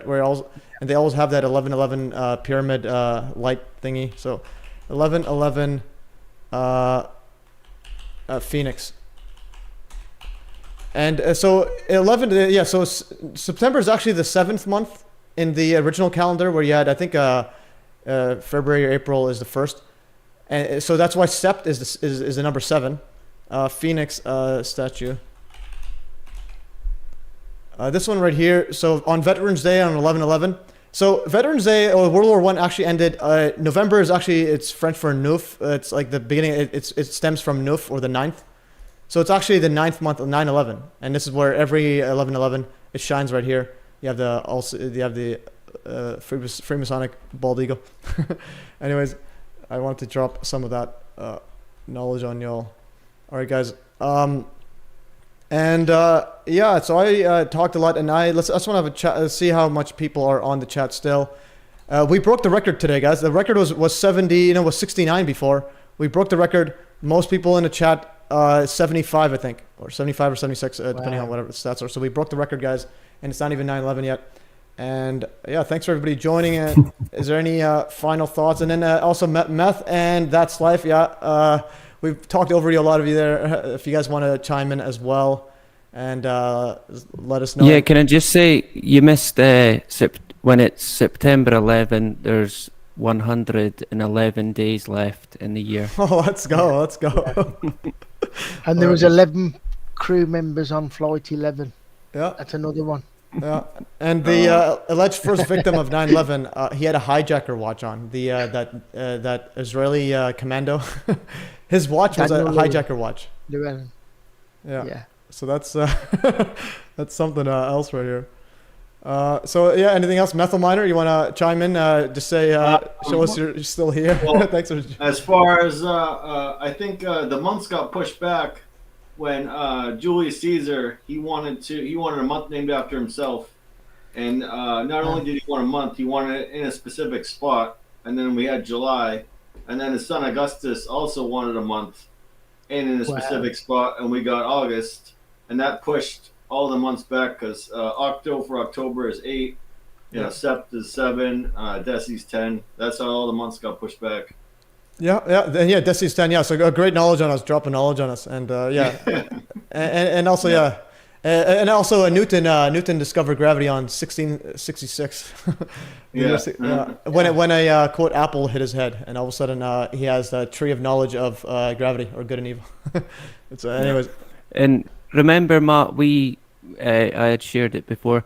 The original ancient Egyptian New Year was celebrated in their calendar. Oh yeah, you've said that as well. On September 11, and it was in relation to the rising of Sirius, and it reminded me of that when you talked about the first dog that died. Yeah. On 9/11, it was called Sirius. Yeah.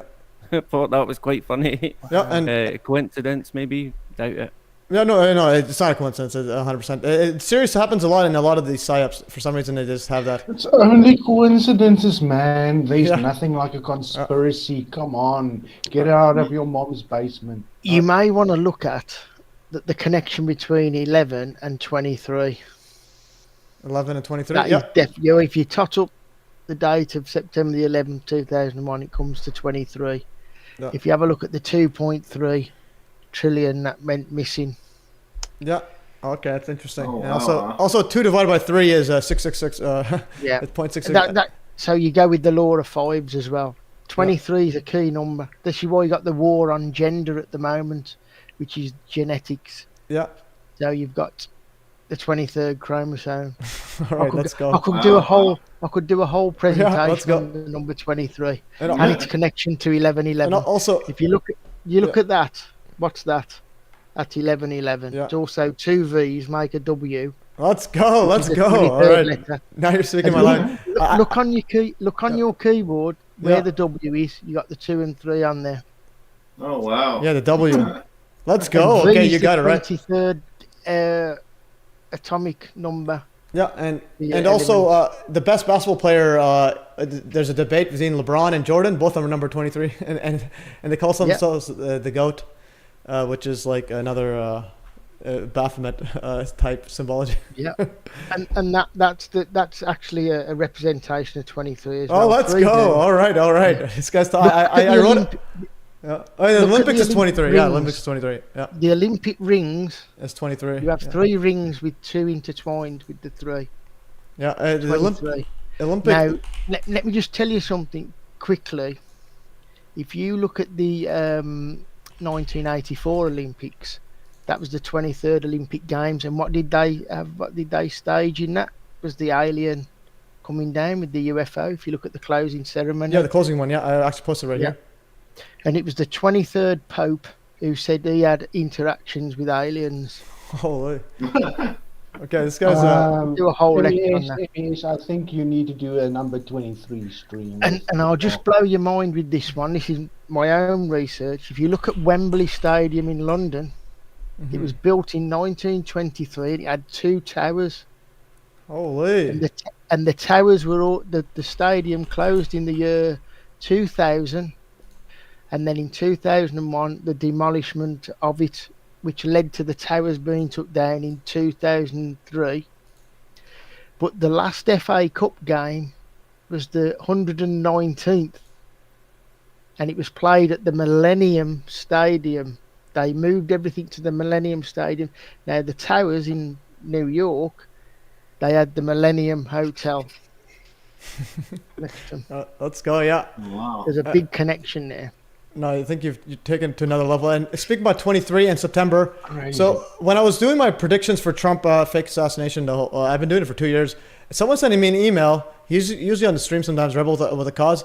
He was predicting that the fake assassination, or even possibly a semi-real one, would occur on September 23rd of this year. So let's go. Okay. And don't forget, it was Robert Kennedy announced his endorsement and got up and made the speech on the 23rd of August. Oh, wow. Okay. And we went into lockdown in the UK on the 23rd of March. Holy, ours is, yeah. America's, I think, was 3/11. It's probably a 23 in there somehow. Oh yeah, 3/11. 11 is 2. So 3/2. So we got a 2/3 right there. I wrote a bunch about 23 as well in my.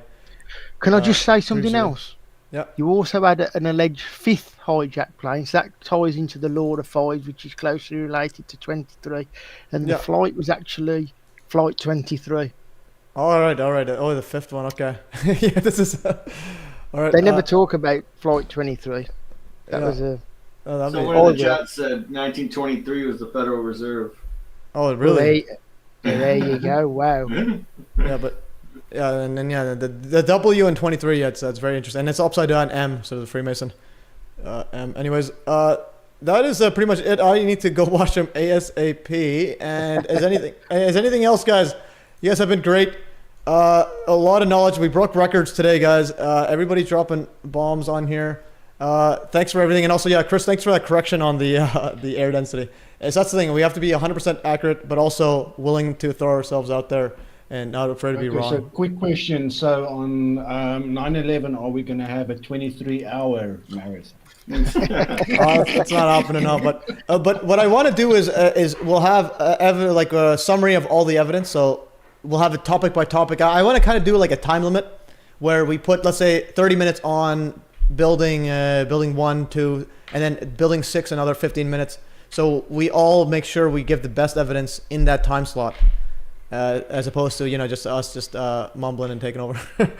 So that's, and then each one, and then eventually the planes ones as well. Best evidence. Some of it's discussion, but we could also present little links and so on. And I'll be showing whatever, but basically topic by topic, and then what we can go in a summary type fashion where we could use it for future videos, especially because Norman does a great job on that, cutting up a lot of the stream and putting into shareable short bits where it goes a lot of times viral on X. So that's great stuff.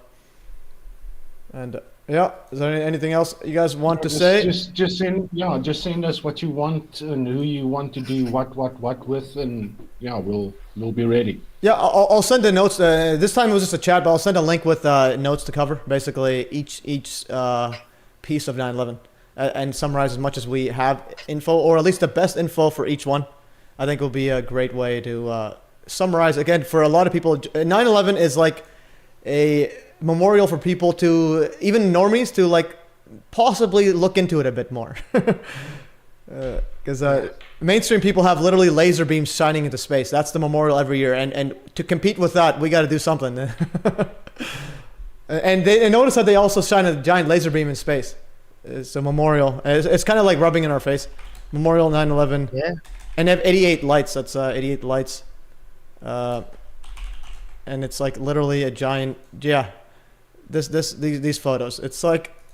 They're showing us the directed energy weapon. This is the memorial they're using. Unbelievable. Yeah. All right, guys. Is there anything else you guys want to say? I just want to say thanks to everybody. Methylminer. I didn't get a chance to say hello because I've seen you about on the thing. So we're gonna get you have to chime in more next time. Yeah. Well, you guys cover everything so well, So.